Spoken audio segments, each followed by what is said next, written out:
Hello, sure.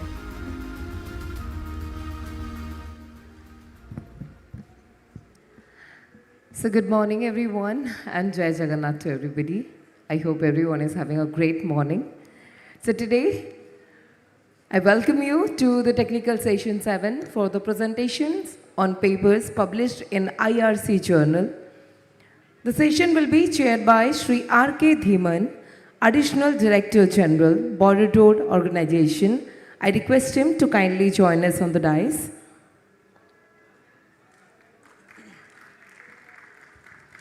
The session will be co-chaired by Dr. Abhay Bambole, Professor Veer Mata Jijabai Technological Institute. May I please request you, sir, to kindly join us on the dais. And now, may I invite on stage Engineer Shreya Kumari Verma to please come to the stage and welcome our chairperson and co-chairperson of the session. Please, ma'am.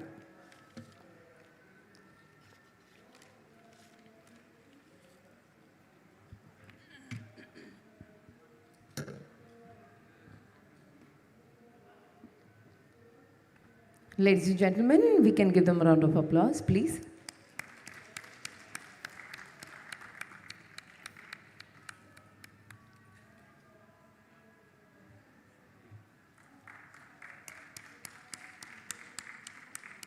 Hello.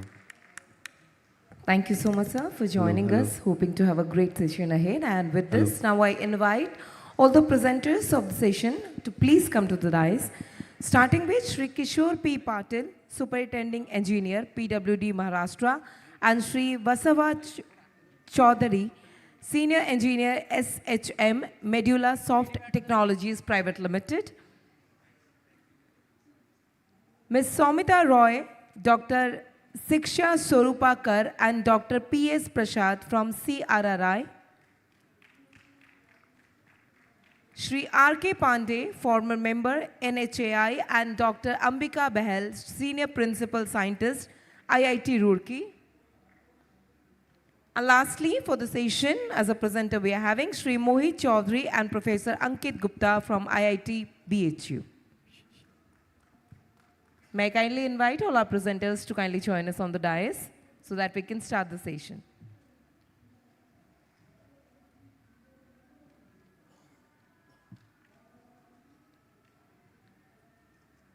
All right, now I request Sri R.K. Dhiman to start the session with his opening remarks. Please, sir.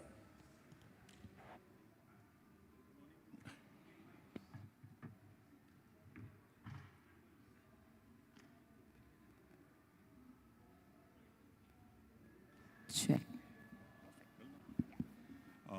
Good morning, gentlemen. Today we are having 4 presentations.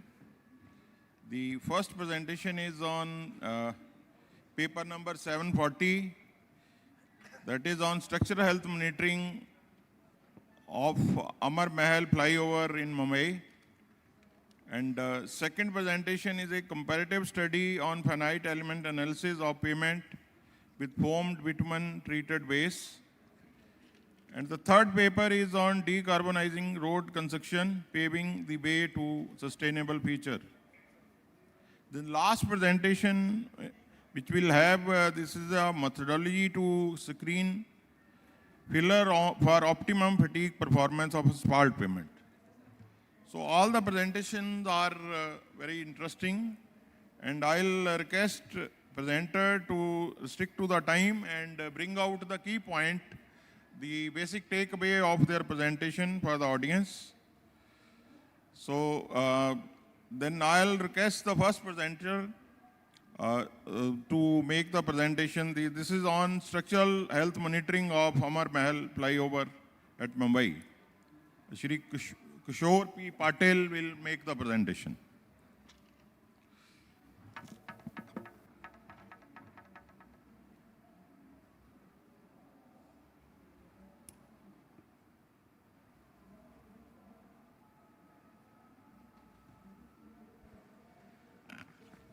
Good morning, respected IS and audience. Today I am going to present my paper on structural health monitoring of Amar Mahal flyover, which is located in Mumbai. if you take the exact location of this bridge, it is located a highly traffic prone area, that is Mumbai to Thane. From Mumbai to Thane, all light vehicle, again heavy vehicles are coming out here, and the flyover is located at Chembur suburb of Mumbai. Initially there was a flyover, it was constructed by in 1991, about 1991-92, it was 3 by... Oh.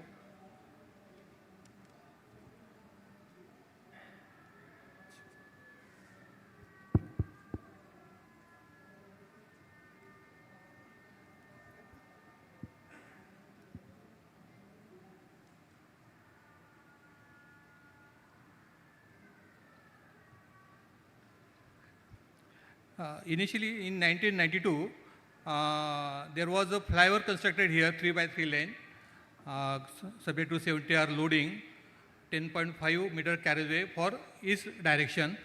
It was a typical structure called quadricon unishare joint truss system, and 5 twin gutters were placed for that one. I am not presenting any drawing for that one because we have demolished that structure.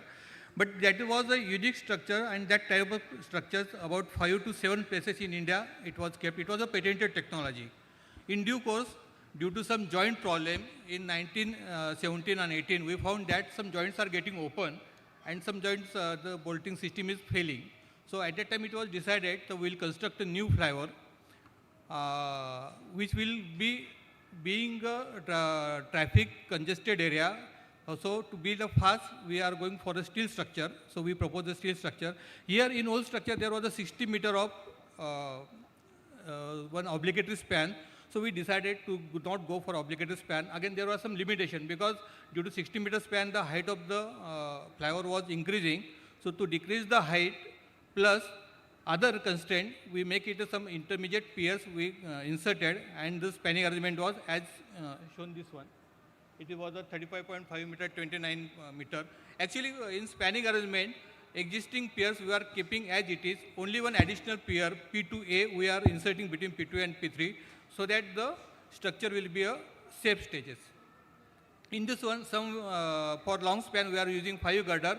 For short span, particularly end span, we are using only 4 girders, and that way we are constructing this one. Actually, this monitoring we required at that time it was failed because first flyover, when it damaged, it was not noticed by anyone, but accidentally it was noticed by some traveler going through the this one flyover. So it was decided to go for a instrumentation particular flyover. Again, instrumentation for all the girders is not possible. So the randomly we took 2 girders where these 2 girders were skew girders. Second thing, it was a long span, about 30 to 32 meter span. So 2 girders were on each lane, each direction. One is north direction or up direction, other one is south direction, is down direction. We have monitor. So in the monitoring, generally we had a number of techniques available. Now, rather than monitoring to check the bridge system, that is NDT we can use. We can go for visual inspection, that is pre-monsoon, post-monsoon. We can go for load testing. It gives a mainly deflection for comparison. And many other NDT methods are available. But once you are going for a monitoring of structure, we get a continuous data. And that continuous data helps us to monitor, get the deterioration of this particular structure, how it is deteriorating. Because structure do not get deteriorated in 1 or 2 days. It gets deteriorated in due course or with time, maybe due to corrosion or any other methods. So we are going for monitoring. We are not going for all the span or all the girder monitoring because first thing, it is costly, and second thing, the data collected and to analyze that data, it becomes very difficult. People ignore after some time. So 1 girder or 2 girders we are monitoring, and from that one we get some data, and we can predict the other girders also, or we can lively monitor other girders if we need, or we can inspect that one. So it is to check behavior structure long term. We can get input for the design. It is proposed to monitor span P2, P2A and P3, P4. P2, P2A edge girder we are taking, and P3, P4 also edge girder are taking. It is a trapezoidal span because Q bridge is there. So there is maybe lifting of girders That's why we have selected this one. Spans were more, it is about 27.8 meter to 29 meter. Again, being a steel structure, these sensors were, rather than going for welding and all this thing, we have attached with the epoxy liquid. You can say then P2P, these are attached. Again, one thing we'll see in our results also, acceleration data also. First P2, P2A sensors were installed when the traffic was flying. Because what happens, 3-lane flyover, we construct first 3-lane, then we construct other 3-lane partly. So at the simultaneously P2, P2A and P3, P4, we have installed sensors. And that sensors, P2, P2A, traffic was already flying. That's why we get some different types of results, interesting results. And P3, P4, though traffic was not flying, partly traffic and construction traffic was there, so that there also we get some different data. That's why this paper gives us how structural behavior changes with the system. This is a general flowchart or data acquisition system. It is a standard one.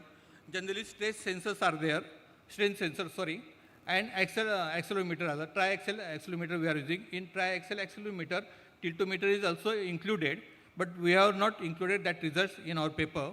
So strain sensor, it is connected by 4-core shielded cables to data acquisition system. In 4-core shielded cable, there are 5 cables, 2 are for strain and 2 are for thermal reading and 1 for drain out. Then after data acquisition unit by USB cable, it is connected to the industrial PC with internet connection. Data goes to the cloud storage. Again, for triaxial accelerometer, by directly Ethernet cable, it is a plug and play cable system. It goes to industrial PC, directly data goes. And from this one, we can collect data to cloud also. We can, from this one laptop connection, we can take out the data. This is the general system, and it is a standard system used for this particular system. All these are, kept this in industrial PC, etc. These are kept on the peer head only. This is the spanning arrangement.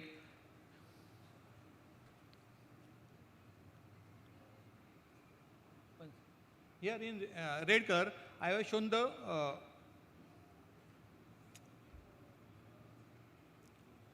in red color, I have shown these are the sensors attached here, vibratory wire string sensors. These are placed at the quarter point, center, mid span, and another quarter point. So 3 sensors are strain gauges are provided here, and accelerometer is provided. One additional accelerometer is provided here. It is the edge of this girder, so it is provided at this edge of this girder. This means it is just red line I have shown here, plus here and here. This is for P2, P2A span. For P3, P4 span, it is attached at this side. Again, it is the edge one. Now see, this is a trapezoidal span. So we have attached this strain sensor here, here, and here, and again one accelerometer is there. So these are parallel stress sensor. The function of this parallel stress sensor is we can find out what is the curvature included in that particular beam. So to find out curvature, I will just proceed in the next slide how to find out this one. Depth of girder is approximately 1.5 meter. Bottom plates are about 32 meter. Details are given. So structural details I will not go in detail. So these are the location of sensors. Our main function is to optimize the sensors because we have to reduce the data first thing and we have to reduce the cost of the sensors. Generally, accelerometers are used. Accelerometer is calculating the vibration data, dynamic data. It is a plug and play device and connected by Ethernet cable. Biaxial tiltometer itself is built in the triaxial accelerometer. So it gives the rotation. This data we are not used in this paper, but from rotation we can again calculate. We are getting curvature, rotation, and acceleration. So if you combine these 3 data, we can get how the structure is behaving or how deterioration, any deterioration, you can interpret it. Again, PC, these are just components I am telling you. Industrial PC is there. What do you say? It is a fanless PC. That's proof. Data acquisition system, data logger is there. Then strain gauges are there. Cable, Ethernet cable, 4-core shielded cables, etc. are used for the monitoring. Generally, we are not going for a OFC cable because the length of the span is very less and we don't have to carry data for much more. Only profit with the OFC cable is the disturbance due to electromagnetic waves is very less, or you can neglect it. In 4-core shielded also, that quality is achieved. Now, monitoring parameters, we are monitoring the static, strain, deflection, temperature, and rotations. And dynamics, we are finding out frequency, damping, peak acceleration, RMS acceleration, etc. All these data, typical static and dynamic data we are calculating. Which are the monitoring parameter? We are going for axial, it is not axial strain, basically only strain. Then bridge deflection. These are calculated by vibrating wire strain gauges, tilt by tiltometer, vibrations by triaxial accelerometer. Then sensor location, I told you already. At 3 locations, we are inserting vibrating wire strain gauges. That is near the quarter point, center point, again next quarter point, 3/4 point. Accelerometer, we are using 1 accelerometer only. Actually, if you want to go for higher modes, one must go for 3 to 4 accelerometer. But to reduce the cost, and we are using this accelerometer for only finding out the frequency and damping factor. That's why we are not increase the accelerometer. It is dynamic data. It is giving frequency, damping, etc. This strains, we get a deflection. We can find out the deflection. Again, one thing, since it is a plate girder, or it is we are attaching these strain gauges to plate.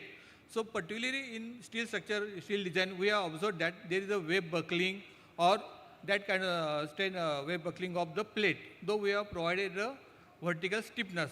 So that can be, though we are not monitored here, but that can be easily monitored by this kind of the gauges, because you are getting the direct value of strain at that particular point. Now, frequency sampling. Generally for strain gauges, we are taking every 1 hour frequency, we are taking one reading. See, we are taking one reading at a particular one point. Not necessary, we can find out the maximum reading. Even we can go, if the deflection is accelerating some particular value, 25 mm, 30 mm, 55 mm, then give the signal. All this can be installed in this program or in this kind of the thing, but we have not done, or we have not included that thing in the paper. So we are getting strain gauges every 1 hour, we are getting taking reading. For accelerometer, we are taking every 6 hours reading, timings 6, 12, 18, whatever it may be. And we are taking 400 hertz recorded for 270 seconds at every 4 hours. Here, 400 hertz we have gone because generally the maximum frequency or higher mode we can go up to 40 hertz, and 10 times of it generally taken. It's not a hard and fast rule. That's why we have gone for 400 hertz frequency. More higher side we can go, but we have avoided that one.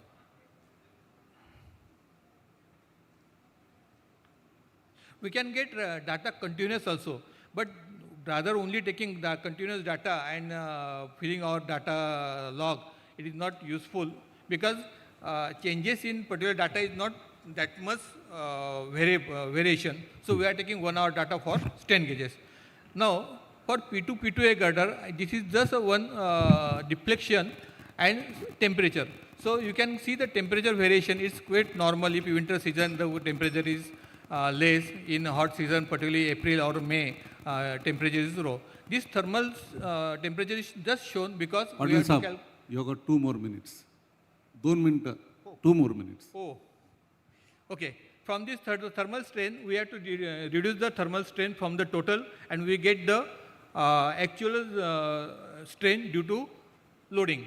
Here you may get some positive values, only that is the reason, because we have installed the sensors when traffic was flying. So deflection was already there, then it is regaining that deflection. That's why this positive value is taken. So I will not go for more detail. Same thing for P2A girder, thermal strain is calculated. Again P3, P4 girder, same thing, there is positive value of deflection because construction traffic was there. Thermal strains, if you see the pattern of thermal strain, it is the same thing. Again P3, P4 girder, deflection you can see here. Just for comparison, if you take a P2 girder, the span was 33.3 meter, actual maximum deflection I am getting 11.91, and permissible by live load, dead load we are not taking 600, it is the permissible. So these are far within limits. One moving average deflection is calculated. In this method, what is done, the initial data, then subsequent data is taken, and latest data has given a particular weightage. So that how deflection is varying, you get this type of curve. This curve will stabilize here because there were upward deflection, that's why this is called this one. And one interesting thing, if you take a COVID period, this was a COVID period, we get a 1.5 mm deflection upward because it is going again to its original state.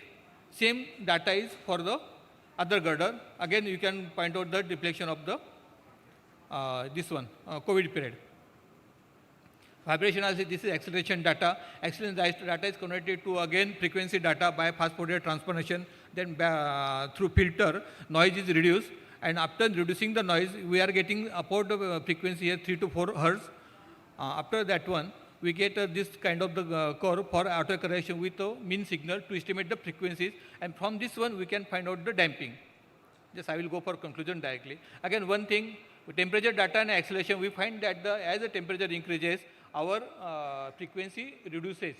So this kind of data we are getting here. These are complete temperature and frequency data. Curves are fit curve. Costing about it is a 0.3 to 0.4% of bridge because we are only doing a single girder, 2 girders, that's why cost is very less. Conclusion, you can find out how structure is behaving, and these 2-3 techniques what I have explained, if you monitor continuously, if you draw the graph, you find out how the deflection is increasing or how the structure is deteriorating. Even if it is gradually deteriorating, you can find out from that particular graph. Due to time limit, I cannot explain in more. So these are the things what we have used in the Amarmor flower. Thank you very much. Thank you. Now we can have 2-3 questions. I'll request delegate to raise your hand in case you have any question. Yes, please.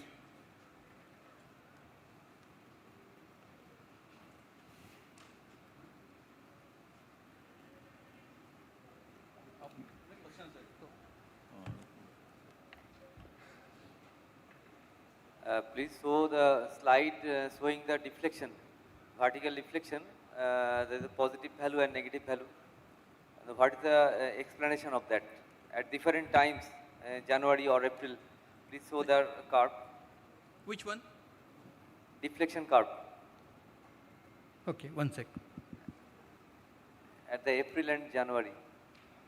And what do you mean by positive and negative deflection? Positive deflection, actually deflection shall be negative.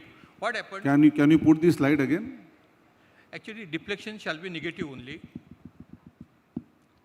Hello? Just before that. Yeah, I am answering. Na? Actually, deflection shall be negative only. What happened? When we installed these sensors, traffic was flying on that one. So there was some deflection. Okay? Then traffic has gone, or some heavy traffic might be there at that time. If it has gone, it has regained its again some other deflection. Suppose at that time it was the 4 mm deflection, and if I am installing the sensors, now that traffic has gone, and now my 2 mm deflection is there. That will be the upward deflection. That's why it is only appear in the initial phase. If you see this one, only for this initial phase that deflection is there. Upward deflection is there, this one. After that one, it is never upward deflection. That is the only reason. Thank you. Next. Good morning, sir. Good morning, sir. Actually, the presentation was great. And I wish to know that in structural health monitoring of bridges, there are some works coming recently which are trying to talk about video recordings and performing YOLO over it, and to do preliminary investigation and then go for pure NDT and SHM techniques. So what's your suggestion on upcoming technologies like what will be their place in payment applications and bridge applications? In structural health monitoring, if you find every day new technologies are coming, basically what I for this particular thing, it is on contact basis. So if you are using some laser techniques or other things, it is supported somewhere. And from that one, you are taking videography and then find out the deflection.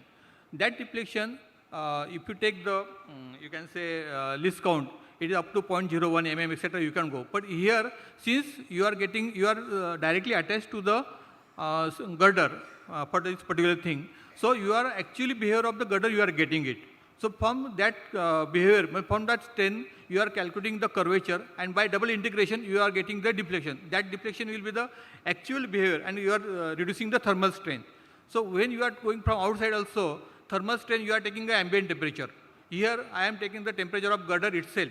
So that kind of the thing we are getting here. That's why it will be more useful. Though these are fantastic things if you are taking a laser, and it gives the result also. But this will be again more realistic. Second thing, I told, being a steel structure, the web buckling and web related issues are more predominant rather than fringes. If you go through steel design, you will find out. So that behavior also you can get it. If by chance there is any web buckling or that kind of thing, or particular strain is accessing the this one. So this thing also you get, you will not get that this particular thing in that particular laser things or some other things. That can be again other some techniques, but these are the major difference. Thank you. Thank you. So I just have one query. When you are monitoring it, are we not monitoring support system, abutment or pier?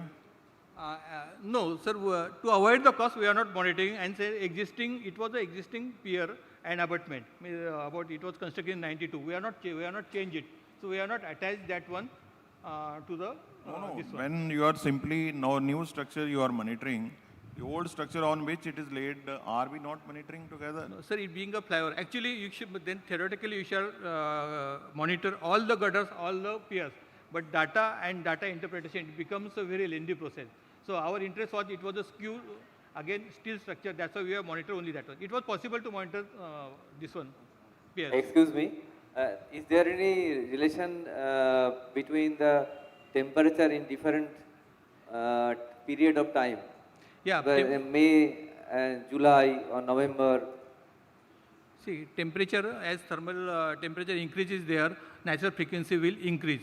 So while comparing this one, we have to mention the thermal stress, what is the temperature, ambient temperature or girder temperature at that time. Again, ambient, we are generally measuring ambient temperature only. Girder temperature is again different. Again, there is one problem. If you take a sun path, so one girder is heating in morning, afterwards its frequency again changes, the ambient temperature is somewhat different. So we have to correlate temperature and natural frequency, and its natural frequency changes with temperature, obviously. Thank you, thank you. Sir, one question. I think no, we'll... Just a simple question, sir. ठीक है. Actually, you have collected the different parameters like deflection, acceleration over the time. Have you calculated the remaining life of the bridge? Actually, it is 92, you have constructed it in 1992, and parameters are collected. So, have you established any relationship to find out the remaining life and how to augment the life of the structure? One thing, 1992, the bridge was constructed, it was demolished superstructure, and new construction was done in 2018. In 2018, when I did monitoring, the remaining life was not, we cannot calculate at that time, it was a new bridge. Theoretically, it was 100 years for me, because I have designed for 100 years. But when in due course, after 10, 15 years, if deterioration is starting, then I can interpret what is the remaining life of the structure. So, you have a relationship then? So you we are not included. There is a relation, there are a number of relationships. If you monitor this particular thing, acceleration, deflection, curvature data, you can predict the remaining life of structure. It is very easy. It's not a big issue. But you require a data, number of data, and that too long period. Because new structure, you don't have a data, so you cannot say it is deteriorated. My results, if you see, it don't show any deterioration because it was just the initial stage within 1 year of construction. So deterioration was not there. So we cannot predict at that time, okay, this is the life of structure from these graphs. Thank you, thank you. Now, co-chairman will have some clarification. Mr. Patil, for how long the sensors will be working and how long it has been working? This is very difficult question because he was also involved.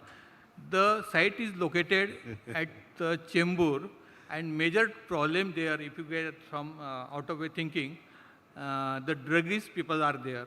They are very dangerous. They will just cut the wires. They will cut the even the bolting of our beam girders. So we have protected all these things. So sensing these sensors, and that will work long time, there is no issue. You can say 30, 40 years or that one. You have to just, you can say servicing, because the industrial PC and that we have to just modify the thing after certain time. It can go up to the life of the girder theoretically, but in due course, one has to change it. Thank you. Thank you. So now we have next presentation, a comparative study on finite element analysis of pavement with foamed bitumen. Treated waste by, who will be presenting? Acha, theek hai, Sumita. Sumita Rai, no? Yeah, yes.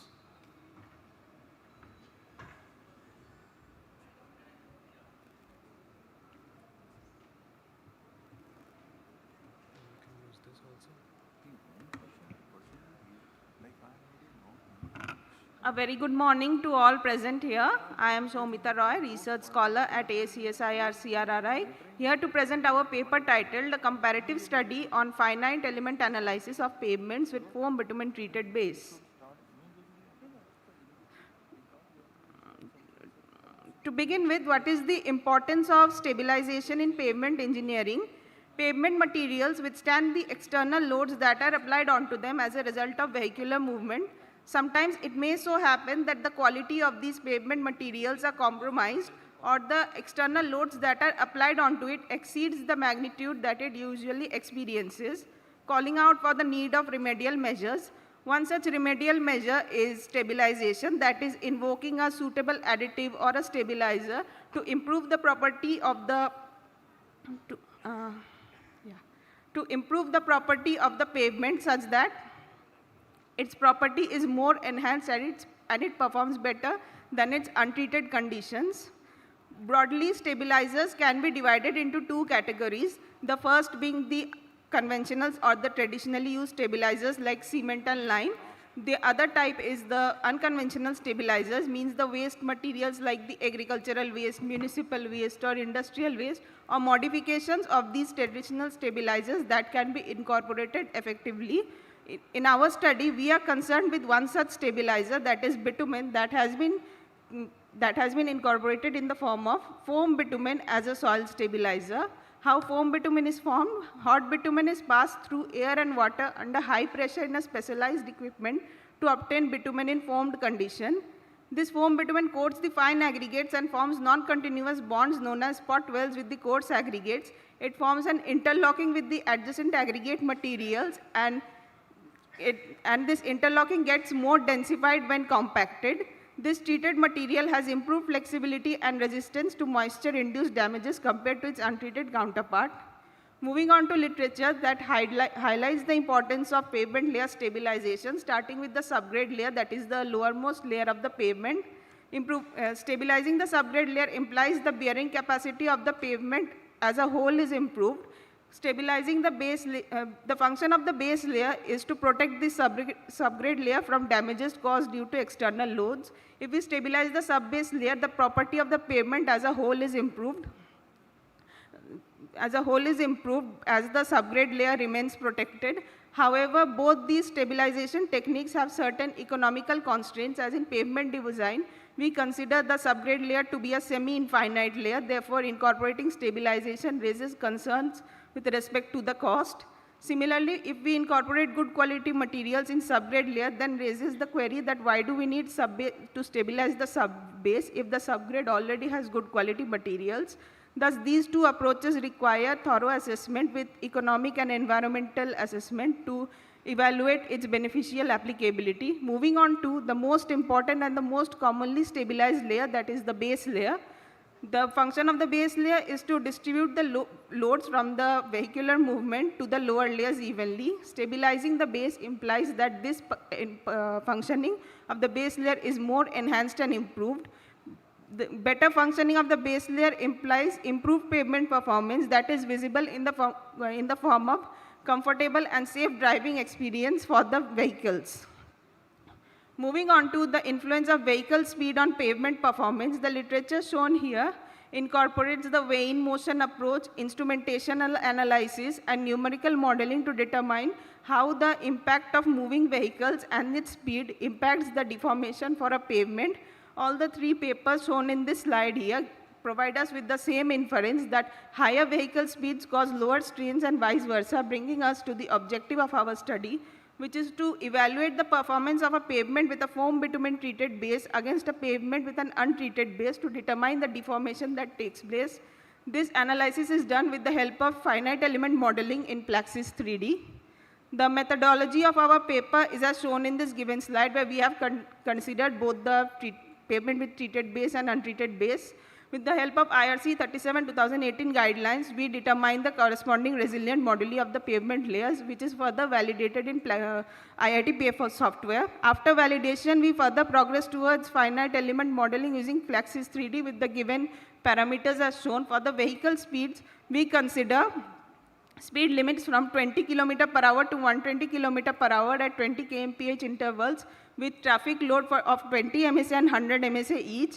Here our aim is to determine the deformation above the subgrade layer, that is the compressive strain, and below the surface layer, that is the tensile strain.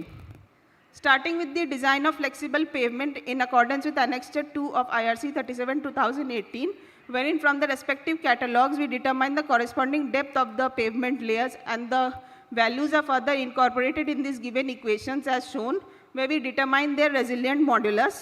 In case of base that is treated with foam bitumen, the value has already been mentioned in the guidelines to be 800 megapascal. We determine its depth by trial and error method. For the given traffic loads, we determine the corresponding compressive strain denoted by epsilon V and the tensile strain denoted by epsilon T. The results of this calculation show us that for the 20 MSA traffic load, the pavement with the stabilized base has a depth that is 65 mm less than that for the pavement with the unstabilized base. Similarly, for 100 MSA traffic load, the deformation for the stabilized base is 60 mm less than the pavement with the unstabilized base. Our values have been further validated in IIT PAVE, and it has shown that our calculations are safe and we can progress to the next step, that is finite element modeling using Plaxis 3D. For representation purposes, a diagram has been attached, that is a section of a road model that has been prepared in Plaxis, where two conditions have been incorporated, one with the treated base and one with the untreated base. The arrows indicate the vehicular load that is applied onto it with the given dimensions that has been referred from the literature that has been attached below as shown. We incorporate the external parameters, that is the varying vehicle speeds from 20 to 120 km per hour at 20 kmph intervals, and traffic loads of 20 MSA and 100 MSA. For 20 MSA, we incorporate single lane and 2 lane, and for 100 MSA, we incorporate 4 lane and 6 lane. The geotechnical data for the given pavement layers are referred from this literature as shown in this given slide. In case of the Young's modulus of the base layer that is treated with foam bitumen, we have taken the value to be 800 megapascal as mentioned in the IRC code. Moving on to the results that we obtained from the analysis undertaken in Plaxis 3D, we have observed that for higher vehicle speeds with low traffic load, the deformation is less than for higher traffic load with low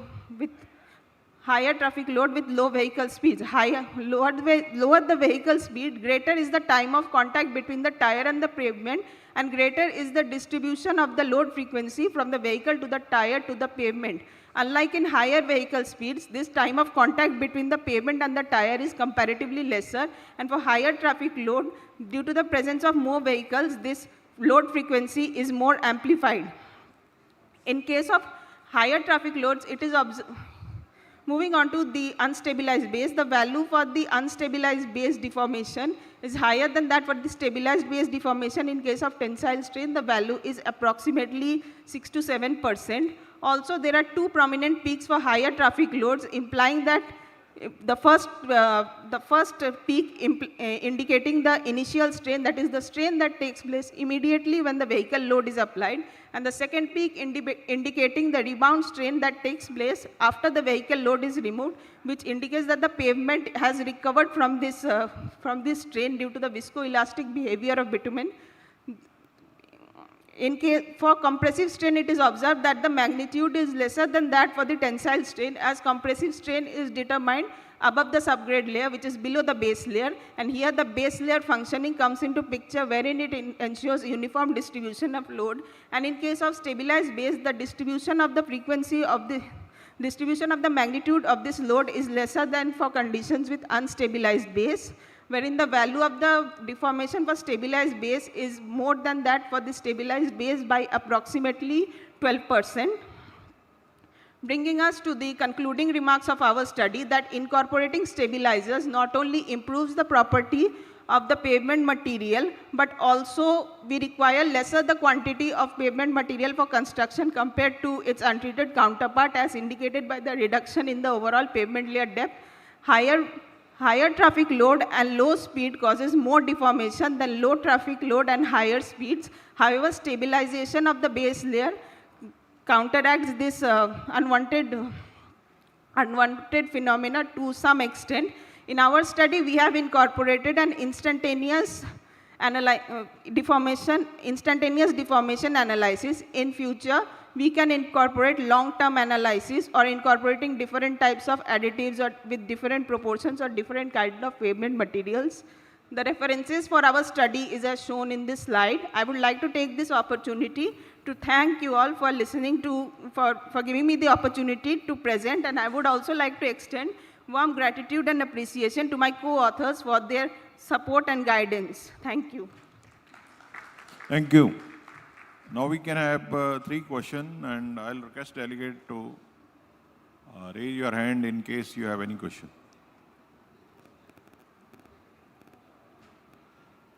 So anyway, I think there is no question for this. I just want to clarify that if we see per kilometer wise, what can be the cost reduction with this? If we see the overall cost, you said the reduction in thickness and all this. If the kilometer wise, if we are going for the long length, but what is the likely cost reduction in the payment? Yes, sir. If we require lesser materials, that means the cost will be lesser if lesser materials are required for construction. So any percentage figure you have worked out? I'm working on it for my PhD topic. Okay. That will be very useful for the user. If we can work out that for so many kilometer of payment, this can be the likely cost reduction with this, and how it can help sustaining the life as per the desire. Thank you. Yeah, I have got a question for you. You can sit. You can sit. When you stabilize. Around 10% cost reduction will be there because we are reducing the bituminous material thickness. No, that is what I was looking for. So I think in the presentation we can bring out, because the audience will be fascinated by what is the takeaway for them. So if we can show that this study can help us to reduce the cost, and I think this will be taken very, very positively, and we can overcome. Thank you. My question to you that what parameters you have changed when you model the stabilized vis-a-vis unstabilized subgrade or the subbase? In the point.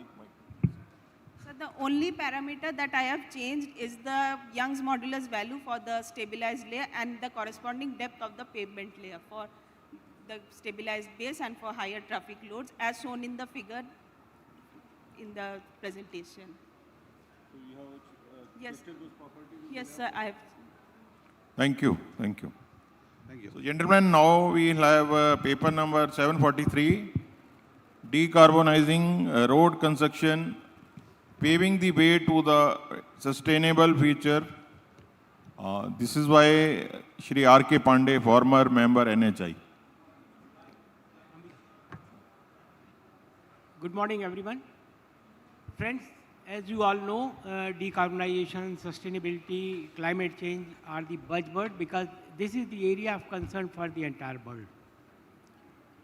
The construction sector is a major contributor to greenhouse gas emission, and road sector is no different.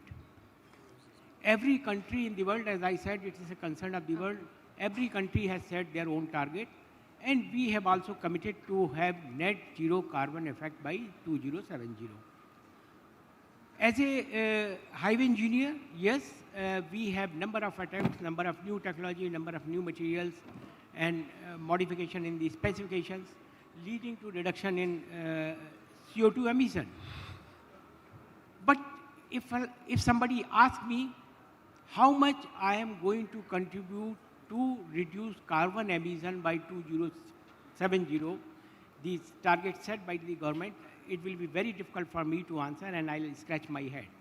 The reason is very simple, because we don't have any strategy or the way how I am going to achieve it. This present paper aims at identifying areas where we'll have to work to identify and the firm up a strategy. If we follow that, we will be in a position to tell today by 2070 how I am going to contribute and what will be my contribution. I request my colleague Ambika to present it. Thank you, sir, for introducing the paper. Good morning, everyone. So as sir said, this is basically a paper, policy paper, which tried to make a framework for our country that what we actually need to do to decarbonize the road construction sector. हम सब सुनते हैं, ये प्रधानमंत्री बोलते हैं हमें net zero achieve करना है, 2070 तक करना है, विकसित भारत 2047. बट फ्रैंकली देखा जाए तो 2047 तक आई थिंक 80% ऑफ हम सब यहाँ से रिटायर भी हो चुके होंगे. We probably need not even bother, देखा जाएगा जो बाद में आएंगे. But then the engineer in us tells us that this is not how this sector will work, because today or tomorrow this is coming back to us. If we did not start working on carbon economy today, we will have to pay the carbon taxes to the other countries. I would be sharing the international experiences also, that how other countries have already started reducing approximately 70% of the emissions which they are making during the construction of roadways. And if we do not act now, if we do not even start thinking on making policy or framework for reducing carbon during construction activities, we would be lagged behind. So this is an effort to tell that what we actually need to do. So my presentation will outline on certain facts, then the current scenario where the country is, are we even measuring any emissions, the international experience, what other countries have done, and the decarbonization strategies, what we need, and the framework for India, required for India. So some certain facts. Globally, road construction is known that it accounts for 20% of the total carbon dioxide emissions and 74% of the total transportation emissions. And we all know that to keep the planet from the global warming 1.5 degrees low, we have to reach this net zero by 2050. But yes, in India, we have kept this target at 2070. While CO2 remains the dominant greenhouse gas, हम लोग सब बात करते हैं जब भी pollution का होता है carbon dioxide. But I don't know how many of you know that the biggest global warming potential is of the other gases which we are releasing when we are constructing bituminous roads. They are the methane, the fluorinated gases. They have the highest global warming potential we are not even bothered about today. So we really need to start thinking on those lines. As Ministry of Environment, Forest, Climate Change released a report in 2018.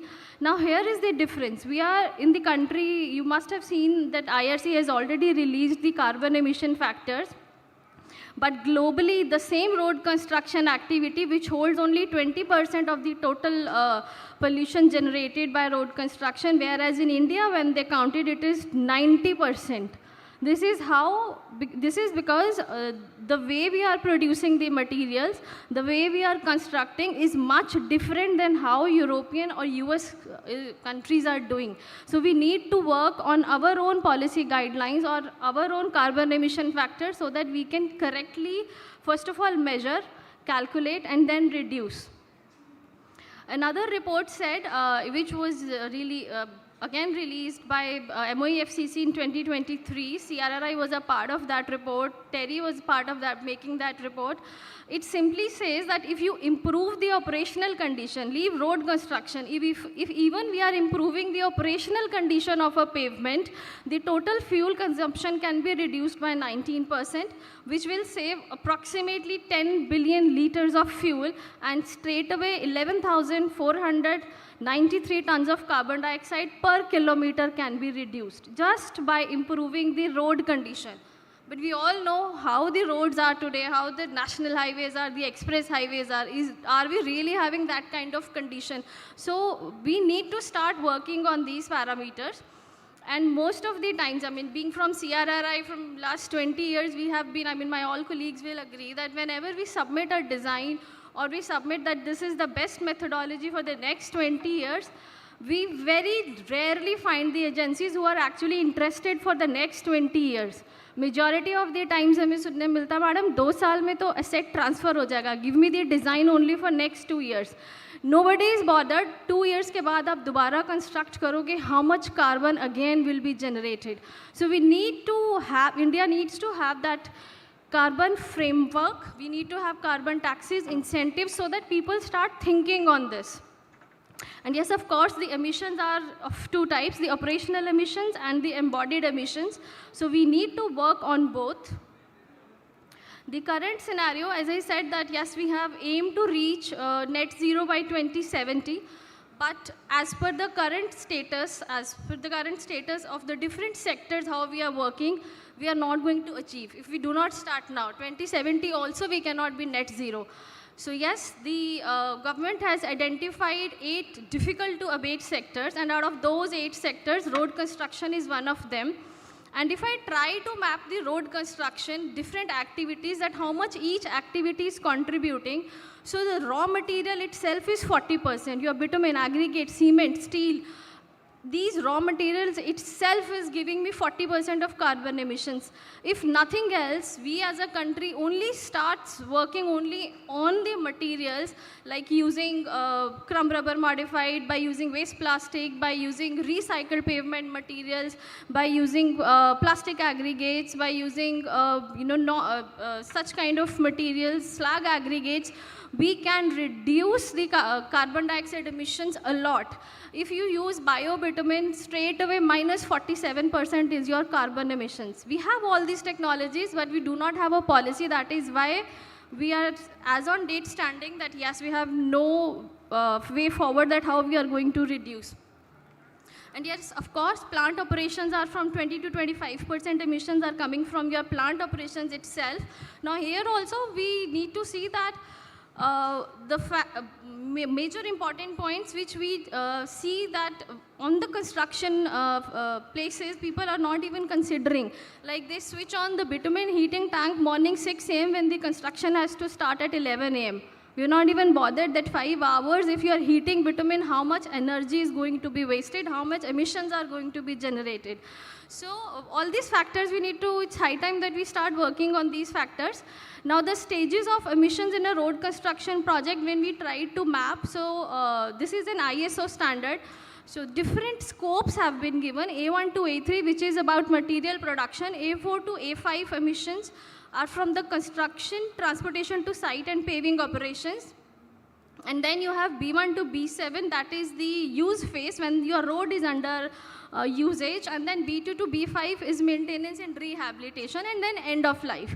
So these are the factors. So we are not here saying that straight away we should jump and all the factors India should start working on, but at least we can concentrate on A1 to A3 because we have the technologies available, we have the IRC guidelines for all those technologies. We only need the strict implementation so that we can work towards the carbon reduction in road construction. Again, a slide showing the carbon emissions are categorized into 3 sources, and when I only consider the production of the material, transportation of that material to the construction site, these are my amount of carbon dioxide emission is occurring on that state. So as I said, we have all these technologies, the guidelines are already there, but sparingly we are using these technologies at one or the other construction project. But we are not measuring. We don't have the baselines. Why we are not measuring? When we are not measuring, you cannot reduce the carbon emission. So as a country, tomorrow when Europe has already started the carbon taxes, when the other countries are giving their carbon footprints and then putting taxes on other countries, we do not even have a framework or a paper which tells that yes, we are reducing. We are using these technologies, but we are not measuring. The international experience, as I said, there is an ISO standard 21930. So again, they have mapped all the phases where we can work on production stage, during the construction stage, then the use stage, and then the end of the life of that road. And all these stages we need to concentrate and start first of all measuring the emissions and then reduction. But when I'm saying measuring and reduction, what we need to do for those activities is what we have come out in this paper. Again, there is a report, international report on the carbon footprint of asphalt pavements by NAPA.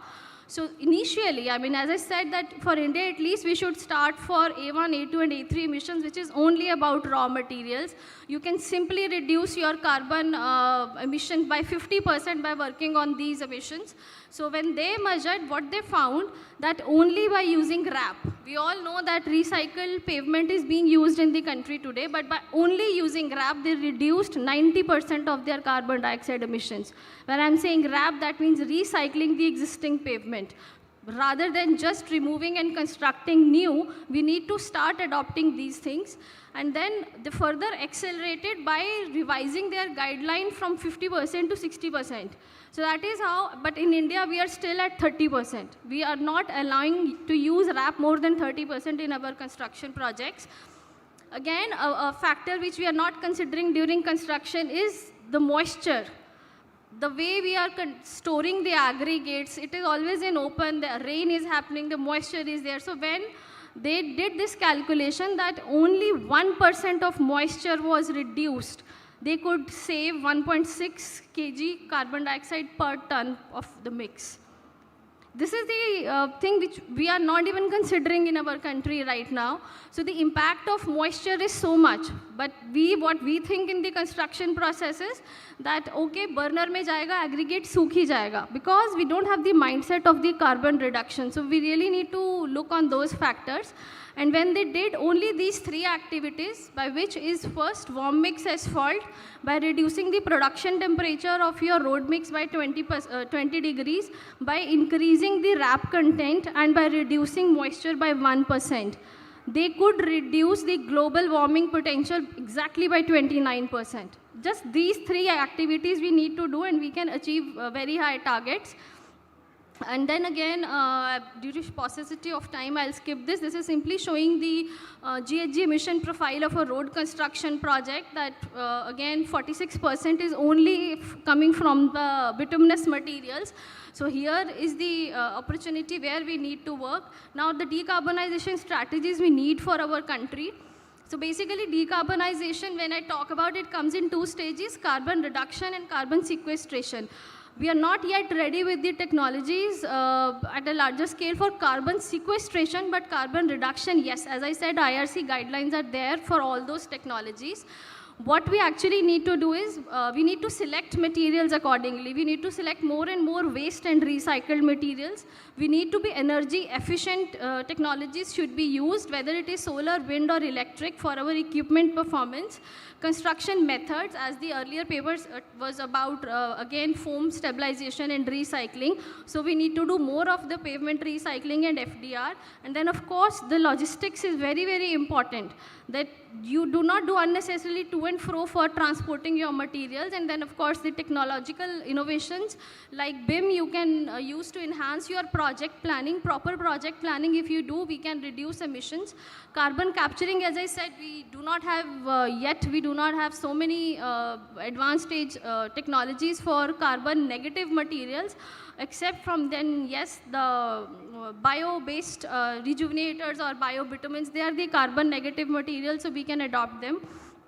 So the requirements for India to march towards decarbonization in road construction, Government of India, I mean, I was surprised to see that our government has already issued a draft report which has come from the Ministry of Finance, Department of Economic Affairs, about the framework of climate financing. And they have considered road construction in this draft report, that they would be ready to do the climate financing of the construction projects. But till the time we do not have the emission factors and the carbon reduction guidelines, we cannot get these financing for our road construction projects. So the need of the hour is to define the baseline. As on date, none of us knows for constructing 1 kilometer of a highway how much carbon I am going to consume, how much I am going to reduce. So we do not have those baselines. So first of all, we need to create those baselines. Once those baselines are there, then we need clear implementation of those baselines. And yes, without any incentivization, me and sir talked a lot about this, that till the time we do not have incentives on using carbon reduction technologies, this framework will not work.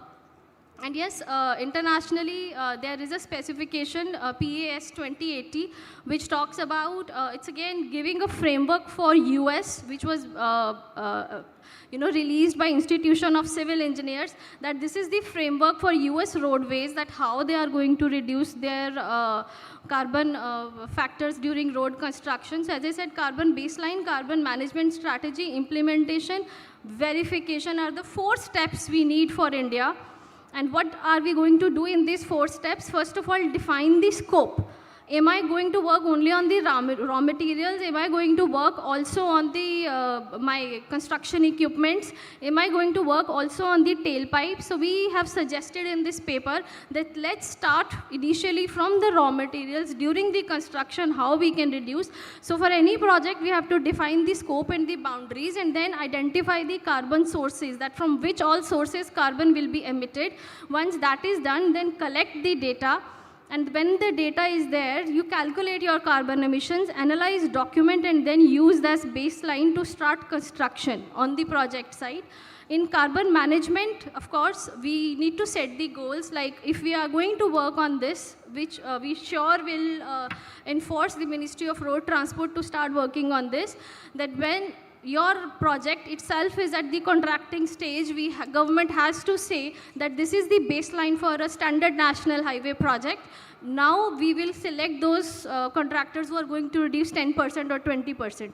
So that is the kind of framework we need. The reduction goals need to be set up by the government itself. And then identify the key emission sources, design stage and construction stage itself we need to work.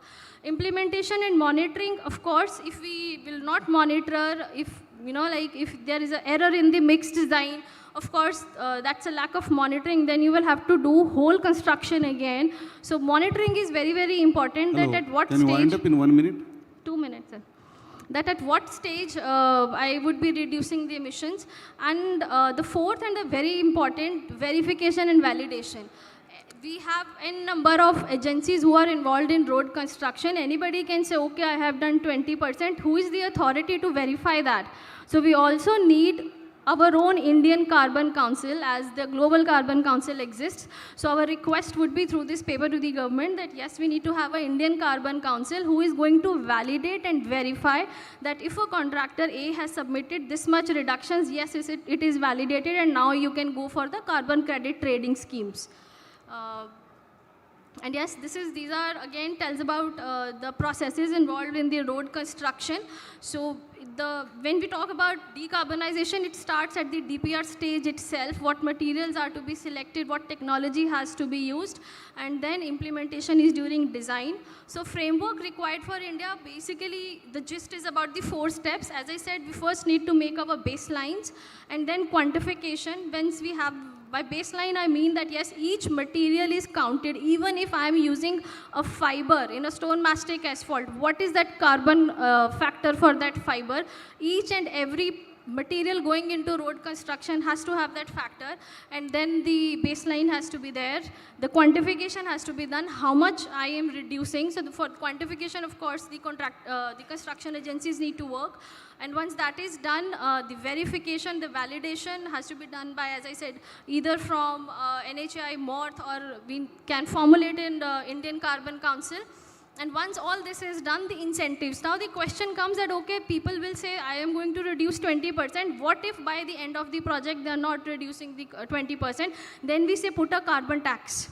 If somebody is exceeding, start putting a carbon tax. Otherwise, because we all know in India, nothing can work if either we give, I always say, if you have to make any technology successful, ya fayda de do, ya fine laga do. So either you give incentives or you start giving carbon taxes, then only the carbon reduction framework in the country will work. in the end, just a slide when we were doing an NHI project, simply to showing what I said, that when Napa can do 90% reduction just by using RAP. So when we did a national highway project and we used RAP 60%, so you can see my bitumen saving was 57%, aggregate saving was 56% because we used the old pavement material, and carbon dioxide reduction was 57%.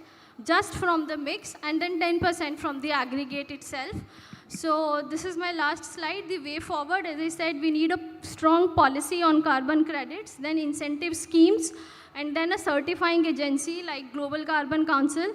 We need to have our own emission factors. I was reading the emission factors given by IRC. For bitumen, they are saying 0.4.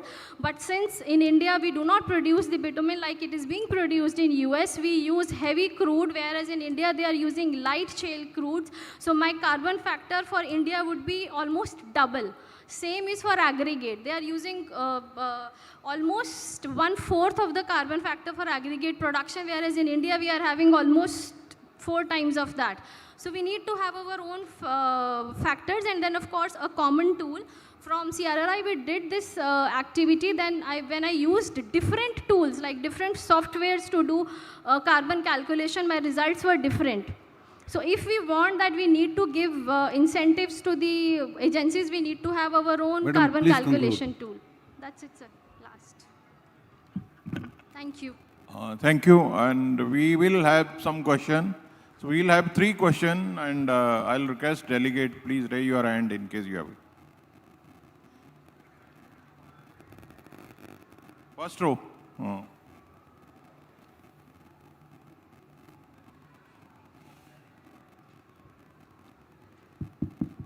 Hello, I am Sanjeev Sharma from national highways authority of India sir. अभी जो आप बात कर रहे थे carbon council of credit, इसमें energy conservation amendment act जो government of India का है, उसमें कार्बन क्रेडिट रेटिंग स्कीम जो है गवर्नमेंट ऑफ इंडिया ने इंट्रोड्यूस की है। उसमें कोई भी एजेंसीज जो काम करती हैं वो अपने क्रेडिट जो एमिशंस हैं इनका क्रेडिट स्कोर ले सकते हैं। So this is a good scheme and every department should vouch for this kind of a scheme. So NHAI in 2023-24 has reduced this CHG emissions and has get credit of approximately 0.8 million ton carbon dioxide emission per kilometer in 2023-24. So like we have introduced mandatory use of precast concrete elements in national highway projects. Similarly, we can issue guidelines for mandatory use of RAP in national highway projects, because large quantity of RAP is basically produced in national highway projects, upgradation projects. Thank you. Thank you. Thank you. So this is for the information of audience or your question? I think he was just sharing information for audience, so we can take a note of it. So now we can have a next question. This is a comment. It's not a question, it's a comment on this. It's a very relevant topic for the day, and we really appreciate that Ambika and Sir has brought it out in today's session. My comment is that this should begin from the DPR stage. The DPR consultants have to put in their efforts to how they are going to approach to this topic right from the DPR stage. And then, sir, we are, I think, modifying the DPR code also. So probably sub-guidelines in this regard in that code, how the DPR consultant should approach this particular aspect. Then another suggestion is that when a contractor is constructing the entire project from day 1 to the end of the project, what efforts he has taken to reduce this carbon footprint. And if he can submit that, then he should be given some additional points during the analysis of his bid, so that the contractors themselves are incentivized in a way. Thank you, sir. Thank you. So one more point, Mr. Sada will ask. Now, in your presentation, it is said that India has decided in 2070, we are going to be a net zero. So what efforts are being taken at central government level, or what instructions imposed are given to the state government level to make it possible to be net zero at 2070? Okay.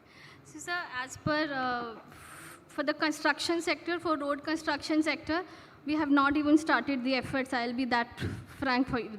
But yes, India as a country, as I said, that Ministry of Finance has already launched a framework for climate financing, carbon taxonomy. That report has been launched, in which they have included these 8 sectors. And the only sector which has started working as of now is the industry sector, the power sector. There are people from refinery sitting here. They have already started working on the carbon savings, EPRs, carbon reductions. But in construction sector, we are not working.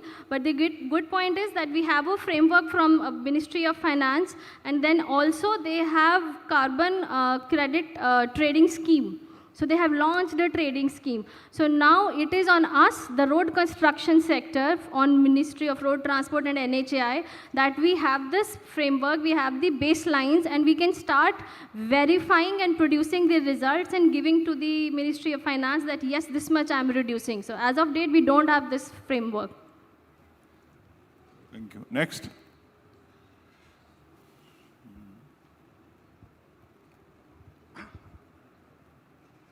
I have a very simple question. Is there any methodology or a set formula to calculate the carbon reduction by using any alternative technology? Yes, sir. There are, as I said, IPCC has already given carbon emission factors for each and every material to be used. So the amount of mass you are using, you need to multiply with that emission factor, and you will get how much is your carbon either reduction or enhancement by using any material. So as of now, we are using the international emission factors, and that is what we presented in our paper, that for India, we need to have our own factors. Yeah, but yes, there is equation. Yes. Because see, as departments, we already have adopted the alternative technologies. We are using the stabilized base course system for construction. But we don't know how to exactly calculate the carbon footprint. Sir, we once did we got data from UP, and me and actually Siksha, we did those calculations. Yeah, we did, and we presented also, but I'm not very Yes. sure Yes. that No, whether there we have done the right calculation or not. So there are softwares, there are methods in which you will put that you are constructing at this temperature, this much material, this much bitumen is consuming, and that will calculate the amount of emissions you are generating. That's it. Thank you. I think now we'll have a last question from audience. First row, please. First row. Ambika, IRC का भी है एक publication, वो भी बता दें. Yes, sir. For carbon factors, For we such have an IRC evaluation publication of, also. Carbon emission by any project that we are undertaking. Sir, I can't hear you. Should we not have an evaluation procedure where at the time of finalizing the DPR for a particular project, we try to find out what are the alternatives of execution or construction of that particular project, and know what happens during the entire service life of the project, calculate the entire carbon contribution, not only during construction but also maintenance period, and evaluate even the EPC proposals which we get from the contractor, because he is using different type of material, different type of execution methods and machinery deployment. Should we not evaluate the project right at the time of starting it, I mean the execution that we start, and then only decide what type of things we are going to do, so that the entire state and the country will come out with a lesser carbon emission.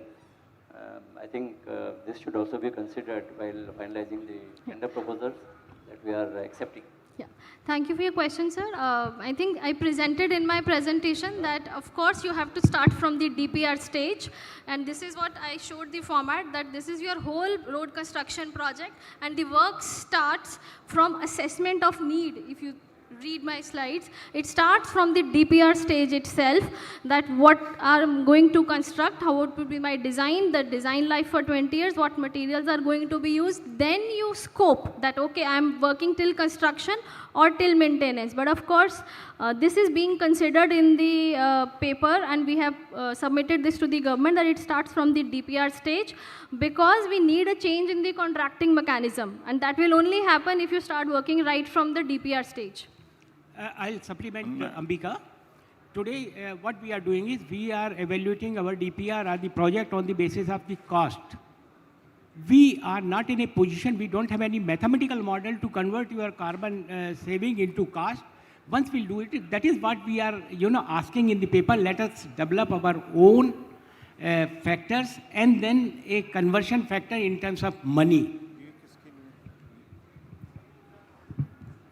So I think last question from my side. I just want to know that in case we have to achieve net carbon zero by 2070, if I look forward, what is the 5-year plan? By 30, 35, 40, what we should be achieving? Are we having that data? So you're asking me about the road construction or the country as a whole? No, as a country or even road construction, if you can give me. Sir, road construction, I said we have not even started working. This is the first time a paper is being sent that yes, we need to start working on this. So can we do as a just to make a better realization or take away to the policy maker that in case you are looking for to have a zero carbon by 70, you should be achieving so much by so much date, so much, something like this are we having? Can we develop? Yes. So, sir, just from the analysis, when we were analyzing the whole data of road construction sectors here, we found that when we say that 90% emissions are coming from road construction in our country, out of which 57% is only from the materials. So when we start working on those materials, we can straight away have 57% reduction. So at least that is what I expect from the government, that we start working in next 5 years, at least 57% minus we can go. Thank you. Thank you. So gentlemen, now we'll have the last presentation. This presentation is on methodology to screen filler for optimum fatigue performance of asphalt pavement, and presentation will be made by Mohit Chaudhary. Mohit Chaudhary will be presenting? Ankit. Acha, sorry. So Ankit Gupta, IIT BHU will be presenting. Please continue. Okay, thank you, sir. So good morning, everyone. Coming from the policy level, macro level, and now I'm talking about the micro level. Okay, the smallest particle which we use in the bituminous mixtures. Okay, so considering a bituminous mixture, which is a mixture of an aggregate and a binder, and if you start segregating the aggregate, it will be a coarse aggregate and fine aggregate. And even looking for the fine aggregate, there is a one portion known as a fillers. At present, the Indian specifications about the fillers says something like this, that filler is something having gradation, which is talking about 300 micron passing 100, then 150 micron 85 to 100% passing, and 75 micron 100% passing. The another property of a filler which has been talked about is the PI value. Okay, so the PI value should be something more than this. Okay, so that these are two specifications along with a specification with the binder, that is the filler to binder ratio. Okay, that is between 0.6 to 1.2 that we have taken from the MS2. So these are the three different specifications which is there for the filler which we are using right now. Now, as the sustainability aspects are coming, there are many such fine materials which is available in a waste form. Okay, so if we want to use those materials, should we totally rely on these parameters, or should we have some more parameters to just to segregate the fillers so that it can be optimally utilized for our mixtures? Now this is also very interesting that what fillers are doing. Okay, it's a very complex thing. There are many hypotheses. Okay, we say that the binder is something which is making the coating over the aggregate. But some of the research says that it is not a binder.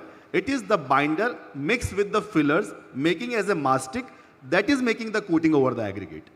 So it is not exactly the filler which is just filling the voids between the aggregates.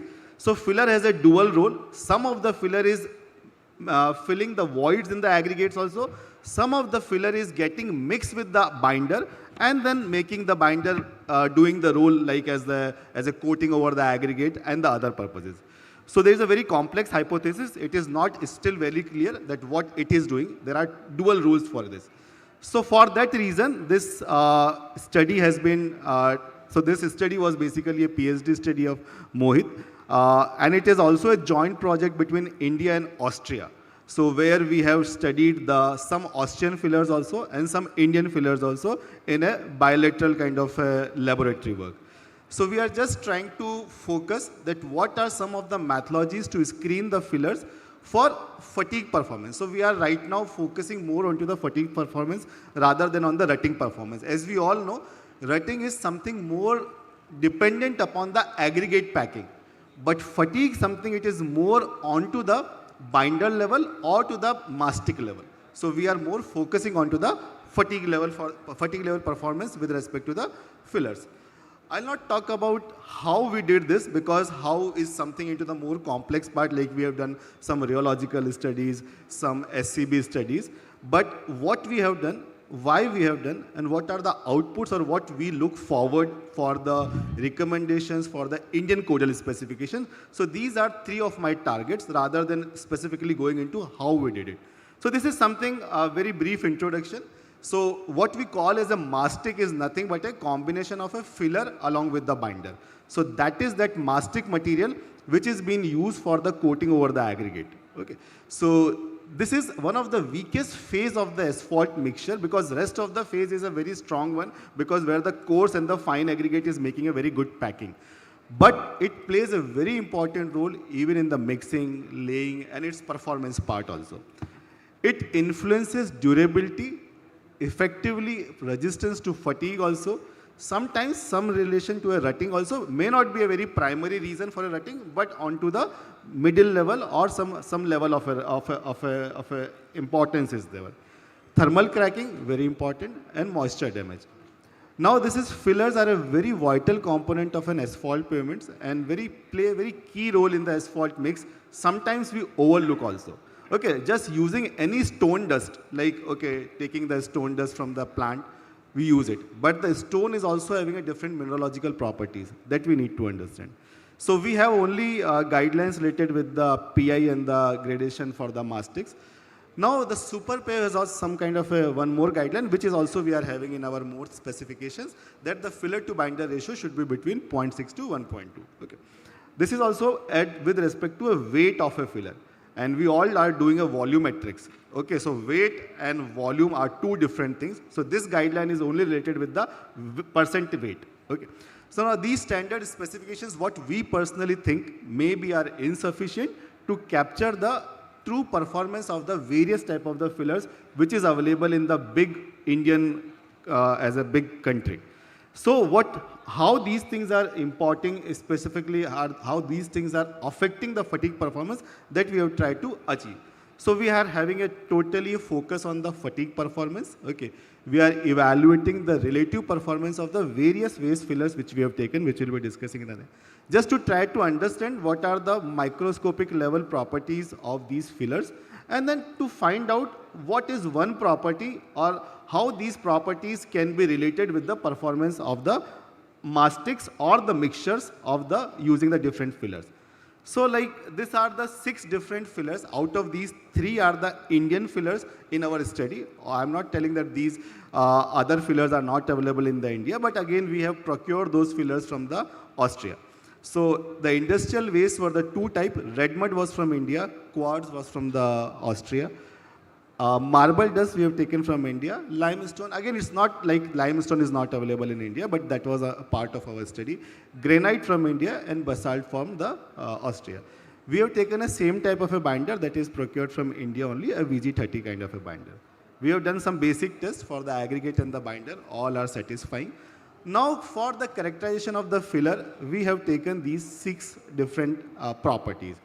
Just coming to this, specific gravity, we all know the importance of a specific gravity when we are talking about the volumetrics. Okay, so because this is the one property which is relating the weight of the material with the volume. Because with the help of the specific gravity, we can convert it to the volume. particle size distribution using the hydrometer analysis we have done because it's the finer particles. One French test we have used, that is the methylene blue value test, to find out the amount of the clay particles, something like as a montmorillonite or smectite, all these kind of particles can be found out easily using the methylene blue test. It is there in the French specification, in the European specification, not present in the Indian specification. Rigdon void is a very interesting parameter. Or in the simple words, let me present the Rigdon void. So Rigdon void is like as a VMA property of a filler. So like as VMA we say is, in the aggregate skeleton, whatever be the voids are there, that is a VMA. Similarly, in the packed kind of a filler, whatever the voids are remaining, that is the Rigdon voids. Now how this will affect? Because whatever the voids which will be remaining in the packed filler, that voids are used for absorbing the bitumen, and the remaining bitumen will be used for the workability part.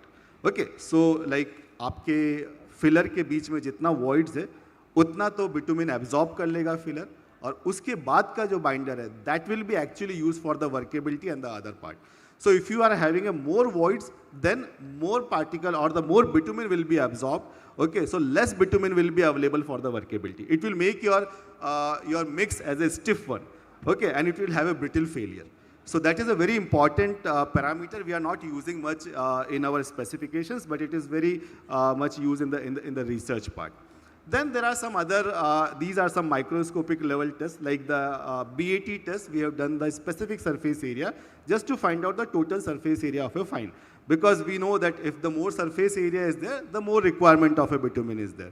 So just with the help of the BAT test, we have done the specific surface area. And then just to understand the morphological characteristics, we have done the scanning electron microscopy.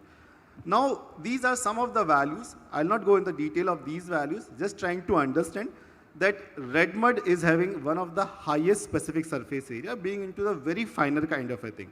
Specific gravity, again one of the higher part, probably the highest one, 3.22. Rigdon void, because it's a very fine, there is a lot of voids in there, interparticle voids, it has the highest amount of the Rigdon voids also. Methylene blue value has a standard value of a 10 gram per kg as a threshold value. So in all the fillers which we have explored, all are safe in terms of the amount of the clay content. So all these values are not having much sense, only the relatively higher and relatively lower is something. Otherwise, every value is less than the 10. Fineness modulus is something which is defining the fine particles. Again, some has a close correlation with the specific surface area. And then D60 and the D10 are a particle size distribution parameters, which can tell you that what is that size below which 60% or 10% of the fillers are there. And then finally, a filler grain coefficient. Now, the testing which we have done is, we have done the two type of testings. One on the mastics, we have prepared the filler and a binder as a mixture and made a mastic and done some rheological testing. Okay, and in the rheological testing, the normal plate geometry of the DSR cannot be used because this is a very stiff kind of a mixture. So we have used some hyperbolic geometry that has been developed by our Austrian counterpart. So that hyperbolic geometry we have used. I'm not going in the DSR kind of a part. But how we have made the filler binder, this is the volume kind of a approach we have taken. We have taken 10% filler, 20% filler and 30% filler in terms of a volume of the binder. And because it's a fatigue test, we have done on the intermediate temperatures. 3 intermediate temperatures have been considered, 5, 15 and 25 degrees centigrade. Because it's a fatigue test, so we need to do a long-term aging. So long-term aging was done by a USET protocol. Okay, first the short-term aging was done and then the long-term aging was done. The linear amplitude sweep was done with the frequency sweep at a strain rate of 0.1%, then the frequencies are varied, and similarly amplitude just to do the LS, and then we use the pseudo strain energy approach. I am not going in this particular part. Then again, because maybe mastic test may not be directly accepted by our community, we have tried to do it on the mixture level also. So the mixture was also being made. Now in the mixture we cannot add the volume of a filler. So then as per the Indian specifications, because we can only use 2 to 8% of the filler, we have chosen 3%, 5% and 7% of the same type of a filler. And then one parameter for the fatigue, that is the strain energy, that is the JC from the SCB test has been considered. So this is, and then the SCB was, because we have to create a notch at the semicircular bendings at the bottom part. So the two depth notches were considered, two depth of the notches. One is 1.5 centimeter and one is the 3 centimeter, so that there is a predefined cracking at the bottom point. Okay. So I'll not go in the part of this thing, but probably this is something interesting. On the mastic part, when we have done the ranking of the fatigue with the different fillers, what we could see is that there are some variations which is coming. Okay, so like one of the kind of a filler like a marble dust, it is performing good at 5 degrees centigrade at 10% level. Okay, this remains same, the top and the bottom, but the rest of these fillers are not showing a similar kind of a variation. Okay, so again, this is with respect to that every filler with the different properties are not showing the same kind of a variation. Okay, these are some of the values which you have already seen. One of the parameters, because these values are not consistent, these rankings are not consistent with the type of the fillers. We have tried to make a new parameter from the already existing values, which will give us a better performance or a consistent ranking performance. Okay, so that we have tried, we have basically given this name as a FSR parameter, which is nothing but a combination of a fineness modulus, specific surface area, and the Rigdon voids. With the fineness modulus at the numerator, and at the denominator, it is the specific surface area and the Rigdon void. And based on these values, what we have tried, or we have showed, that we are getting a consistent ranking results for the fillers, for the different type of a fillers. And these consistent ranking of the fatigue of the mastics are being validated on the mixtures, so that we can say that whatever the results being given in the mastic is similar what we have got in the mixtures also. So now with the help of those mixtures, we can see that we have almost a similar kind of a trend which is being followed, where the red mud is showing some is the worst kind of a performance. The marble dust, limestone, these are showing some superior kind of a performance. Okay. Again, with the respect of the mixtures level results, we are again seeing that the marble dust is performing better because it's of a higher JC function or the higher strain energy function, and the other values like as a red mud or the limestone, these are showing as a lower value. So finally, what we want to say is, or what is the output of this study, that probably there are some other properties rather than just a PI value or just a gradation. These are affecting the filler performance. Okay, and we have seen that with the various type of the fillers, that these properties affect the performance of the mastic and even the mixtures also. So probably it's a time that we can think upon adding some more parameters. Again, this is a very limited lab study. It can be extended well, it can be thought well, it can be discussed well, so that if you want to use some other materials, because if you want to use some waste materials with the old specifications, it can be a blunder. Okay, so if you want to use some new materials, probably we have to be better sure about some specifications also, we have to revise some specifications also.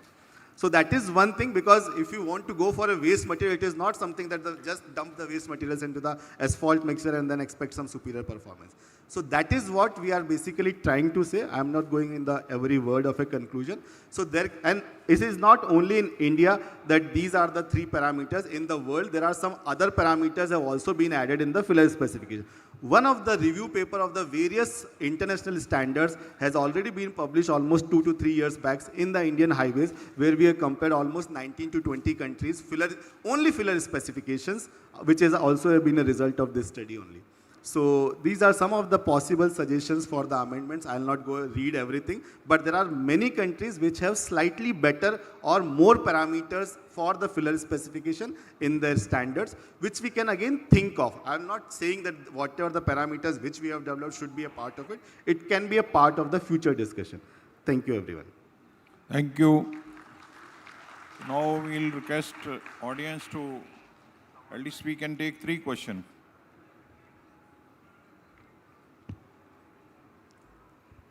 So sir, you have left your presentation open-ended again. You see, because what I expect from the academia is that you should make a specific recommendation that which type of filler should be used, because we are in a dilemma always, whether the stone dust or the marble dust or the limestone, because you try to understand the dilemma of the field engineer, that which type of filler he should use. Because the cost implication is there in the mixes. Sir, definitely. Means I do not want to make it as a very fixed thing. Like for example, my result shows the marble dust is one of the best performing fillers. But again, if I have to use the marble dust in the Tamil Nadu, probably I'll not be getting the marble dust. So my idea was not to tell about that marble dust is the best performing filler, so use the marble dust every part of a country. My idea was to give some parameters on which we can evaluate whatever the fillers which is available. So maybe in your vicinity also you are having 2 or 3 different type of waste products or fillers available. Out of those 2-3 fillers, which of the fillers you can choose, that parameters we are giving. No, suppose you take the case of UP. Yeah. In UP, all 3 are available. Yeah. At different cost, of course. Yeah. And all 3, they satisfy the requirements also, Yeah. the requirements. Yeah. Then which filler should be used by an engineer? So Because in the normally we have the item rate contracts. In item rate contracts, we have to put the cost of the filler there. Yeah. So suppose we put the cost of the marble dust, then we have to get only marble dust used. Yeah. If we put the stone dust, then the contractor will. So again, sir, if you took at the western part probably, which is more near to the Rajasthan, we can take a marble dust. If you are talking about something in the Bundelkhand side where we have the granite, Kabrai and all those quarries, so then granite can also be considered as a good performing filler. Again, something means it is totally upon the location where they are getting. So again, if we have to incur more cost in the traveling part, that can also be considered. So again, with respect to the performance, we can come to an optimization that up to what distance we are going, just for increment. So this is just an idea. Yeah. We can have a next question now. Yeah, Professor Ankit, good presentation. I have one clarification. Can you give us something your thought of it? If at all you want to adopt this for the low volume rural roads, so what is your thought process on it? So low volume roads, actually we are not designing the mixtures. Okay, so whatever the OGPC seal coat we are using. Yeah, I mean to say that, today, if you see, most of the people are going for a fashionable FDR, where we are trying to go for a BC 30 mm or 40 mm. In that context, I'm just asking. So the same kind of a thing, because BC is also a designed mixture. So whatever the means limited results which we have produced can be applied for the BC. It is totally maybe for the BC or maybe for the DBM. And this becomes very important for the mixtures like SMA where you have a higher filler content, 8 to 12%. So that becomes a very important kind of a thing, because here the amount of the filler is one of the highest in any kind of a mixture. So SMA becomes a very important thing. So now we can have last question. Anyone?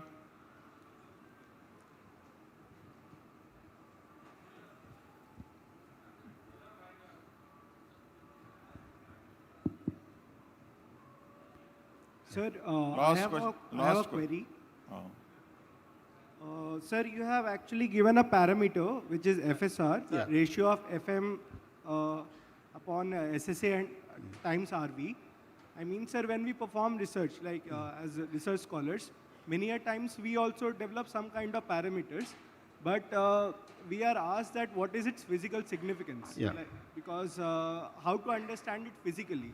So may you shed some light upon this parameter? Yeah, definitely. So if you look at that parameter, it is basically means it is directly have a correlation with the fineness modulus. So higher the fineness modulus, you will get the higher the FSR value. But it is having an inverse correlation with the specific surface area. So if you have a more surface area, your FSR value will be less. Okay, and more surface area actually we are not looking for, because it will require a higher binder content. Okay, so that has a very inverse relationship. So that how you can understand this parameter's final significance also. Similarly, the Rigdon voids is also a part of this. So Rigdon voids, if you are having a higher amount of a voids, it requires more binder content. So these are the two parameters which we actually want on a lower side. So that is why it is there on the. So more void content, more area requires more binder, making it more stiff. Okay, because most of the binder will be absorbed by the filler. Remaining is the binder left for the workability and the other thing. So then it will make a stiff mix and the brittle kind of a mix. Sir, relating to Thank that, you. Sir, relating to that, my question is that filler binder ratio plays a vital role. Yeah. And what you just explained, I appreciate it. But you have mentioned this range is from 0.6 to 1.2, which looks quite wide. Have you customized it further for our Indian climatic use? So sir, actually our work was not because this 0.6 to 1.2 has been taken from the MS2, the Asphalt Institute manual. Okay, and this ratio is based on the weight. Okay, so weight with respect weight of the binder. So this is the weight ratio. Actually, we are more looking into some more into the research point of view and more detail because we are all talking about the volumetrics. Okay, it's the mixture design or the bituminous mixture design, Marshall mixture is a volumetrics exercise. It is not a by weight exercise. Still, because that range is quite 0.6 to 1.2, so 100% variation. That is why Yeah, so range, sir, actually, why this range has been there is, we have the two different modes of failure, fatigue and rutting. And we all know that if you make the mixture as a stiff mixture, it will perform good in rutting, but weak in fatigue.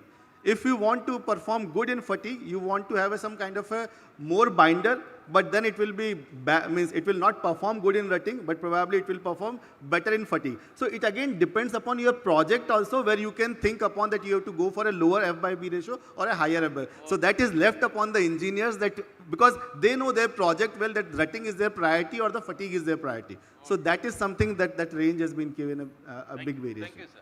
Thank you very much I am happy there is a lot of interest of audience on the question. We have a few more questions, but we have given to the author. I think they will be sharing with the delegates. So I'll now request my co-chairman, Dr. Abhay, to summarize all the presentation. Dr. Abhay.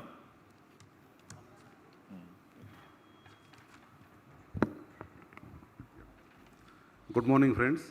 So this is the purpose of, IRC conventions and conferences, where there is a confluence of practicing engineers, academia, industry, and we share the knowledge, we discuss, we debate. And we could see, this particular debate and discussion very live over here, and that will further. There is no one-stop solution. We have to arrive the solution. The solution we had yesterday may not be working today. So we had 4 papers. Paper number 740, that is structural monitoring of Amarmal by Patil Saab, and then he has shown a live case study where the sensors were installed, and then we could monitor the performance of the structure. And this is very critical because we are designing the life of the structures from 100 years to 120 years. So thanks Mr. Kishore Patil for giving the live study, case study. And then we foresee that almost all the structures, the new structures, will be instrumented and monitored for their performance. The second paper was the comparative study on finite element analysis of pavements for foam bitumen treated base. And nowadays, to increase the performance of the flexible pavements, we need to enhance the property on the performance of the base and the sub base. Ms. Somita Roy has presented a good presentation on, how we can use the foam bitumen to enhance the performance of the base and the sub base, and hence the performance of the total structure, means road structure at all. And then they have done the good finite element study using Plexus software. So my compliments to them. Then the third paper, it is a very critical paper, that decarbonizing the road construction, the paving the way for sustainable future by Shri R.K. Pandeyji and Ambika Bahal. This is the very critical because we are envisaging for net zero 2070, and then they have given some framework for this net zero. So they have said that, if you use the RAP, then we can use, reduce the 60% of the carbon to be being emanated, or maybe embodied carbon, or the performance carbon. So that is a very good paper there, that even though just by using RAP, we can reduce around 57% to the carbon footprint. And we know that when there is a problem in the road, or the road is not in good condition, the speed reduces, and sometimes, we see the completely red tail lights all over in the night. So, and then a lot of emission from the vehicular emission. So we need to have our roads in the good condition. And in the same league, Professor Ankit Gupta from IIT BHU has given a good study. That is, the paper is methodology to screen fillers for optimum fatigue performance. And again, it is a trade-off, whether you have got rutting performance or fatigue performance. So we have to, when suppose we try to increase the fatigue performance, the rutting performance diminishes. So he has given very good studies, and he said that a lot of studies they have done. And then for a particular case, they have shown if you use the marble dust of 5%, we get the good fatigue performance.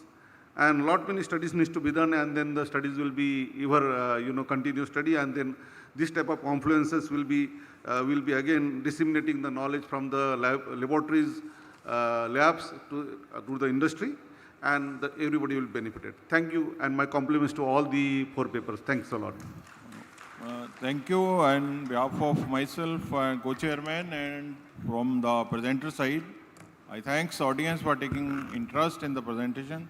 And if there's any further question, they can share with the presenter during tea time. Thank you very much. And over to host. Thank you so much, sir. And thank you to all the presenters for your insightful paper presentation published in the IRC journal. The session has now concluded successfully, and we truly appreciate the valuable knowledge you have shared with all of us. And now may I kindly request Sri R.K. Dhiman, chair of the session, to kindly present the memento. Sir, you need to come forward.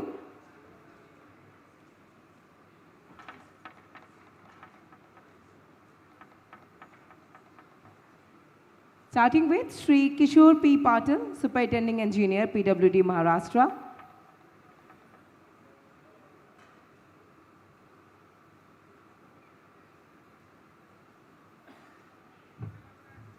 We can give a round of applause. Everybody, please.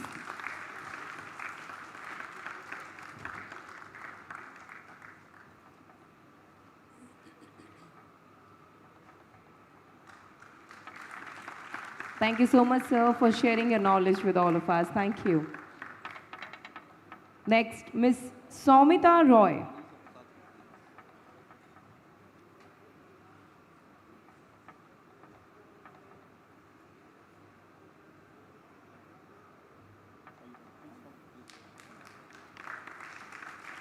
Thank you so much, ma'am, for your insightful presentation. Dr. Siksha Swarupa. Dr. Siksha Swarupakar.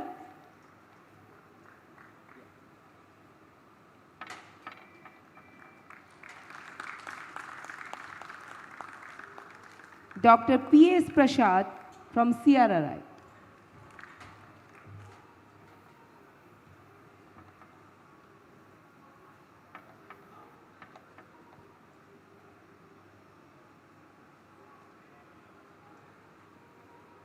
Can we please have the mementos?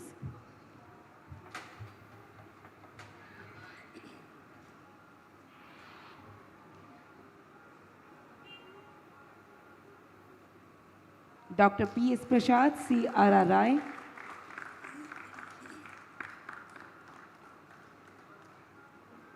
Sri R.K. Pandey, former member, NHAI.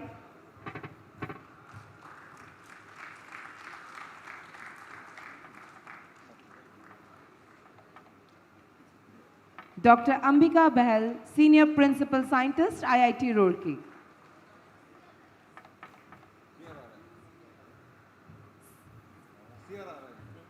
CRRI, okay.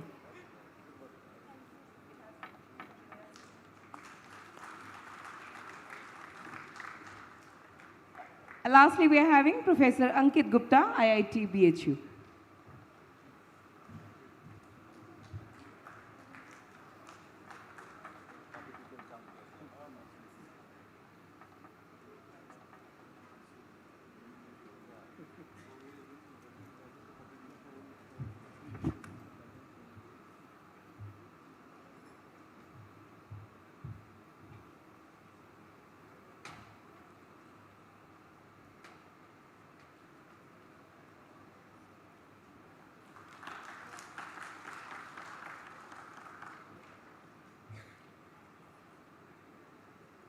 And now may I kindly request Sri Manoranjan Mishra, Engineer-in-Chief Retired, Works Department, Odisha, to kindly come to the dais to felicitate our chairperson and co-chairperson of the session.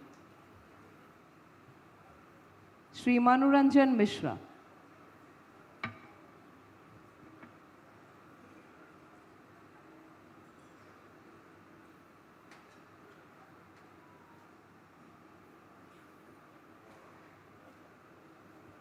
May I kindly request our chairperson and co-chairperson to kindly come forward.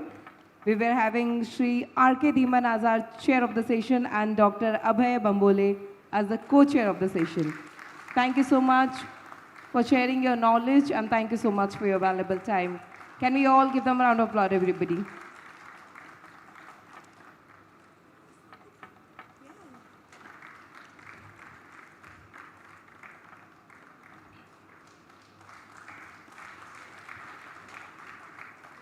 And with this, let's make a memory. May I please request all the presenters to kindly come forward along with our chairperson and co-chairperson. Let's take a group photograph.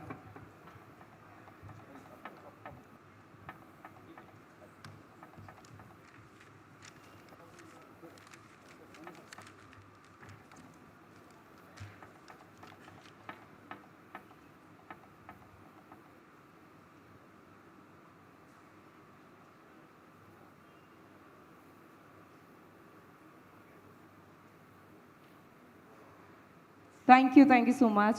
Thank you so much, all the presenters, our chairperson, co-chairperson. Thank you so much, everybody. This is the end of this session, and we are going to resume the next session after 15 minutes. Go grab a tea or coffee. Enjoy your time. We are going to resume the next session after 15 minutes. Thank you so much.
Hello. Hello.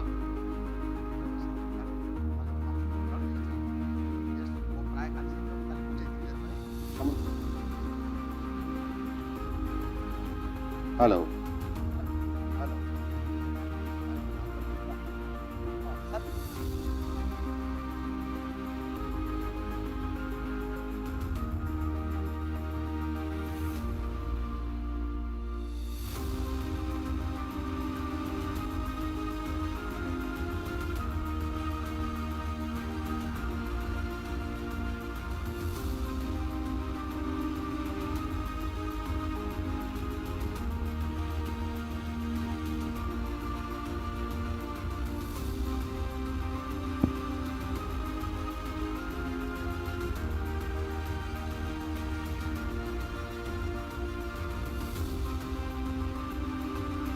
Hello.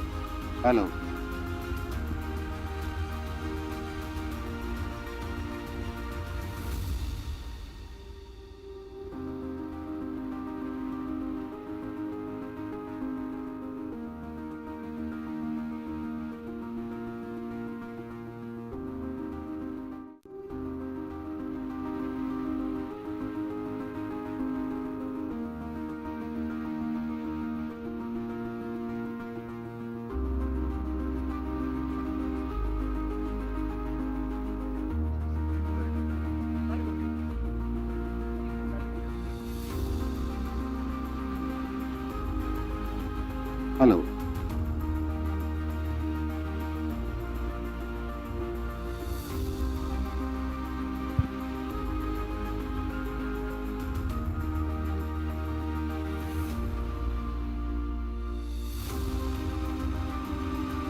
check, check, check.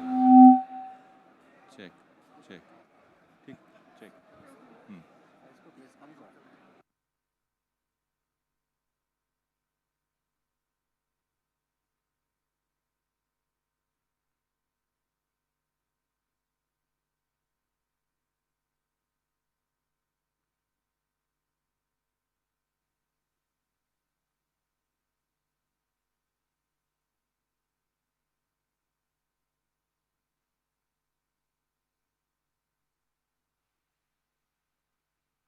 Check, check, check, check.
Check. Hello, check.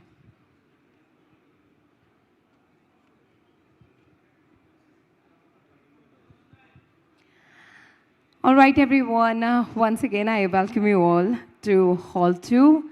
And we are about to start the technical session 9. Good afternoon, everybody. I hope everybody had their cup of tea or coffee. Everybody had? All okay? Shall we start? Yes, all right. So, ladies and gentlemen, I welcome you to the technical session 9 for innovative, sustainable, and cost-effective construction technologies success stories.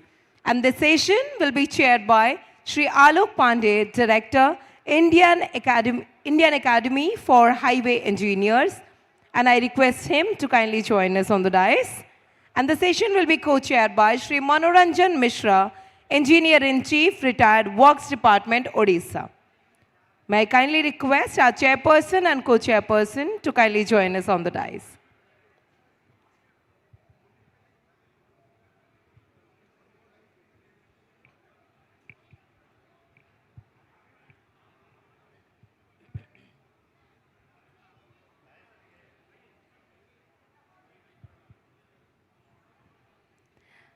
And to welcome them, now may I kindly request Engineer Pragya Purnimasi, Executive Engineer, Works Department, Odisha, to kindly come to the dais and welcome them with a flower bouquet.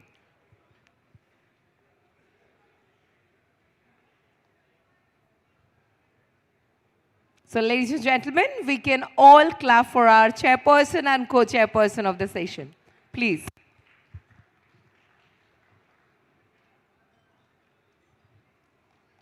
We welcome you, sir, and hope to have a great session with you.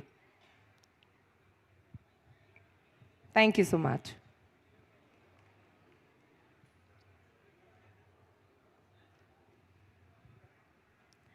And now it's time to invite all the presenters of the session to the dais, starting with Sri Bhanoj Doku, Vice President, Cube Highways and Transportation Assets Advisors Private Limited. Engineer K. Hemlatha, Divisional Engineer, Road Safety, HRS. Colonel Somendra Banerjee, Veteran Vice President Commercial, Messrs. GeoQuest. Shri M.M. Swami, Chief Engineer, and Dr. Vishal Thombare, Deputy Chief Engineer, Roads, BMC. And lastly, we are having Engineer Satyajit Dalai, Additional Chief Engineer. So may I kindly request all the presenters to kindly join us on the dais.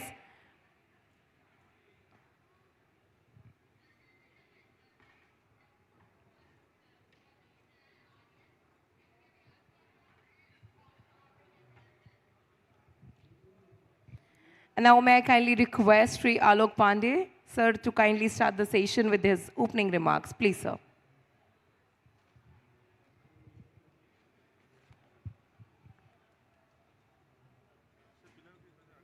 Five presentations regarding innovative, sustainable, and cost-effective construction technologies.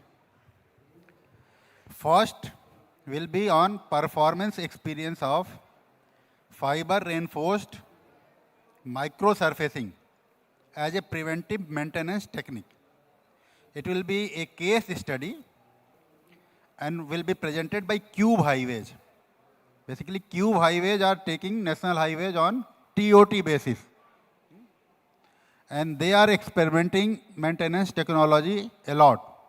So we'll get a lot of things from this new study. So I will request Sri Bhanoj Dokuji to present. Time allotted is 12 minutes.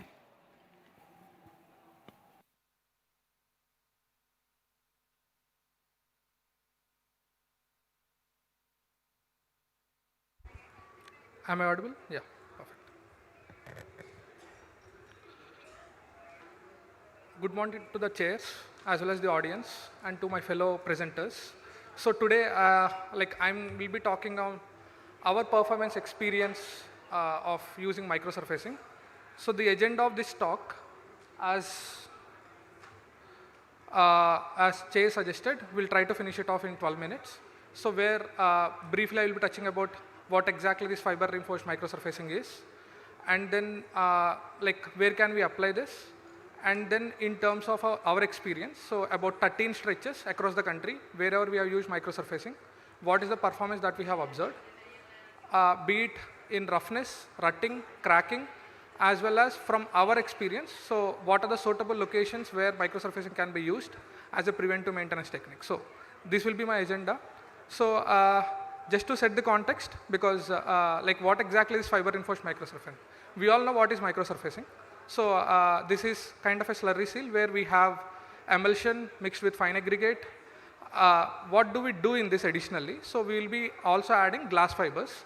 So now the recipe is going to be prepared with glass fibers, emulsion, water, few additives based on the setting time requirement, and then cement and the fine aggregate. So especially an asset management company like Cube Highways, so where we want to leave the traffic to leave the traffic early during our maintenance techniques. This is one good technology because within 1 hour we can open the road for traffic. But however, it comes up with its own challenges, which we will discuss in the next of my slides. So where can be applied? So whatever I'm talking till now is like there in books, everyone can study, it is there in our IRC standards as well as in everything. So where exactly this microsurfacing can be applied? This is a simple thing which people say, it's a preventive maintenance technique. So like you should apply when the pavement is structurally sound or there are no distresses. Like this is what we find in any books. So is it really true that it can be applied on any pavement irrespective of the conditions when it has structural capacity or not? We will cover in our next slides. So as part of my presentation, I will be utilizing data from these 13 stretches, which started from all the way from 2018 to 2024, so that we have a complete life cycle of microsurfacing. So one can appreciate how it is kind of performing in last 5 years without doing any maintenance. So whatever we are talking about is going to be pure microsurfacing, no overlays on top of it. Whatever we have observed in last 5 years will also be touched upon from the first 3 projects, and then remaining projects will also be utilized for comparative purpose. So if you look at this table carefully, so this, as I told, one is it started from 2018 all the way up to 2024. If you notice the temperatures ranges, so whatever we have presented is maximum temperature at that location. So it is also varying all the way from 35 degrees all the way up to 50 degrees. And if you look at truck loading, like started from like a normal, like let's say 5 VDF all the way up to 20 VDF, how it is performing. And even the volume in terms of ADT is also like varying from low to high.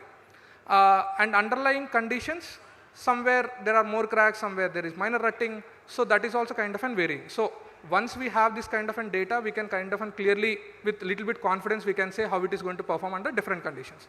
Now if you look at roughness performance, one careful observation that one should make here is, like after microsurfacing, roughness has gone up, it's not gone down. So why is it happening is a technical thing. So it's not like it's bad that roughness is higher than what was earlier, because if you look at the first 5 projects, where my initial roughness before doing this periodic maintenance or major maintenance, my roughness is about 1500 to 1800 or 2000. So when I put microsurfacing on top of it, my roughness went up, because that's the nature of microsurfacing, because the texture that you get will end up giving that kind of an initial rough surface. Whereas if you look at the road which has very high roughness, like that is P6, where my roughness, average roughness was more than 2500, there is a drop. So which means from here, one thing that is coming out is like, if you have a good road where the roughness is on the lower side, do not expect microsurfacing to give a performance where it will improve roughness a lot. But if you have a road where roughness is higher, this is for sure going to help. Now if you move to progression, like that is a single data point, before and after. Now if you look at what happened last 5 years on the stretches. So again, as I told, without any maintenance, whatever data that we collect using network survey vehicle, that is what is being presented here. So if you look at here carefully, so like April 2018 is pre-overlay. After overlay, as we have seen in the previous graph, the roughness has gone up and then it started going down and then stabilize, because whatever aggregates which are protruded outside are kind of getting settled into the bed, or it's kind of moving out, then it is getting stabilized. Once it starts stabilizing, which means it is coming below 2000 or 1800, again it started going up, which happens in any payment, right? Because payment deteriorates with time. So that's, it's like everyone understands that. So same thing has been observed in both the projects where we have like data for 5 years. This is complete life cycle. After this 2023, we did overlay on top of it. So before that, whatever data is there, this is what it is. Now if you move to rutting, does microsurfacing help in rutting? My answer would be yes, and as well as no. If rutting is very high, obviously this will not be able to do anything, because that's, we need to do something else. But let's say if rutting is marginal, around 10 mm or something, this will for sure improve. How does it improve? Because when we put microsurfacing, this will obviously fill the grooves that are kind of created, which we call it as rutting. So the same thing can be observed here. In all the projects, the rutting has been dropped. Now, we wanted to, like out of curiosity, being an engineer, so we want to be a little bit more analytical. So we wanted to check, is it by chance or is it statistically can be proven? So we did a Z test considering about 212 observations. So you can clearly see the Z is way higher than Z critical, which clearly showcases this is not by chance. microsurfacing has its own effect in improving the rutting. But how is it performing in the life cycle? So if you look at the life cycle, so it clearly shows it went down, and as any payment, it started going up. So it's not like it will for sure mitigate the rutting in all the instances, but it goes down and then it started going up. So this is what the rutting data shows. Now if you move to crack performance, because I used a fancy term like we have added glass fibers, which is not there in our specification. So like what exactly is glass fibers are doing about? So we wanted to understand what is its crack resistance, because what this glass fibers does is like it creates a network and ensures the crack propagation do not happen. So if you look at this is the data which shows before microsurfacing and after microsurfacing. It is clearly understood, like when I put some layer on top of cracks, obviously my cracks are going to go down, but however, it is not has become zero. So which means whatever minor cracks which we have left before doing microsurfacing has shown kind of has come up. But however, those are very few. Now how is it, and the same like as I told earlier, we did again statistical test using t-test because the sample size is lesser than 30. So it clearly again showcases that microsurfacing has its own role in improving the crack resistance. But how does it perform over time? So if you look at one careful observation, if you have noticed, the inner lane, after almost like 3-4 years, the crack percentage is about 20%. So this can be compared with the pre-overlay condition, because the condition is almost same. So earlier it was 50%, same time after doing periodic maintenance after 4 years. So here also after doing microsurfacing after 4 years, the crack propagation is about 20%. So even though initially it is very high, but because of the network or the kind of an tailor-made emulsion that we use, it has played its own role in mitigating the crack going way higher. So this is what the crack observation shows about.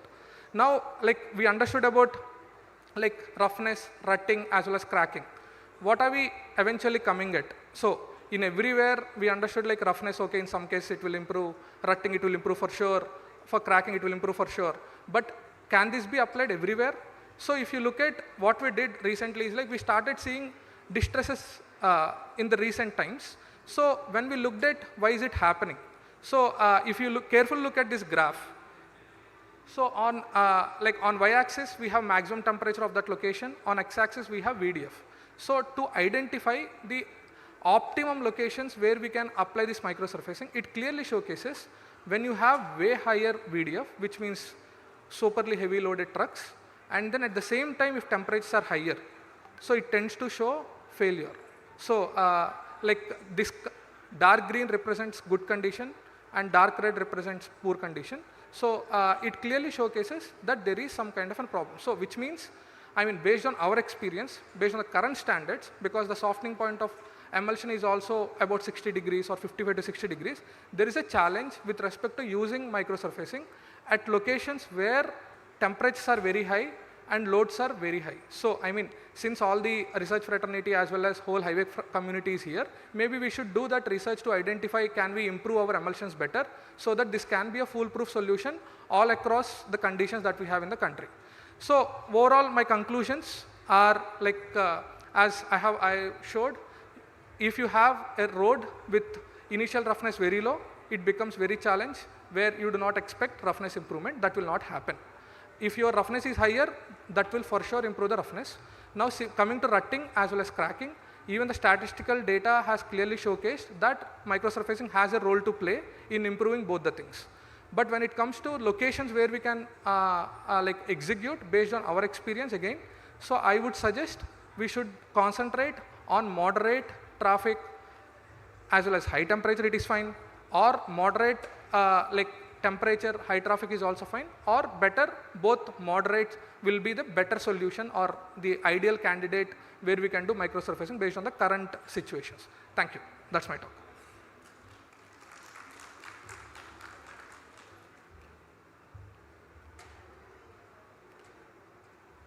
From any side, 3-4 questions can be asked.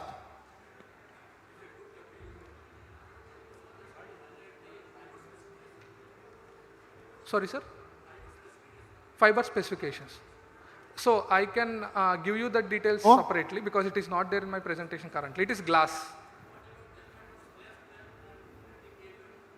fatigue behavior, so the thing is like we did just like frost breaking point, we cast a beam and then we try to bend it to see what is it's like how much bending it can take or how much, tensile push it can take before getting cracked. So what we have seen is Can with you give 0.3 him a mic, please? So what we have seen is with 0.3% glass fibers, the kind of an improvement in performance is better. So that's what. No, that we have not shown in here, sir. I can connect you separately and show it to you.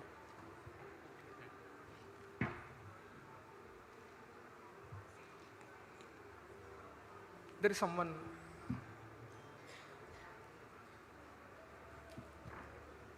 More question from Ramachandran ji. Hello. Initial roughness is higher than permissible. How to accept this overlay? If you are saying that initially it will increase if low roughness is there, so then how to accept authorities? It should be in acceptable range, na? As per IRC.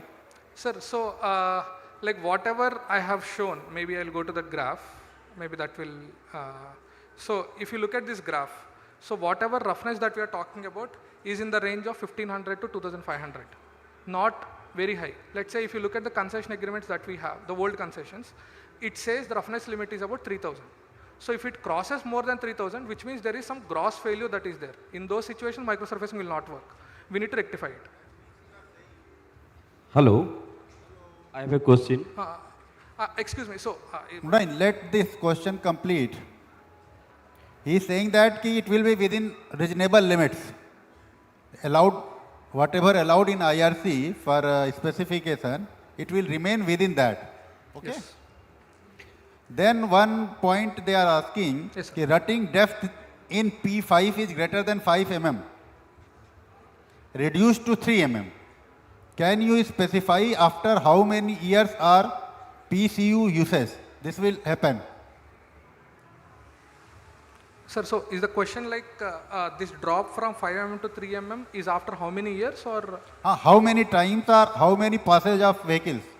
So this is directly coming from network survey vehicle. So when we run that network survey vehicle, before doing periodic maintenance, the rut depth, average depth is 5 mm. After doing periodic maintenance with microsurfacing, the rut depth dropped to 3 mm. So it is measured using network survey vehicle. No, but will it take some time or immediately after laying it will happen? Sir, 3 mm is like, so 3 mm to that happens. So like this data what we are showing is like you can say about 3-4 months after laying. 3-4 months. Yeah.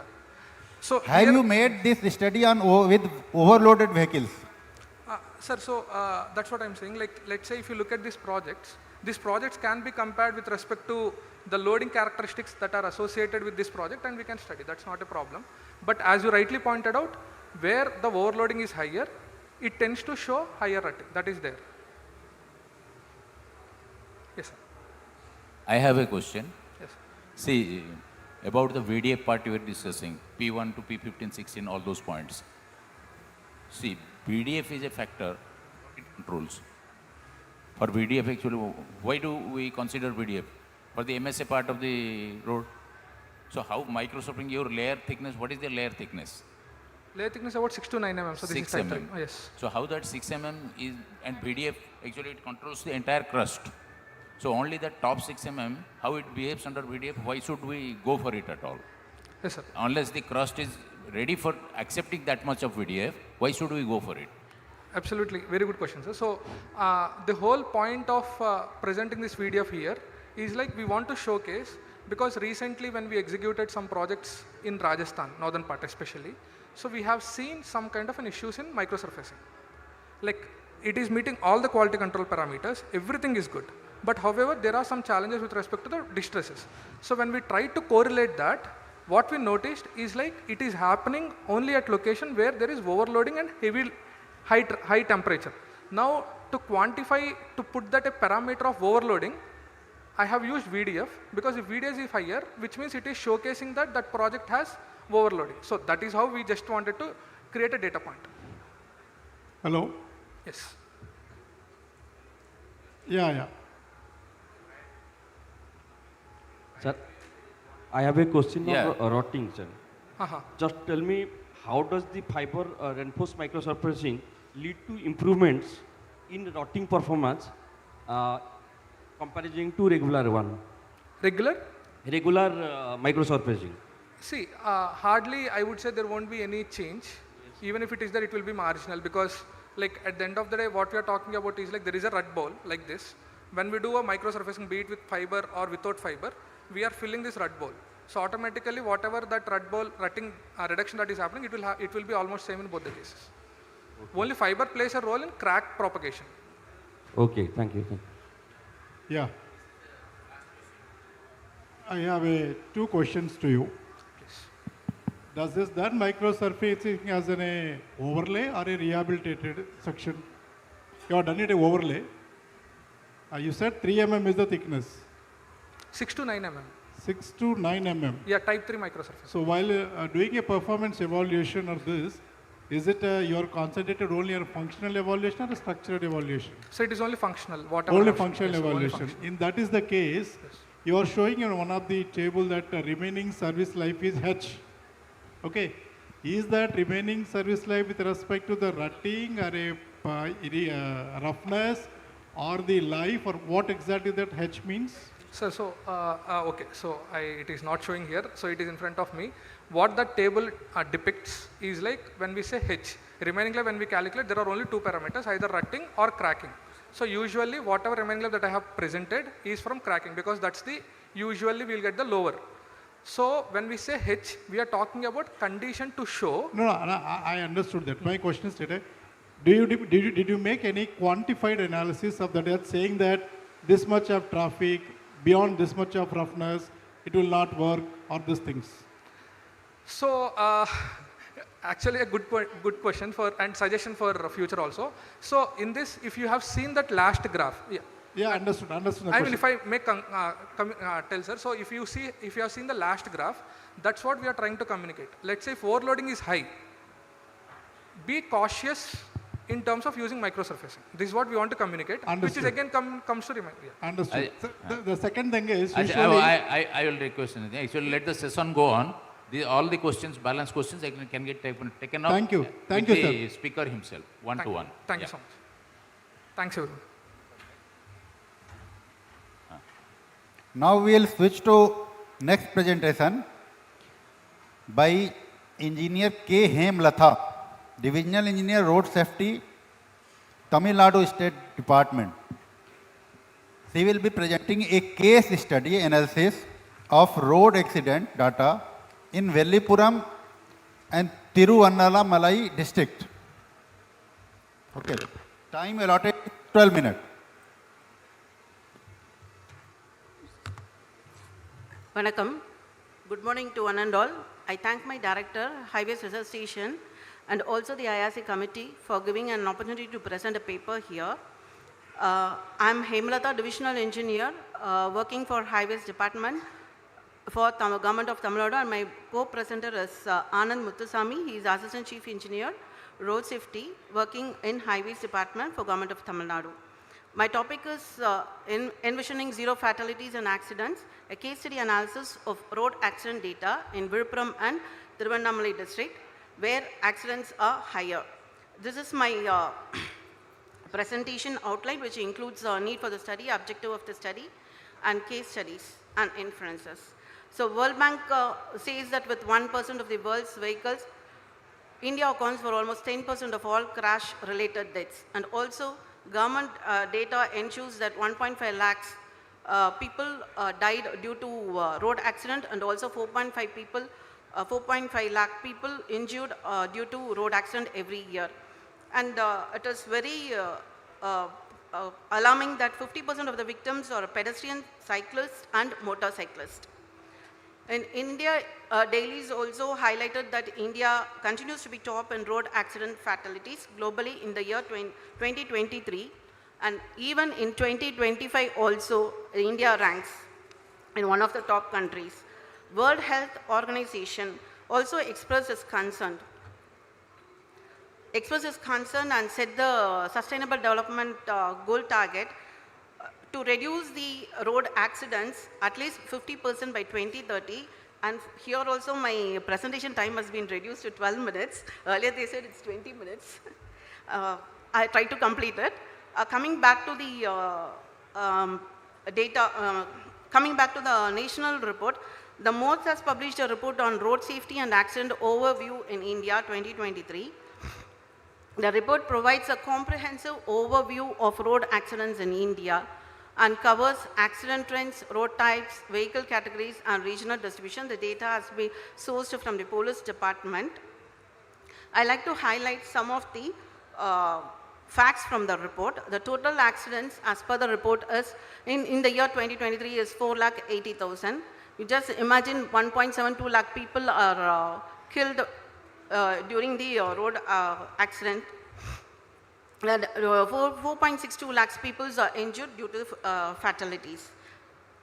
I like to also say that 66% of the victims are between the age 18 to 45. It is upcoming, that age is the prime age, but we are losing around 66%. This chart also clearly shows the accident are not getting reduced, it is increasing. Even in 2025 also, it is increasing. The MODS has classified the roads as national highways, state highways, and other roads. Actually, this is based on the EDAR, and other roads it includes village road, ODRs, and also MDRs. And this national highways has recorded highest number of accidents, around 1.5 lakhs, and 57,000 fatal accidents and 63,000 fatalities. In such, it is 1 lakh accidents and 36,000, around 36,000 fatal accidents and 39,000 fatalities. So national highways and state highways alone constitutes around 59% of fatal accidents. We have to think about more than 50% the fatal accidents are occurring only in national highways and state highways. From this chart, it is very clear that Tamil Nadu is in the top, following the Uttar Pradesh. And in 2023, the total number of fatal accidents is 12,000 in Tamil Nadu, but now also it tops, and it is around 15,000. So it is a very critical thing, we have to think about it. It is a time to find out some solutions for this. And this is the data which I got it from the EDAR. This is for Tamil Nadu, I have taken for the year 2025. So I started analyzing the Tamil Nadu accident data. It is visible from the chart that the accidents are not getting delayed, so getting reduced, and it is around 15,825 for this year, the fatal accidents. This data has been taken up to November 2025. This is also based on the classification for Tamil Nadu. In national highways, you can see it is recorded as 4,590 fatalities. For SH, it is 4,163 accidents. The intensity see, in this slide, you can see that national highways and state highways contribute a lot of accidents. In this slide, in Tamil Nadu, we have got 6,805 kilometers of national highways, and that 4,590 fatalities has been recorded, whereas 4,163 accidents have been recorded in 12,625 kilometer length of state highways in Tamil Nadu. The intensity per kilometer is 2.5 in NH, and it is 1.46 for SH, and 0.4 for other roads. So we have to focus that NH contributes highest intensity of accidents. Why this study? World Bank says one accident will create a loss of about ₹1 crore. Investing in development of infrastructure to lose in the GDP of the country necessitated to reduce the accidents. After all, human life values much more, and it values high more than anything. As a case study, I have taken Thiruvannamalai and Viluppuram district, where I belongs to, and also it ranks in one of in top districts within the Tamil Nadu. Have collected the data from the EDAR again. This is a table which is showing that top 15 districts within the Tamil Nadu, which is increasing in the number of accidents compared to the last year. So let us now take a look at the increasing accident statistics for the top 15 districts across Tamil Nadu, comparing data from 2024 and 2025 up to a month of September 2025. It is clearly shown that Viluppuram and Thiruvannamalai district comes in top 5. You can see there it's in Thiruvannamalai it is 1720, whereas in the last year it is 1510. In Viluppuram it is 2290, and in last year it was 2031. So similarly, the increasing fatalities, Viluppuram ranks 6th with a 10.34% increase with respect to previous year, and Thiruvannamalai ranks 11th with 0.9% increase with respect to the last year. Even though the Thiruvannamalai district has gone to the 11th place, you can see the number of accidents occurring in the Thiruvannamalai district. It is 545. That is the highest number when compared to the first top district, that is Vellore. In Vellore, 278 accidents are happening, but whereas in Thiruvannamalai it is 545. Even though the increase is less than 1%. Here we go in detail. I have just taken the data only for Viluppuram and Thiruvannamalai. In Viluppuram, we have got national highways. In that, we have observed 230 fatalities, fatalities have been observed. In Viluppuram district, there are, in Viluppuram, 230 fatal accidents, and in Thiruvannamalai, 129 accidents. In Viluppuram, NH and SH alone has contributed 42% of accidents, and in Thiruvannamalai, the national highways and state highways have contributed 58%. It's almost 50% of the accidents are occurring only in national highways and state highways. I think this is the right time to concentrate on the national highways and state highways, and we have to find a solution for that. In Viluppuram district, these are the critical corridors. In the critical corridors, national highways alone is coming. And if you see the different types of crashes and the accidents, we can see head-on collision, rear-end collision, side-end, but whereas dangerous driving alone has created a number of accidents, has increased in accidents. And if you see the reasons, it's a rash drive, mostly rash drive and speeding. In Thiruvannamalai district, again 2 NH corridors are coming as a critical corridor and 2 state highways. Here also, again the dangerous driving is an alarming scenario. So this is to just have a feel of the road and the black spots. I have taken a picture of this. And this is the bridge, and you can see there at the end of the bridge one bypass is coming and connecting, and there is no proper signages. This is an accident spot, and almost every week we used to get a report of accidents. And here also, even though it is a straight road, there is unauthorized access to the road where two-wheelers are coming and hitting these vehicles coming from the speed corridors. And here the second picture is a petrol bunk. There is no proper access to the road. There is no safety for them, for the road users and the vehicles. And this is also one more thing where the road is straight, but still unauthorized parking is there. This is one of the black spots in the Viluppuram district. This is the scenario, the present scenario of SH4 Arcade to Viluppuram. This is the main town Senji. Historical fort is there. It is kind of a tourist place. You can see the behavior of the road users, and unauthorized parking is there. There is no junction improvement, no road safety signs, caution boards, etc. And it is self-explanatory actually. Please complete fast. Yes, yes. I thought of showing the extracts of the EDAR, how they are finding accident data being filled by the transport department and police department and highways department. I've just taken just 5 cases to show you. See, in the accident in the serial number 1, the accident, it is a fatal accident. If you see, it is because vehicle to vehicle head-on collision, but the police has recorded it is a negligence, rash driving. It is they have filed a case under section 106. But in the inference, they have told that no helmet. Traveling without helmet is a violation as per the Motor Vehicles Act, but it is not entered in the EDA. So this kind of discrepancies are there in the EDA. So we should refine it. These are some of the reasons why the accidents are happening in the Viluppuram and Tirunelveli. Untreated, it's all a known thing. Untreated median opening, inadequate illumination, damaged crash barriers, inappropriate termination of crash barriers. But whatever it is, even though it is listed here, these reasons have not been listed in the EDAR. They are simply saying it's a negligence, rash drive, drink and drive, like that. So these are the observations from the case study. Road geometry has not been reported as a reason for accidents. No CCTVs have been installed. More number of accidents occurring only between 6 p.m. to 9 p.m. Most of the victims are two-wheelers, that is more than 40%.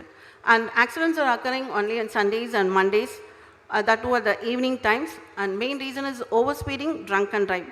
Comparatively, most of the accidents occurs in rural areas due to encroachments and behavior of the road users as showed in the video, mainly because it connects Pondicherry. Our Viluppuram is very close to the Pondicherry state.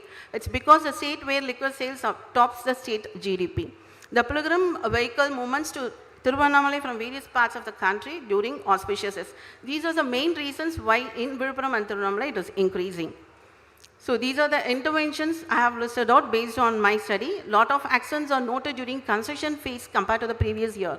The bifurcation of payments of DBM and BC gives room for the contractor to delay installation of road furniture and road marking, which is a main cause of accidents during the night times in the construction phase. While preparing the DPR, provisions to account the public behavior like road crossing shall be counted mandatorily. Like the construction of VUP may be considered so as to facilitate the public to cross the road safely. Public is not accounting the speed of vehicles and tend to cross the road. That is, the time prediction fails while crossing or even overtaking. Crossing shall be reduced and U-turn provisions may be included in the DPR itself. Presently in construction contracts, road safety experts are evaluated only on production of mere certificates and overall experience and not on their expertise experience, which shall be based on their contribution in reduction of accidents on their deployment. So we can encourage the roundabouts and increase the public awareness campaigns and laws after construction, social effects to be considered to reduce the fatalities. Human behavior to be studied, it varies from place to place, district to district at the time of DPR itself and designed accordingly. After construction of expressway or multi-lane highways, then going for construction VUP clearly indicates the mere neglect of the people needs residing near the highway. It also resulted in loss of life, money and time. Upcoming infrastructure developments are being made under EPC mode. So the perspective of fixing the responsibilities for loss of life and safety of the vulnerable should be clearly fixed to the road safety consultant of that particular project. Loss of one life is equivalent to 1 crore as on date. It directly impacts the growth of the country. Loss is also in two ways, namely the GDP loss and also the project cost overrun. And also it's a kind of a repetition. In the same road we are widening to multi-lane, 8-lane, 6-lane, and again we are going for a VUP concession. IRC may think of upgrading the standards of 2-lane with at least a New Jersey barrier median. In curve portion, it should be made mandatory to provide the median either movable or immovable based on the site conditions, because in the curve portion only the overtaking is happening and the accidents are happening mainly by the two-wheelers. Thank you. I hope I completed my presentation within the time, sir. Thank you, sir. Questions, please.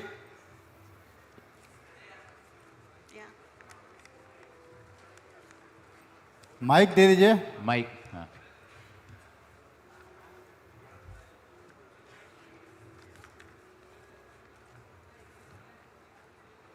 Hey, organizers, be ready with the mic always.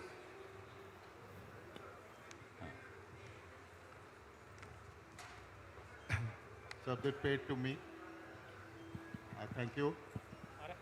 Bhubaneswar, from Pahal to Jala, that is Khorda section NH16, more than 20 fatalities have occurred in the last 1 year.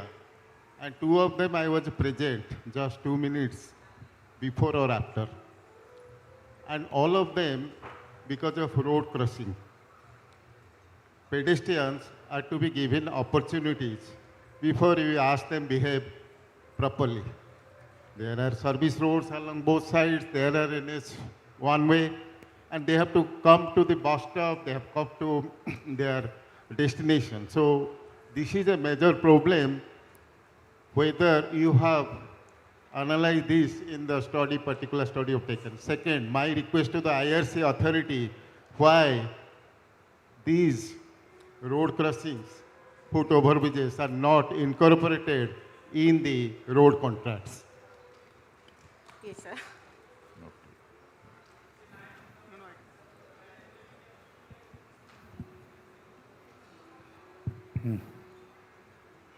Yeah.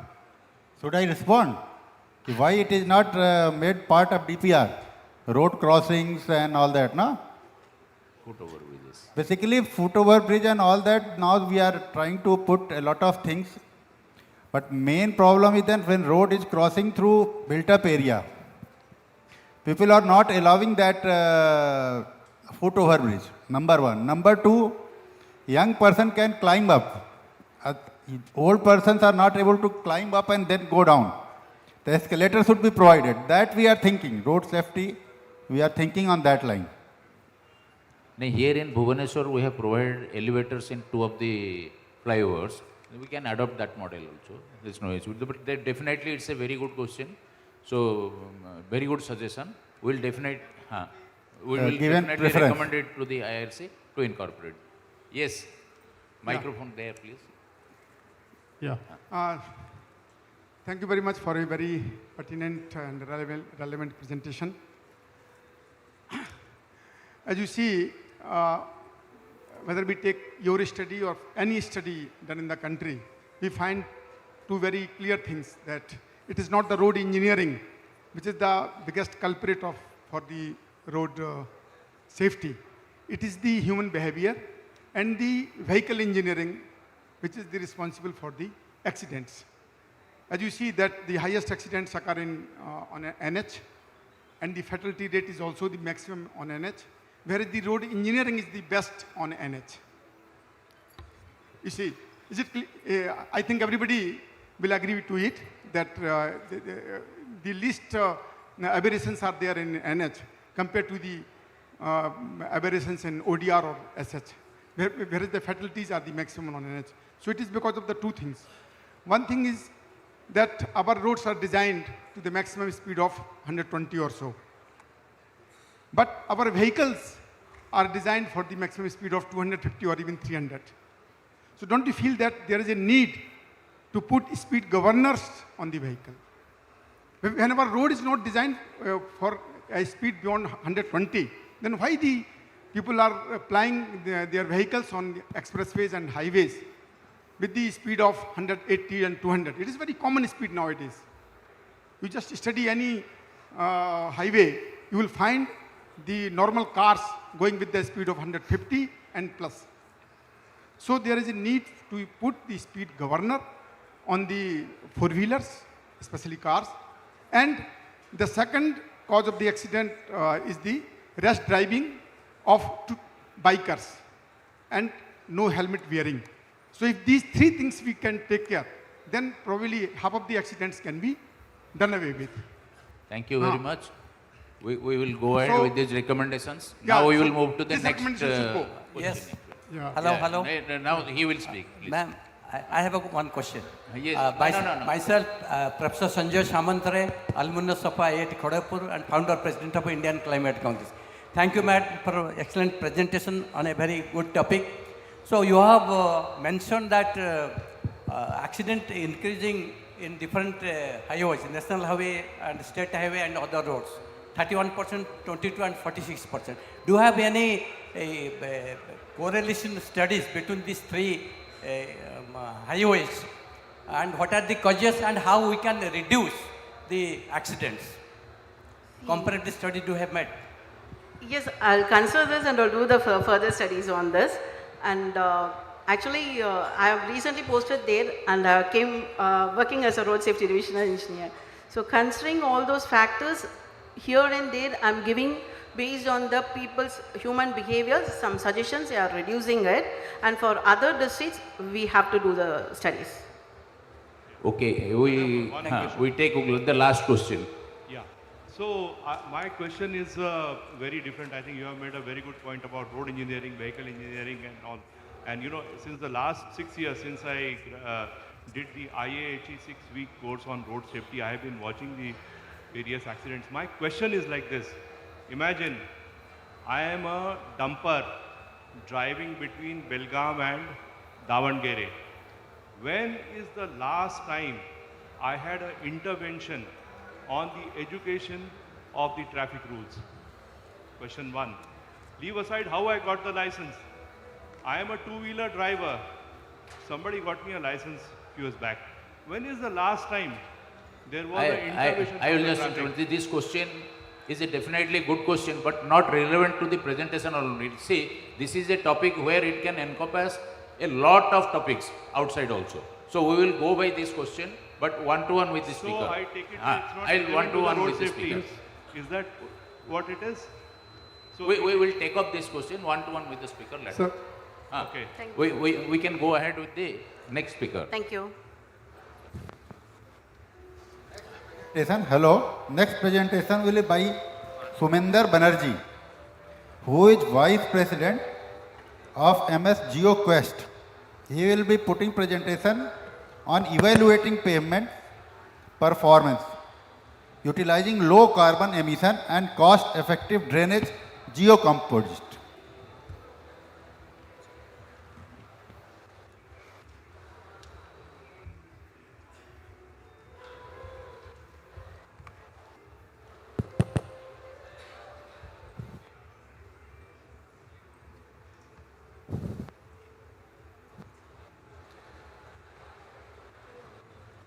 Jai Hind. I'm Colonel Soumendra Banerjee, and I'm representing my firm, GeoQuest. For 24 years, I was in Indian Army as a colonel with Corps of Engineers. Ladies and gentlemen, today I'm going to bring out a very important topic which should be addressed as we are progressing in India. Primarily, as the theme of this particular session is cost and sustainability. So I will be talking about a technology which will replace the natural aggregate, and with that effect, we will be able to reduce the carbon footprint. Unlike what we think that it is expensive, it is not expensive, and at the same time, it will be able to perform better. So let me go to a very scenic place. Everyone sitting here will love this place. Nobody out here will say that I don't like this. Hill slope. But what we are doing to this hill slope, ladies and gentlemen, we are ripping it apart. We are ripping it apart by quarrying, stone quarry. An element which is being used, and one of the most important elements, construction element which is being used. Now, this is my problem statement. Sorry. So, this is the problem statement, but this is our problem statement. So, let me go to the kind of activities that results into this. Mining, the construction activity associated with mining, right from the crushing of material to transportation, all along. I think I'll use this. From the transportation to the crushing of the element, everything is contributing into the degradation of the system. So here we are bringing in something like what we have, a drainage layer under a rigid pavement. It's a one which is given in IRC 83. We are trying to replace it with geocomposite. A geocomposite which will perform in a similar manner without affecting the overall performance of the rigid layer. So in various codes, I've picked it up from IRC 15. So in this we have a drainage layer and a filtration layer. It's just over the subgrade. Now, ladies and gentlemen, we have codal provisions where we can use drainage geocomposite instead of the GSB, which is drainage geocomposite, which is used for the filtration layer. Now, what we are suggesting here is, let's use it for the drainage layer also.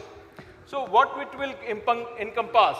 It will encompass, I'm sorry about this, I'm not doing it, it's on its own.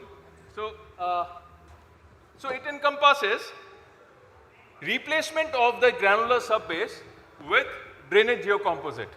Now, in IRC 15, you have a minimum. It says that if you remove the drainage layer, the filtration layer, the minimum thickness of the GSB has to be 150 mm. What we are trying to say, let's reduce it more further. Let's reduce it more further to bring more, to reduce the natural use of natural aggregate in the pavement. What is the performance? What this GSB is doing?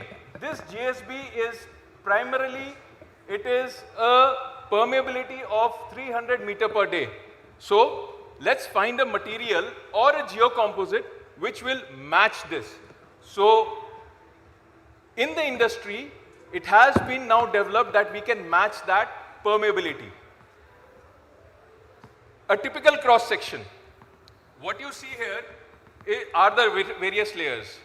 I'll request you to concentrate on the drainage and the separation layer. Now, a drainage geocomposite will be able to perform in a dual manner as a drainage and a filtration layer. But that does not mean that we remove the entire GSB altogether. It is a structural requirement for the structural integrity. So, we come to a balance where we use the drainage geocomposite along with a thickness of the GSB layer, which is under study right now. So this, the particular drainage geocomposite, one of the major problems that the clients have and the engineers have on ground is clogging. The moment the finer materials go into this drainage geocomposite, it clogs and the performance of that particular layer is compromised. So what do? We have a system that we are working on to ensure that the clogging of the drainage geocomposite does not take place. And if you see in this particular one thing I would like to bring to your notice is the performance of the drainage geocomposite under sustained loading and for a larger duration. So this is something which will be required by the engineers for a good performance of the drainage. Again, the benefits, I don't have the, it's intelligent, I've been here since morning, it's a very intelligent crowd sitting here, audience. So the kind of benefits that will accrue from using this kind of drainage geocomposite. So greenhouse, higher transmissivity under sustained loading. Even a conventional GSB over the time, it has performance issues. So let's address it. Cost, certainly, if we just did some calculation, there is a cost reduction of around 20% if we use a GSB and replace it with drainage geocomposite. Faster construction, imagine a layer of a 10-kilometer layer. We did a small calculation. It requires 240 trucks of GSB material. And with just one truck of drainage geocomposite, we are able to get the same performance and the pavement is also functioning well. So this is 150 mm of 240 trucks. So this is the kind of performance that we are looking at. Carbon emission, we did some study, and as in the previous session, Dr. Pandey sir, R.K. Pandey sir and Dr. Ambika had spoken about the greenhouse effect that we are expecting in India. So let's reduce it. You can see the kind of reduction that can be achieved by just replacing the natural aggregate with a geosynthetic material. So this is a small example which we did on a turf. This is not a pavement. This is a work in progress. This is a turf that we did, and wherein the replacement of 150 mm of gravel by drainage geocomposite. And what is the kind of results that we found from this? This is the test setup. First is the time and the flow rate. You can see the performance is as good and even better. One of the most important factor is the moment, let's say it's in a high intensity rainfall area, the drainage that the geocomposite will do in the first couple of hours is much faster than a conventional one. That's a point I would like you to focus upon. Flow rate, with the gradient, it performs very well. So what we found out in the conclusion that the 150 mm of gravel, now the gradation of the gravel was 40 mm and down, open graded. In the same manner, the drainage geocomposite was performing in the same way as a GSB layer would perform. So one more factor that it plays in the mind of the client is it has been tested, or what about long term? So a small study was done wherein Somendra, please conclude within 2 minutes. Yes, request. 2 minutes. So in this was laid, and after 12 years this was exhumed. After 12 years, you can see after 12 years, and you can see the performance has not changed. It is because we were able to maintain the flow, and the intrusion that takes place is not there. So we gave a little research proposal to the ministry, and they were kind enough to accept our proposal, wherein right now what we will be doing is, I will directly go to the, So one is the lab research that we will be doing, wherein this entire setup will be done with loading, static and dynamic, to see over the time how it will perform with the vehicular movement which is coming on the pavement. This is then a comparison between the conventional method and with drainage geocomposite. With all this, we will try and establish and give the confidence to the user, to the end user, that drainage geocomposite will perform as good as gravel. So let's make an effort to replace the natural aggregate with something more sustainable, and if any contractor is here, more cost effective. Thank you, sir. I will end myself here. Thank you. Thank you very much for remaining within the time. Now questions from the audience, please. Yes. Please Yes, sir. hand over Yes. him a mic. Always be ready with the mic. Huh? At least I request 2 persons on either side, they should be with the mic ready. Yes. Durability, yes, sir. Yeah, that's a very valid point. The one which I showed you, the exhumation of the particular material after 12 years, that encompassed the kind of loading, the creep action, and the performance over the time, sir. So that has been tested and proven. And now, as the research, it's a work in progress. So as the research will progress, the lab test setup that I had shown you, that will be simulating over a long time for durability, sir. And the reduction factors are also there when we are giving it in the design, sir. Any more questions?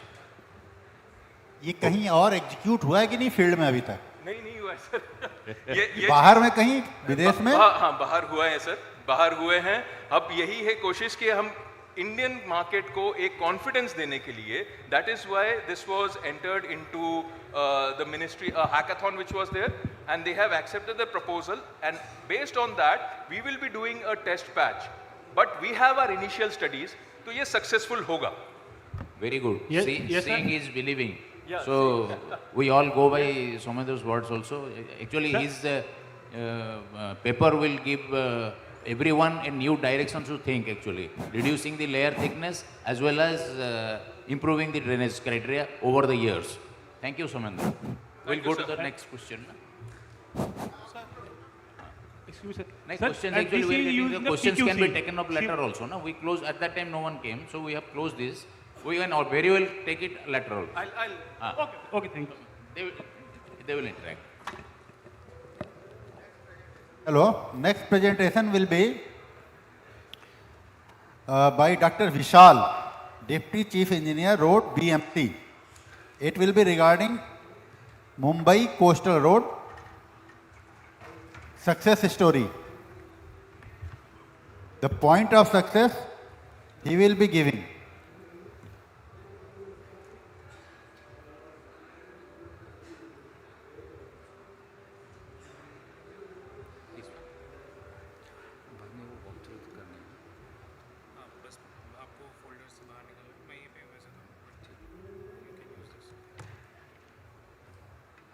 Namaskar, respected dignitary on the dais of the dais. I am really thankful to IRC for giving me the opportunity to share my experience. Basically, I am a field engineer, so I will be talking what we had done on field. Before that, I would just like to share that IRC is the only one conference or session where all engineers wait for this session, because I had seen from so many years from different parts of our country, all engineers came, they sit together, and there is a lot of technical discussion. So thank you IRC for organizing this huge event. Time is only 12 minutes, so I will be running. I have to play T20 cricket now. So please bear with me. This presentation is divided into two parts. One is for PowerPoint presentation, and second I will just show you the walkthrough. Yes, why? Always we start why, how, when. So why the need for coastal road? Why it was needed coastal road in Mumbai? Mumbai is one of the dense mega city in the world. Also attracting lot of visitors and tourists. It is narrow and linear shape. We are having only north-south direction where traffic are plying. Since all utilities are under the road, due to the city demands, coordinated and holistic maintenance work cannot be carried out at a long stretch. Alternate routes need to be provided. Basically, I will not read one point. Basically, there were two points where we thought, yes, there should be a coastal road. One was to decongest the traffic. We all know, I think many of us visited Mumbai, and if you visit South Mumbai from Nariman Point to Bandra, so you can see how nowadays all over Mumbai, whether it's suburbs, lots of traffic, all XL loads are plying on each and every roads. So to decongest the traffic on this particular road, this project was initiated. And second, to have more open space in Mumbai, to have more green space, this project was initiated. Background of this project is just one committee was formed. This committee was consisting of different eminent persons from government and from consultants, and they had studied various things related to project. 7 to 8 alignment was studied and one alignment was fixed. This is basically the alignment of this particular project. It starts from Nariman Point and up to Kandivali. This project is basically divided into two parts, one north part and second south part. So we will be discussing today about south part, South Mumbai. Basically this project is divided into three packages, package 1, package 2 and package 4. Package 3 and 4 has been combined. Before inviting tender, detailed project report was made. These are the various points where we had covered each and every point related to marine as well as land. Again, these are all the studies which were done by different agencies. The best part was that before inviting RFP, we had grabbed all the NFCs from government, because as we all know, whenever we award a work order to any contractor, so at least 6 to 7 months he is running from pillar to post to grab all these NOCs. So we had acquired all the NOCs before inviting tender. So these are all the NOCs. About 19 NOCs were there, and after that RFP tender was invited. The cost of tender is around 14,000 crore plus. These are the various technical length and various parameters involved, salient features I would rather say. Again, these are the various contractors and consultants. Basically, this project was divided into 3 parts, package 1, package 2 and package 4. Package 1 and 4 was awarded to L&T, Lalsar and Tubro, and package 2 was awarded to SCC, Hindustan Construction Company, in JV with HDC. All the packages were having PMC, and above PMC, one general consultant was appointed. So this is just an administrative chart how we had handled this project on different levels. These are the 3 interchanges for this south part.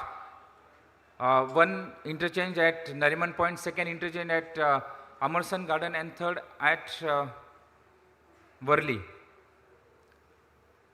These are some of the photographs. This is the first interchange at Amerson Garden. This is the second interchange at Haji near Mahalakshmi Temple. There are 3 stores, one above the other, and it was a complex interchange.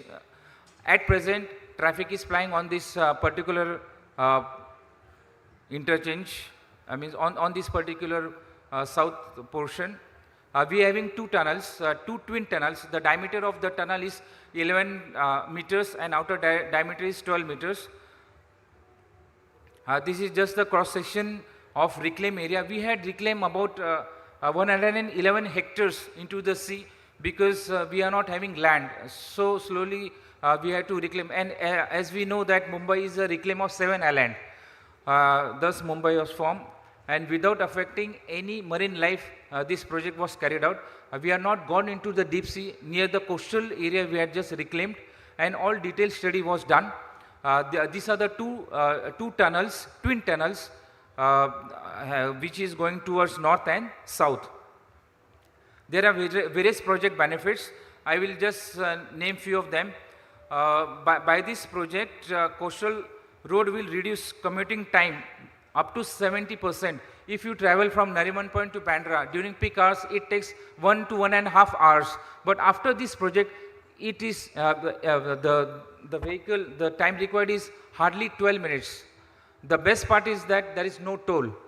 So no vehicle is standing near the toll. Once you start from Nariman Point, directly you can go to Bandra within 12 minutes.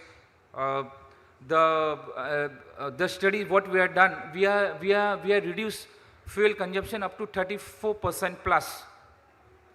Again, as we are not now we are talking about carbon emission.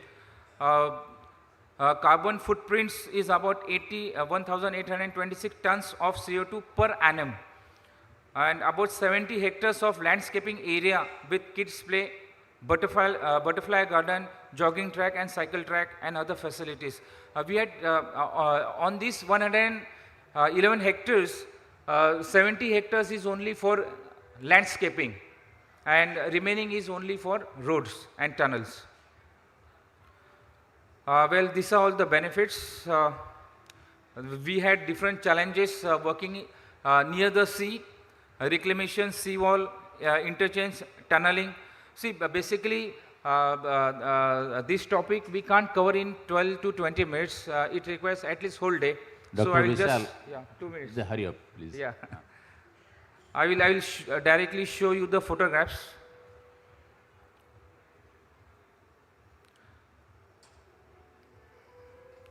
Construction photograph. This is the tunnel. The tunnel is below the sea level. Above there is a sea and below is the tunnel. The length of tunnel is 2 kilometers. These are the various interchanges.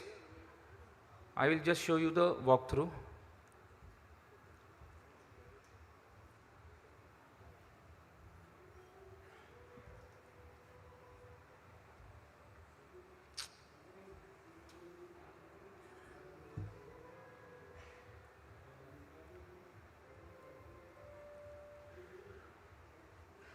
Yeah, can you help me for the walkthrough? Can you help me for walkthrough? Because it's not System working here. people, can you help him in showing the walkthrough video? Yes, please come. All detailed studies were done regarding what will happen if we reclaim, what will be the effect on marine life. So all detailed studies were done. ये बंद कर दो और walkthrough start करो.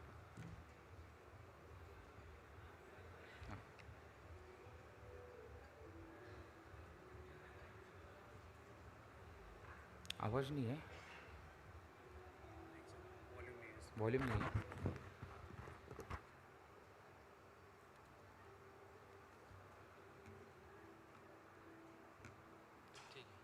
Okay, I will just explain. I think there is no audio. Well, this is from Prince Street flyover. Now we are going into the tunnel at Nariman, at Marine Drive. This is the 2-kilometer tunnel. There are basically 3 lanes.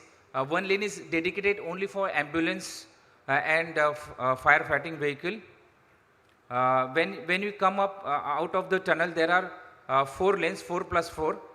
One lane is dedicated only for buses that we can see in red.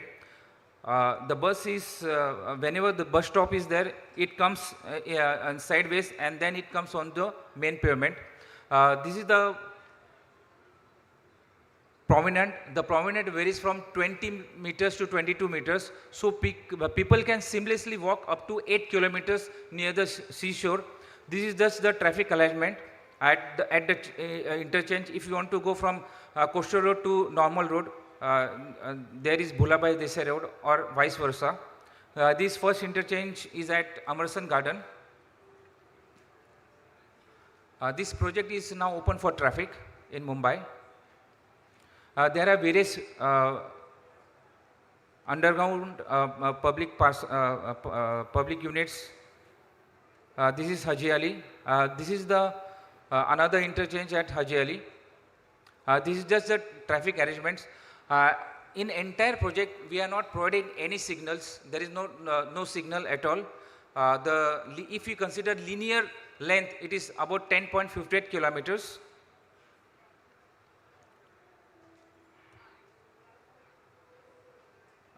Below, all green landscaping is done. Now the work is in progress, but the pavement is open for traffic. Now we are coming towards Worli.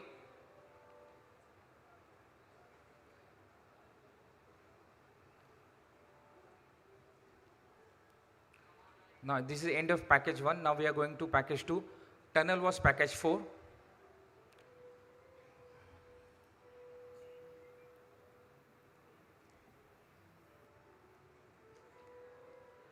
People can walk near the seashore. There are jogging track, there is butterfly garden, different amenities we had provided. The best part is that no commercial stall will be there on entire project, on entire green space. Only people can come, they can sit, they can enjoy, they can take selfies, they can move around, but no, the food is strictly not allowed. This is the last interchange at Worli Sea Face, and at the end it joins to existing Bandarwali Sea Link.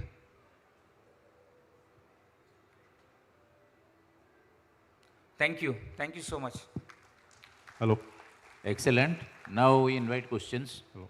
Well, before that, I'll say there is a suggestion from Bibhu Bhushan Satpathy. So he is highly appreciating this session, and more appreciations following. So now the question, actually, you can start with the question. Yeah, hearty congratulations, Dr. Somre, Thank you, for sir. a beautiful presentation and the excellent project you have showcased to us. Sir, I just want to make one comment and then I'll ask him one question. I had driven on this road and it was like falling in love again with Mumbai. So any one of you who are traveling to Mumbai, I will advise please go. And when you drive on this road, you feel really proud that something has happened in India as good as maybe in China. Thank you. My question to Dr. Thombre is, what are the provisions for the drainage in the tunnel? Because Mumbai is a high rainfall area, and how it has performed over the time in the last monsoon. Thank you. Thank you. In fact, I will invite you all to come to Mumbai and see this project. This is one of the iconic projects of our country. Under this project, all structures were there. There were bridges, there were roads, there were reclamation, there was retaining wall. Every element, there are tunnels. So every element we can see in this particular project. Yes, drainage layer, the road which we had designed, we had done drainage layer. What we do in pavements, GSB was done. We had provided perforated pipes and plus plus geofabrics. Dr. Vishal, his question is very specific regarding the tunnel part. He is asking about the drainage in the tunnel. Near the sea, how you are provisioning for the tunnel, or how you are provisioned in the tunnel? Basically, if we consider the invert level, so it is 20 to 25 meters below. And we all know that that coast, we are having a very good basalt rock. So we had done different geotechnical tests, and the rock is very hard. And concrete liners are provided into the tunnel, which if at all, if there is any percolation, it will take care of. And we had provided different waterproofing layers at different stages. And so finally, you are doing a pumping there. G. That is the question, the simple answer to his question. And plus concrete lining. Yes, concrete lining is there to collect water, but finally pumping is done to relieve water. That's what you wanted, Mr. Ingole. Thank you. So next question. Yeah. Actually, what is the time taken from the commencement of the DPR to award of the work? It took 3 years. 3 years. Then it's really a very good job you did. Thank you, sir. Thank you. Because then another, what are all the coastal regulation zone challenges which has been faced? Yeah. Because in Chennai we tried to provide the elevated corridor along the coastal.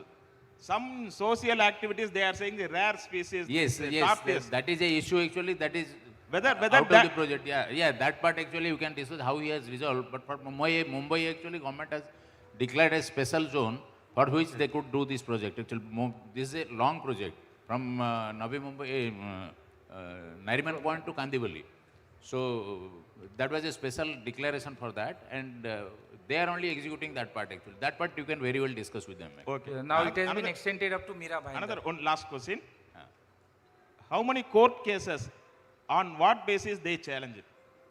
Yeah, certainly there were PILs because we know if any big project is there, then we have to balance everything.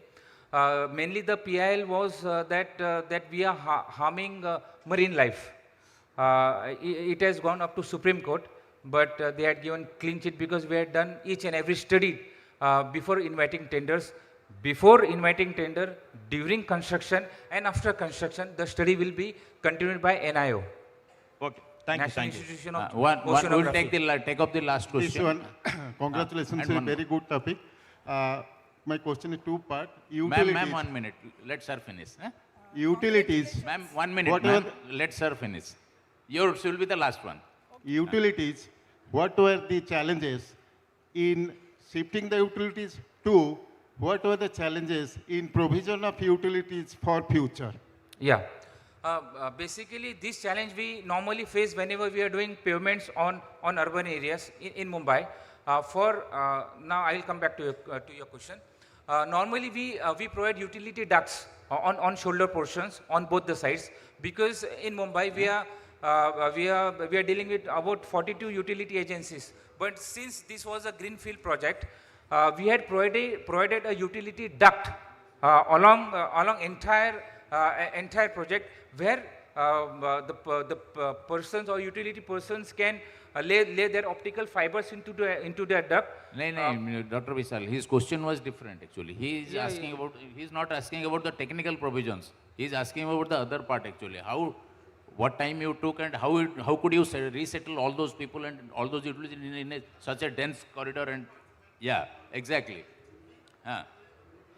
It was, there was Sir, no we shifting. can take up this question later on along with you. Ma'am, your last question, please. Yeah, I will come back to that. Yeah, There yeah. was no existing utility shifting into that ducts. No, this is the last question, yeah. Wait, sir. Please. We can discuss one-to-one after this session. I will love to answer and I will learn from you also. Just hold it close to your mouth. Yeah. Hello. Hello. It's audible, ma'am. Yeah, it is a very Just good, hold it closer. very good presentation. We wanted to hear more from you, but because Time constraint. Yeah. I think I want to know that because I am from Madhya Pradesh, Ujjain, Shobha Khanna. We often read in newspapers that Mumbai traffic is stuck in rains. So how you cater with tunnel in rains? Have you got any such problem during the rains that traffic is stuck? No. See, basically, the tunnel was, whatever construction of tunnel was done by TBM, tunnel boring machine. And it was below, in some parts it was below 12 meters, in some part it was below 20 to 21 meters. So rain has not affected during our construction. But that is the construction part. But where the tunnel boring machine stuck into ground and went inside, there must be some problem. No, Not at all. We are lucky that we are not come across any difficulties. You dealt with that. Normally it comes whenever there is a clay or marshy land, the TBM goes and it stops. Yeah. But since from Nariman Point up to Amerson Garden, the rock was very good. The stronger the rock is, the more we can drill tunnel at faster rate, and it was very good. So we have not faced any problem. Thank you. Thank you This so was much. basically after 10 to 12 meters you got basalt there. So clearly there was a through tunneling possible. Yeah. Yes. The last question, please. Sir, I have got a small question. It is a very huge project with 1826 metric tons of carbon footprint saving and all. There is a one big span in this particular project. That is 134 meter long. That is the steel span, steel boasting bridge. What was the acceptance criteria for this particular span, I want to know? And what are the tests we performed before opening it to traffic? Yeah, basically, the span was 60 meters, but the people staying there, they had requested that their boats are going inside, and the space required is very less, what they were saying. But we had designed 60 meter was far enough, but there was number of meetings, and after number of meetings, technical as well as some political meetings were also there. So they decided to increase the span. Provision was that to have group of pile cap and pier. In that particular case, in that particular zone, we had first time in India we had used monopile. So in monopile is mono means single. So right from bottom up to the bottom of your segmental concrete, there is a single pile. So due to this single piles, you don't have to have number of 5-6 piles and pile cap. So it saves the spacing and the diameter of the monopile was 3 point something, no? 3 meters. 3 meters. 3 meters. Yes. 3 meters. The single pile, yes. See, the width is 45 meters basically. We are having 4 plus 4, and even central median is 11 meters. So to cater all this, we of course with number of trials we had done. So we decided to go for monopile, and due to monopile, and of course we had used high performance concrete. Even in some cases we had used UHPC concrete, where we can achieve bigger span, having intermediate what we can say piers on that. So only due to that, only due to monopile we can have this bigger span, and by using UHPC we can have the big girders. Thank you, Design part is Dr. okay. Vishal. Design part is okay, sir. I want to know what are the tests we perform before we accept That part actually will take up during lunch one-to-one. Let's go with the last. I will come paper back to you, today. sir. Yeah. Thank you. The Thank you last so much. presentation, study of construction challenges faced during construction of bridge over River Devi, and will be presented by Engineer Satyajit Dalai, Additional Chief Engineer. The bridge was in Puri.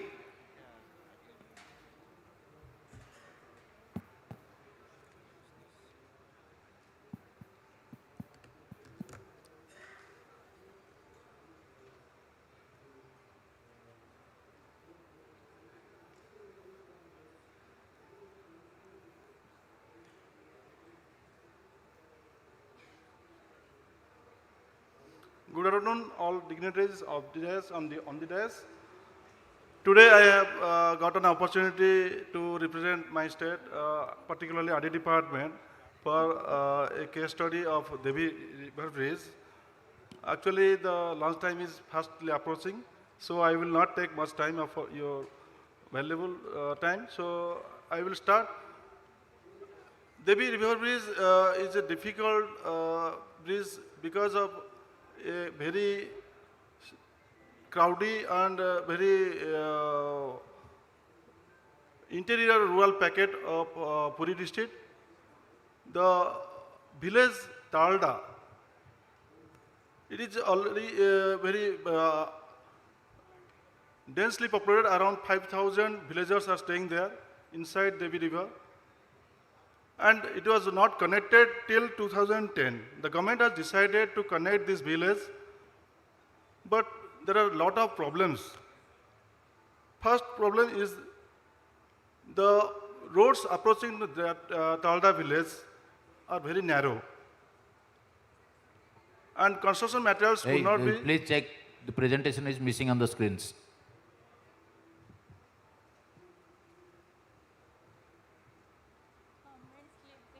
Yes.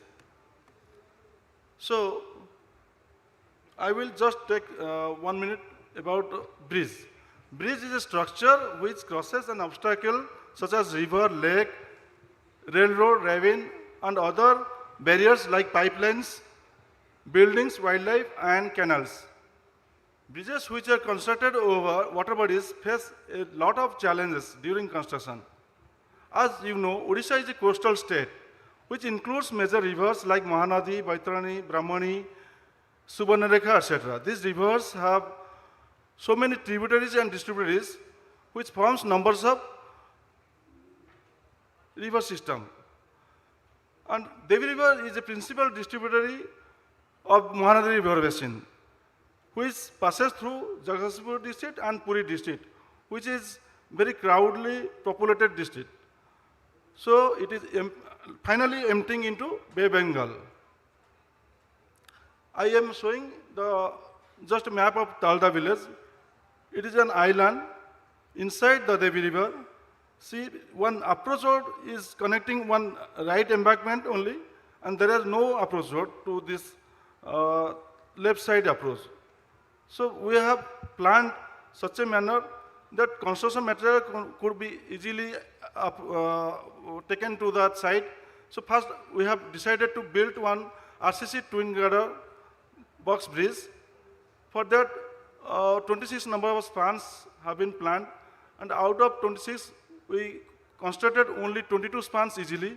But one problem faced after that. The main channel, tidal channel, was within that 4 spans, that is from P18 to P22, for which the wells first started by the agency, but it could not be sunk up to the founding level. It was partially sunk. After that, after 2 floors, the wells have been displaced and missing somewhere underwater and not traceable. So as reported, these wells are located in severe tidal zone and severely tilted and displaced. All efforts have taken, but it could not be traced out. So finally, the agency was requested to close this site, and he was not able to complete that project. The government has decided again to go for balance work tender, and one committee was formed. That committee suggested to consider again the project for a newer look, like the width of the river between the two flood embankments again measured, and it was decided to give more additional spans beyond the vents provided. Initially, the bridge was proposed for 26 spans, as I have said. Then it was of 797.11 meter, 1 meter. After partial construction, that problem, whatever I have discussed, due to high flood in the middle channel, they were beyond activation. Sorry.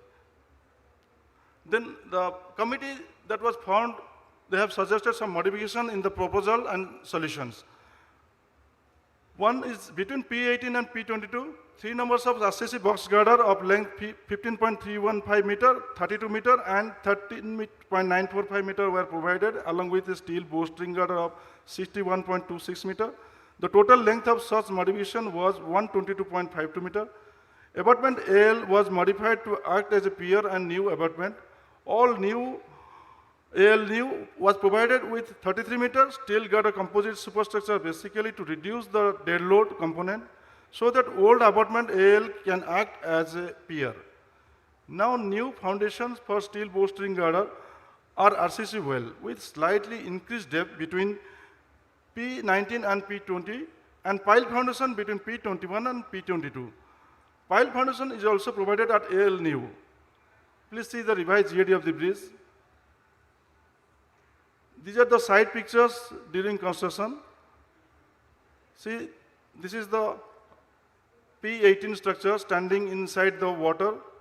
For more than 2 years, we have analyzed, and after that, in 2021 December, our EIC and the then CC all visited the site and instructed to go for bowstring girder bridge. So this is the first bowstring girder bridge in RD department, Odisha, and we have taken the challenge and constructed the foundations. And we have a very good agency. That agency is also local one. He has given his full effort. These are the pictures taken during construction. See, this is the casting yard of bowstring girder. These are the machineries. Finally, we launched the bowstring girder. After 2 years, it was a successful bridge, and the villagers of Talda got the connection to their Puri district headquarters and to Odisha, all districts. I also thank my design partners, my department design branch. Also, I will thank my CC sir and EIC sir, who are given their best efforts to construct this bridge, and our consultant, Mr. Abhijit Banerjee, and our the then secretary sir, who has also given his best time to guide us. I was then superintendent engineer at their division. This is the picture of finally finished bridge. Now you can search in Google Tarada village bridge. You will find more than thousands, I think, reels have been taken by the local people, and the dream come true. This is the final finished bridge. Thank you, sir. Thank you, Satyajit. Actually, he has worked in a very difficult situation, environmentally sensitive, that zone, tidal, everything, whatever we are discussing, other things, everything was there. But just I told him to be very concise and precise. He has reduced everything, actually. Thank you very much. Thank you, sir. Now, I invite questions from the audience, if any. Yes.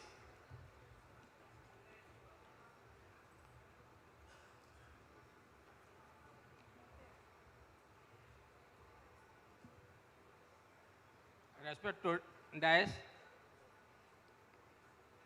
This is a very good bridge project near my village. First of all, I thanks to our department, RD department, and all design branches and seniors. Thanks to Satyajit. This river, Devi Nadi, is a big river and a heavy current, slushy soil. So many difficulties I can see every year. So, this bridge has been completed successfully. My question is, what are the challenges to face to complete the bridge successfully? Kindly express. There will be, Satyajit, there will be a lot of, his answer will be a lot of this Yes, thing it will actually. take. This can extend up to days because I know with what difficulty he has done the project. But I'll just explain 1 or 2 points only. Yes, sir. Huh.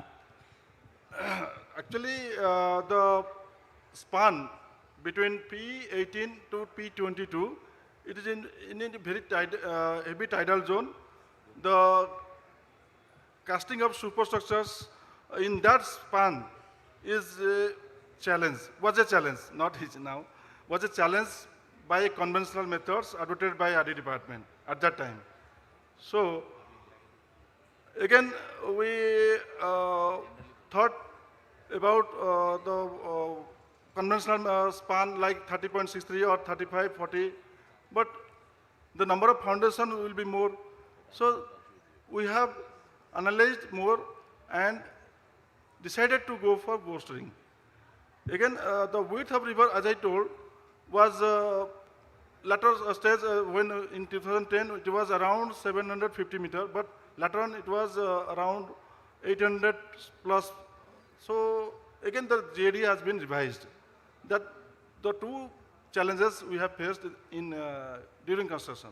Ajay, with this, I think we can. Ajay, you have a question? Yes, please. So, losing a pier is, pile is never a good option. So, did you consider just changing those span arrangements near the piles and redoing it?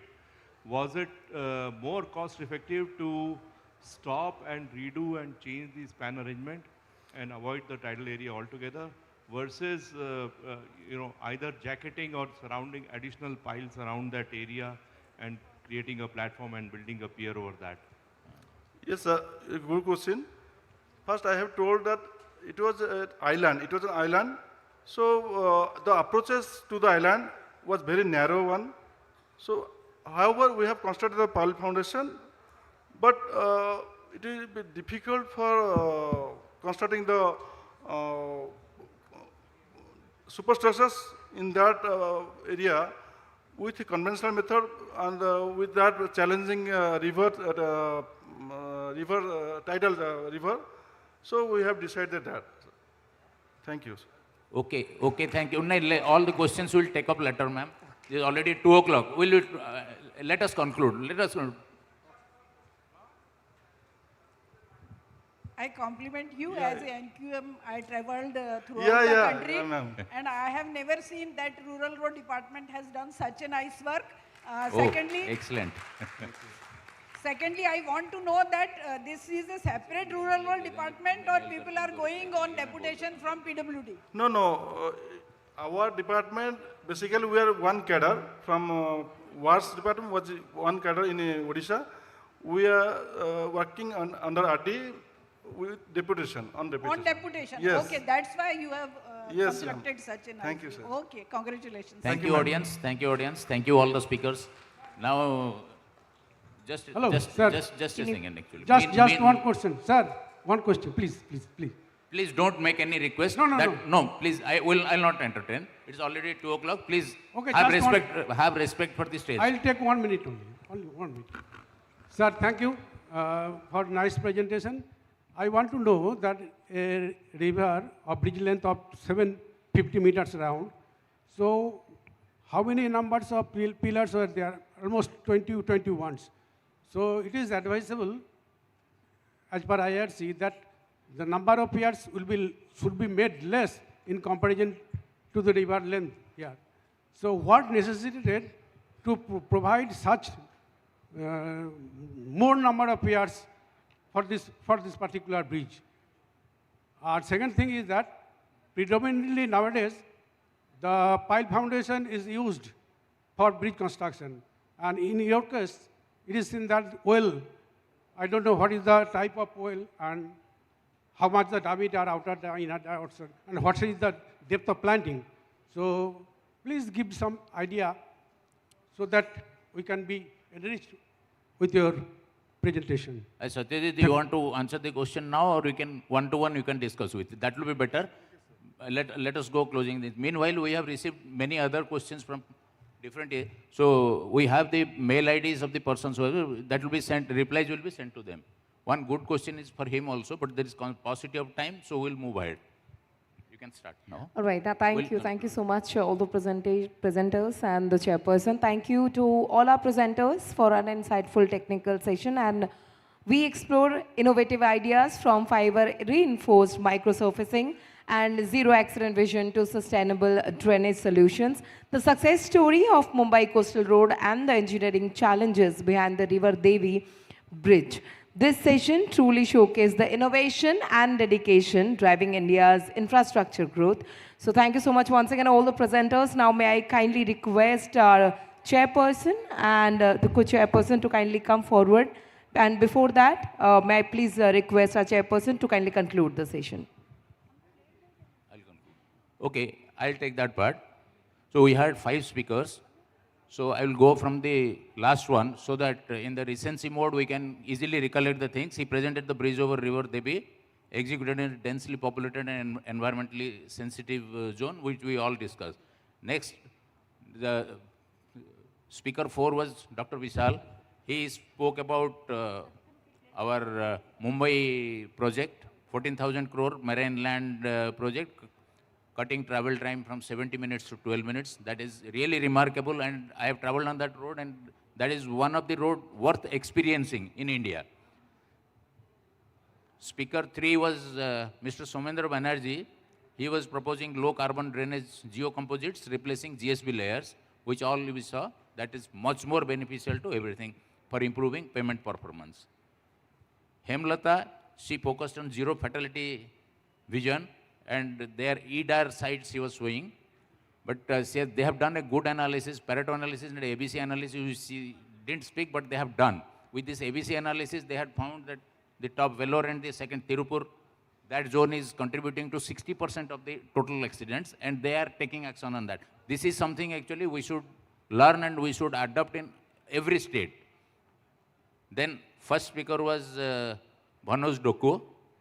He showcased the 5-year field evidence that the fiber reinforced microsurfacing enhances surface stability, reduces cracking, and improves life cycle performance. So the takeaway from this session, it highlighted innovations from the payment enhancement to safety and major infrastructure delivery. Presentations range from fiber reinforced microsurfacing to data-driven road safety, to low-carbon drainage solutions, iconic projects from Mumbai, and a difficult project over River Devi, a bridge project over River Devi. Together, they showcased engineering excellence in different dimensions, sustainability, and safety consciousness as the key drivers of the India's transports and progress. Thank you all. Thank you so much, sir. And with this, now it's time for the felicitations. And to do the honors, may I please request our chairperson and co-chairperson to kindly come forward.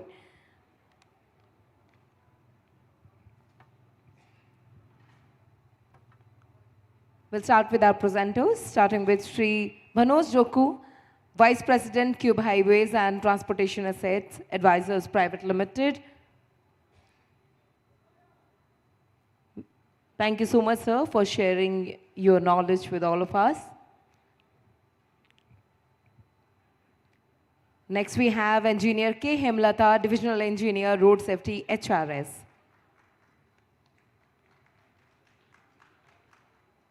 Thank you so much, ma'am, for your wonderful presentation.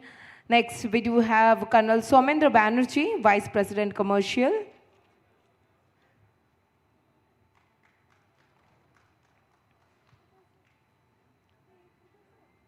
Dr. Vishal Thomre, Deputy Chief Engineer, Roads, BMC.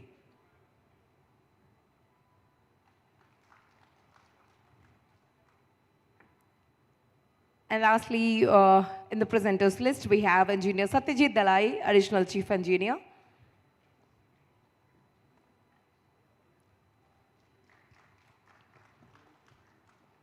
And now it's time to felicitate our chairperson and co-chairperson for the session. And to do the honor, may I please request on stage Engineer Vijay Chandra Tripathi, Engineer-in-Chief, retired Odisha Work Department, currently Vice President in Indian Building Congress.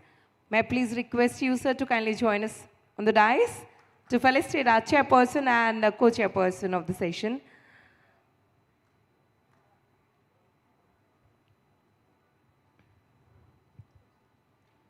It is really a privilege for me to receive a memento from Sir. Sir was our previous engineer-in-chief.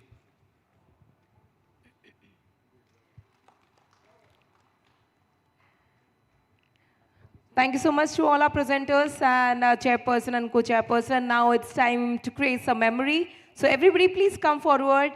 We'll take a group photograph.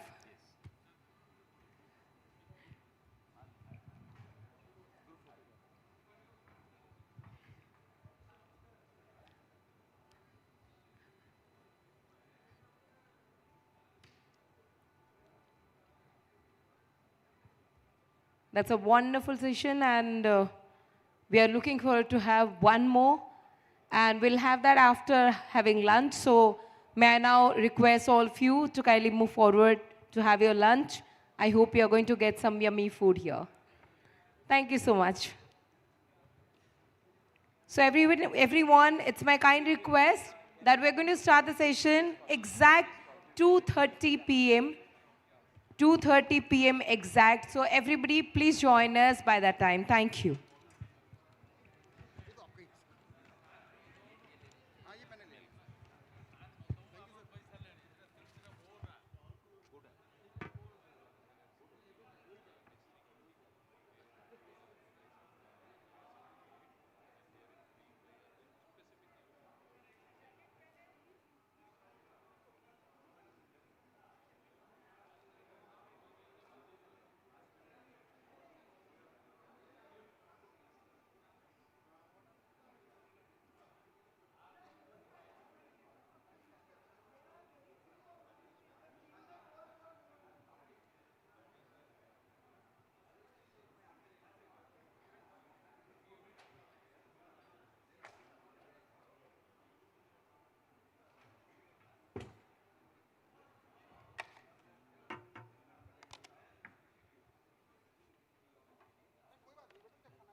All right, ladies and gentlemen, I hope you're done with your lunch. How was it?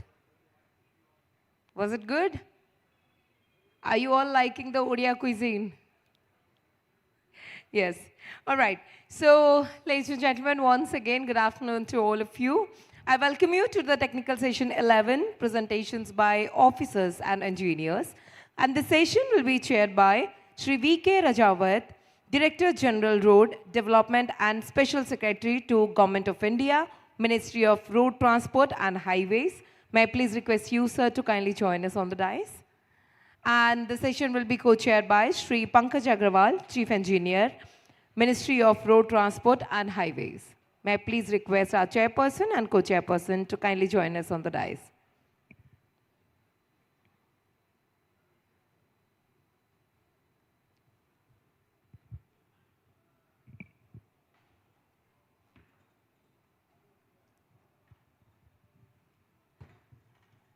And now it's time to welcome our chairperson and co-chairperson of the session. And to do the honor, may I please request Engineer Vinodini Behera, Superintending Engineer, Works Department, Government of Odisha, to kindly come to the dais and welcome our chairperson and co-chairperson with a flower bouquet.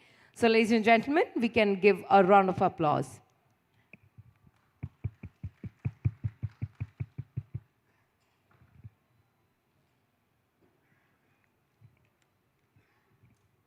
We'll start with our chairperson, Shri V.K. Rajawat, and our co-chairperson, Shri Pankaj Agrawal.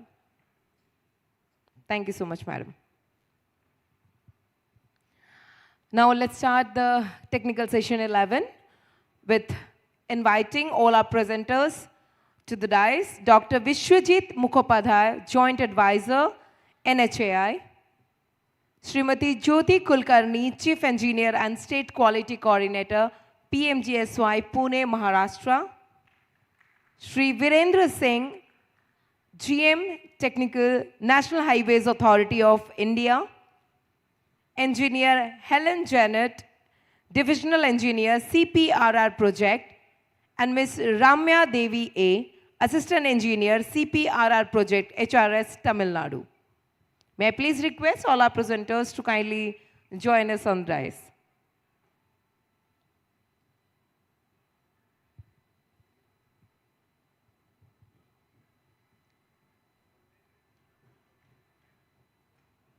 Thank you so much. So let's start this session, and may I please request our chairperson, Shri V.K. Rajawat, to start the session with his opening remarks. Please, sir.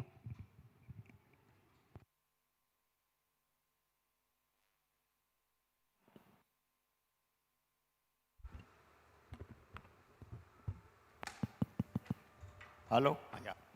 Thank you very much.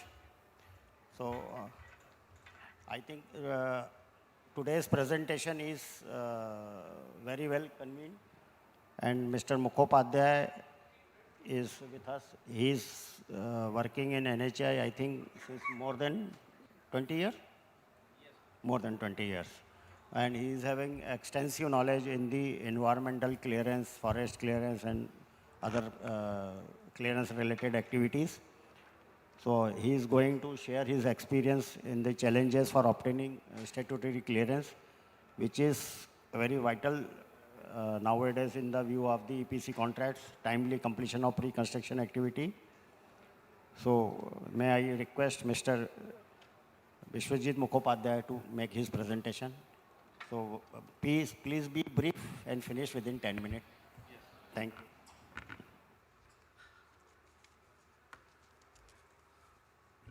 Thank you, sir. First, I have highest regards to chair and co-chair, as well as my colleague and all the participants. So what is first, this is the challenges for the statutory clearances.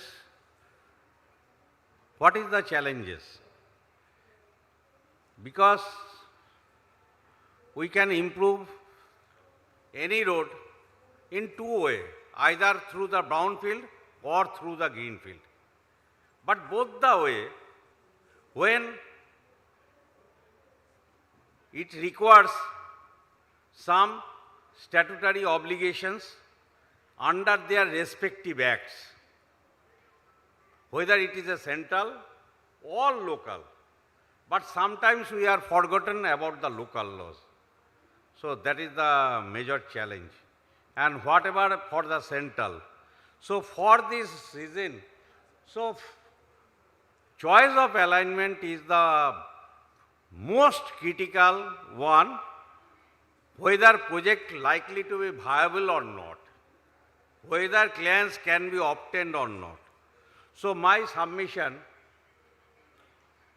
that during planning stage, experts from the environment, experts from the forest, experts from the wildlife, experts from the CRZ should be with the technical officers.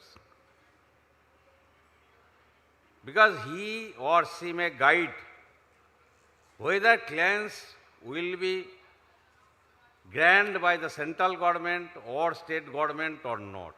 If granted, what will be the provisions are there? All you are aware that tunnel is the most and best ecologically viable option for protecting any ecological fragile area. Not only that, even the hilly terrain, whatever the natural disaster is we are facing for last 4 or 5 years, not only in Himachal Pradesh as well as Jammu Kashmir also, including Uttarakhand. So those parts can be taken care very initial stage. So that's why the challenge, the viability for selection of the alignment. For the selection of the alignment, as per the scope of the DPR consultant, they are going likely to be a preliminary survey and study for single option. But even though, as on today, 10th March 2025, government issued a notification chaired the Alignment Approval Committee chaired by Honorable Secretary Moth, where it is a mandatory as per IRC SP 19 2020, as per that matrix, you have to prepare the matrix first. So when you are preparing the matrix, you have to obtain the preliminary data for the 3 options. That is the challenge. They don't have data, even the utility, land acquisition, land schedule. There are some states in our country where there is a erroneous problem regarding the land schedule. Like this state, Odisha. Nobody knows. One fine morning, anybody can tell it is a forest land. But revenue authority, including the district administration, claiming this is my land. Who will solve this dispute? These are the disputes. So whatever the PM Goti Shakti, PNG portal, that layer submitted by Ministry of Environment and Forest, especially for the protected area, forest boundary and so on, there is erroneous mistake. Only 50 to 60% that layer can be accepted as per the actual ground. These are the challenges. So when we are comparing, so this is internal, that is what is the problem. I will coming for the stages for the alignment. First,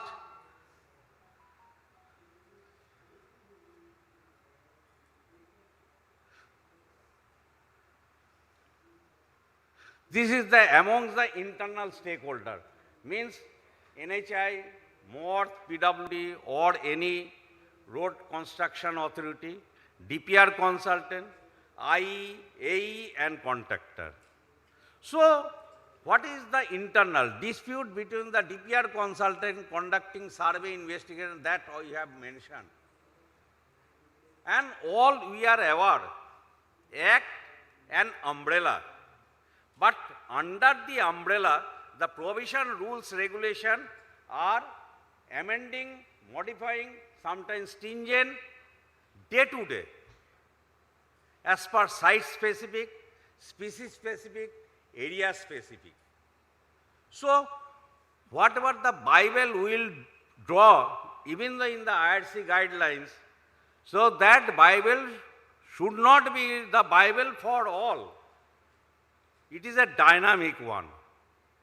When applicability of the statutory clearance under the respective that act, so we have to abide by that Bible. Next point, the lack of information that already we have mentioned. Bidding award before the grant of statutory clearances. This is our own fault. We are aggressive. We are going to award the project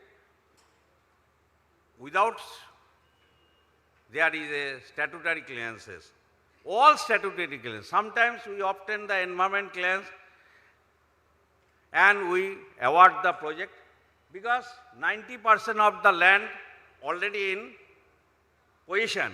But when contractor will come, so that 90% in a piece and mill. But for that particular structure, part of say 5 square meter area falls under the forest. No, tree felling is stopped. So I cannot work there. So project is stalled. Cost overrun. So these are our trouble. Similarly, amendment of alignment. I am not speaking about that protected area and so on, so on. Some statutory organization during the State Board of Wildlife and National Board of Wildlife put one condition, no use of explosive. Wherever tunnel is the best eco-friendly, not in our country, in the world, and it is the established one. Till they put one condition when the proposal was processed with some control blasting or something else. But question of tunnel boring machine, which will cause the unviable of the project. So then, what is two options? Our government and NHI decided for option 2, that is detouring of the alignment, which increases the length of around 18 kilometers. So, I am trying to bypassing the entire 1 year loss. I don't know. Hopefully 95% I will succeed by 14th of this month. I will put in the agenda. I will go for amendment of the recommendation of the expert appraisal committee under EIA notification 14 September 2006 and its amendment. But I am bypassing everything, bypassing the 4 major steps under the Environment Protection Act. One is the scoping, then the screening, public consultation, and I am following the appraisal, that amendment of appraisal. Means whatever the data as per the notification has taken during 2021, as per the act, after 4 years, all those data are abandoned. So these are the challenge. Now, for land acquisition and so on, but nobody taken the attention for which species we are going to detouring. That particular species not staying, they are not staying at the hill. They are core area in the hill foothill. But our alignment will go through the foothill only. That is grazing land and agriculture and paddy land. That is the main food for those species. They not question for tiger, lion or elephant. For that reason, decision likely to be taken because neither government, state government, nor even central government has taken the attention for conservation of that particular species. how we can protect, conserve those particular species. We have not taken care. But anyway, whatever direction of the government I will follow, everybody will follow, and accordingly will hopefully by this band I will go for clearances. So amendment of design contractor after grant of statutory clearances. What is the issue?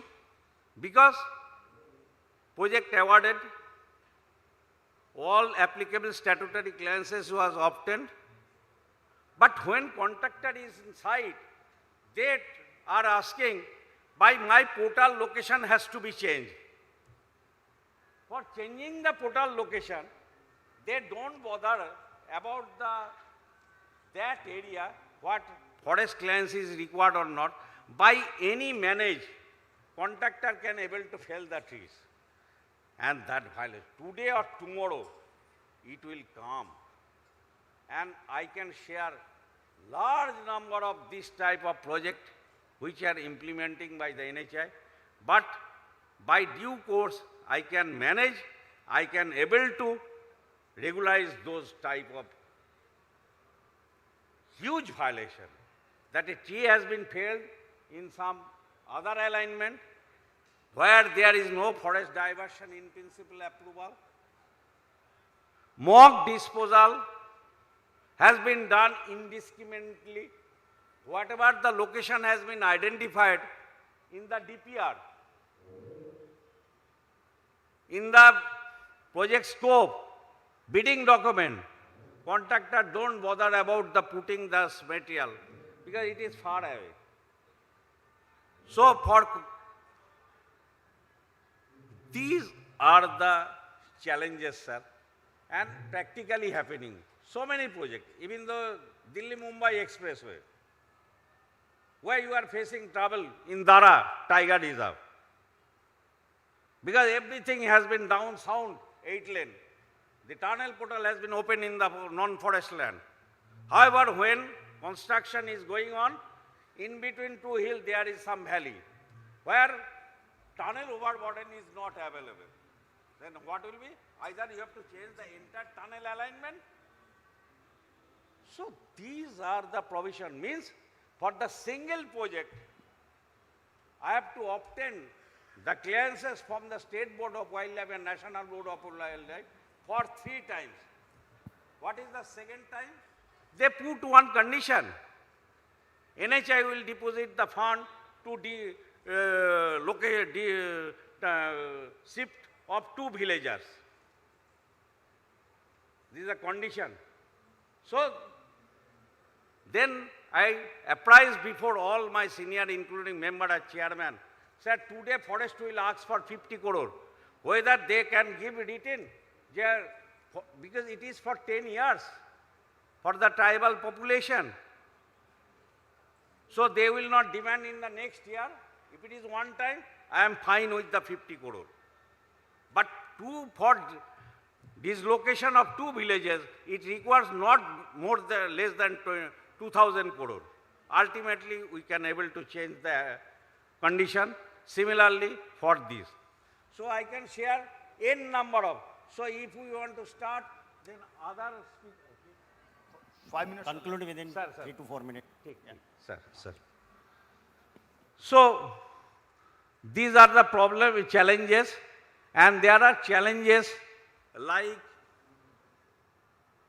some IRC guidelines. If you go for manual for 6 lane and 4 lane, and the IRC SP 21, so in that guidelines it is clearly mentioned, no plant can be planted 14 meters from the central line. Then there is no space, but IRC SP 21, that is prepared by me as a member of G3 committee 2009, where it is clearly mentioned that is 2 of the ROW after 1.5 meter will go for first row plantation of 3 meter interval, and second row after 6 meter interval, third row is 12 meter interval. If the for 6 laning configuration. In rural area, not I mentioned, it is in urban area. Anyway, I am not going any detail. So PPT can be circulated to all.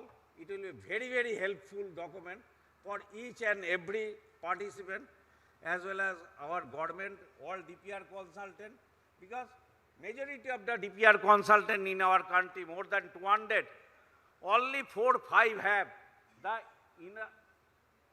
internal expert, inner house, all kinds of facility. So automatically, always NHI is facing trouble, especially on that issue. There is a lack of experts and experienced officer. Maybe they are given 2 months or 3 months, and thereafter they are vanished from the project. So I am not going any metrics for the pre-construction. That other clearances which are not taken care, neither by DPR consultant nor by our authority, even my project director or even the executive engineer of the North, that is the permission from the National Mission Clean Ganga. It is a mandatory as on today under Environment Protection Act. And for obtaining this permission, 2D mathematical model is mandatory. Physical model is mandatory. Otherwise, neither you can calculate the efflux nor that will dictate the flat plane area. What will be the drainage structure? What will be the dimension of the drainage structure?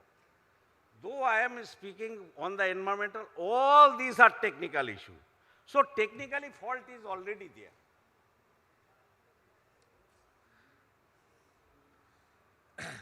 I am not going in detail. Similarly, so whatever some EDS, that is essential detail short, I already summarized. If anybody will go through all these EDS, if you prepare, and one major problem, each and everybody, every project, you can say 95%, during public hearing, whatever the minutes has been recorded and signed, where 99% is not acceptable. So if all those are in the public domain, what will be happen?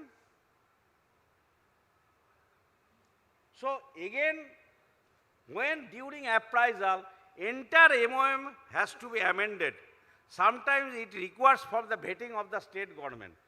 So if state government vetting is required, they will ask you go for public consultation. So sometimes public consultation with the police force, sometimes they are going very bad shape, even in this state also, in Jharkhand, so many states, Punjab, every year. So similarly, there is a challenge for the forest clearance. What is the major issue? Because in our project, majority of the project we can observe after starting, around 5 to 10% of the project stage falls in the forest area. Whatever the legal status, either protected forest, that protected forest is not like a legal status lying with the forest department. Land is with the other authority. But for the management purpose, the naturally occurring trees or plantation has been notified as a protected forest, means FC Act. Even though you are planting the trees along your ROW, one fine morning, it can be declared under FC Act. So that has already taken by NHI as well as North. I am really thanks to North. And Ministry of Environment, Forest has been clarified silently, not clearly. They will not notify. Whatever the plantation done by NHI or road sector along the carriageway, that plantation will not be notified under FC Act. So, yes. 1 minute.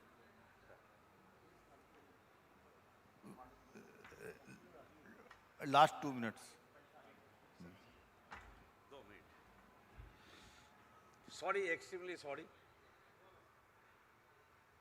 It's a very, very big subject, sir. Because each and every component Because whatever the proposal we have to submit, if you leave it on the environment and forest expert, he will do thousands of mistakes. So always design engineer, when they are submitting the proposal online, design engineer should be there. If tunnel is involved, tunnel engineer should be there. Because in that proposal it is clearly mentioned how much mock will be generated, what type of mock, whether it is semi-hard rock, hard rock, or feldspar, soft silicate, that has to be, and accordingly royalty has to be paid. So the assessment of the royalty has to be put in the forest diversion proposal. But we are not bothered about all these things. So I am sharing one or two. Similarly for the CRZ. And one major thing I am going to conclude, there is some condition has imposed by the Honorable Supreme Court, whether environment clearance is required or not. EIA, EMP is an integral part of any DPR. But for development, improvement of any road, where prior environment clearance is not required, always being a DPR consultant as well as us, we are reluctant to prepare the EIA and EMP, but it is a mandatory. Second one, that is another major issue, that when we are submitting any diversion proposal or wildlife proposal in the Poribesh portal, there is a common application form and all the applicable clearances can be submitted simultaneously, because common application in Poribesh 2, it is like that, that feature will extracted whether it is a wildlife clearance or not. Further, there is a dispute in the Ministry of Environment Forest. Some of the stage, partly national park, partly tiger reserve, partly eco-sensitive zone. But in the drop down, there is only column how much area of the protected area. So then you have to combine, but you are not aware whether it is tiger corridor or tiger reserve, but you are falls within the national park category. So it is a huge drawback in Poribesh 2. So I am already taken up matter with the NIC cell. Day to day, from NHI side, I am taking up all these type of glitch, technical glitch in the Poribesh 2. Okay,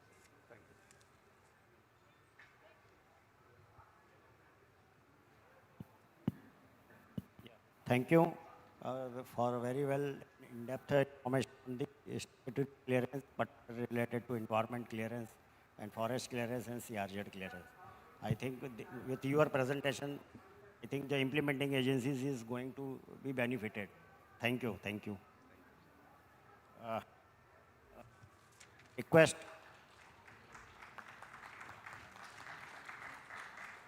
Next speaker is on a topic of review of a grievances redressal mechanism from design and implementation perspective with a special reference to Meri Sadak under PMGSY by Srimati Jyoti Kulkarni, Chief Engineer and State Quality Coordinator, PMGSY, Pune, Maharashtra. It's okay.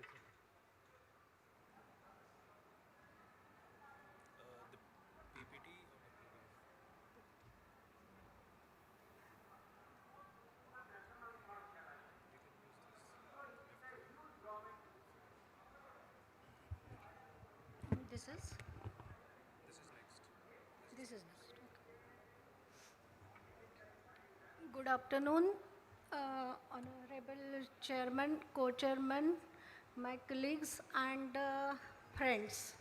I am presenting today on the topic which is very much of interest of each and every person of us, because we may be engineer, we may be consultant, we may be contractor or whatever, but we are the citizen and we are concerned with the quality of road. So this is a topic which is of larger interest to everybody of us. So Actually, many of you may be present during the last IRC at Raipur, and during that IRC, Honorable Union Minister Nitin Gadkari ji, he very elaborately brought out one aspect. He said, like in his, I can say the broader meaning of that, what he tried to say, कि मैं पहले जब भी मेरे पास कोई complaint आती थी सो आई use to call मेरे ऑफिसर्स लोगों को बात करता था एंड मेनी अ टाइम्स मुझे फीडबैक ऐसे ही मिलता था कि उसमें कोई तथ्य नहीं है कंप्लेंट में सो दे यूज टू हाइड और conceal the facts but then now after the evolution of social media and various apps the complainant complains with the basically the photographs many a times the geotag photographs and thus the the facts cannot be concealed so the basic that speech sparked this idea to study whatever is the data available with us and what actually the citizen wants. So, this study basically points out at analysis of the data which is available with state of Maharashtra through this Meri Sadak app.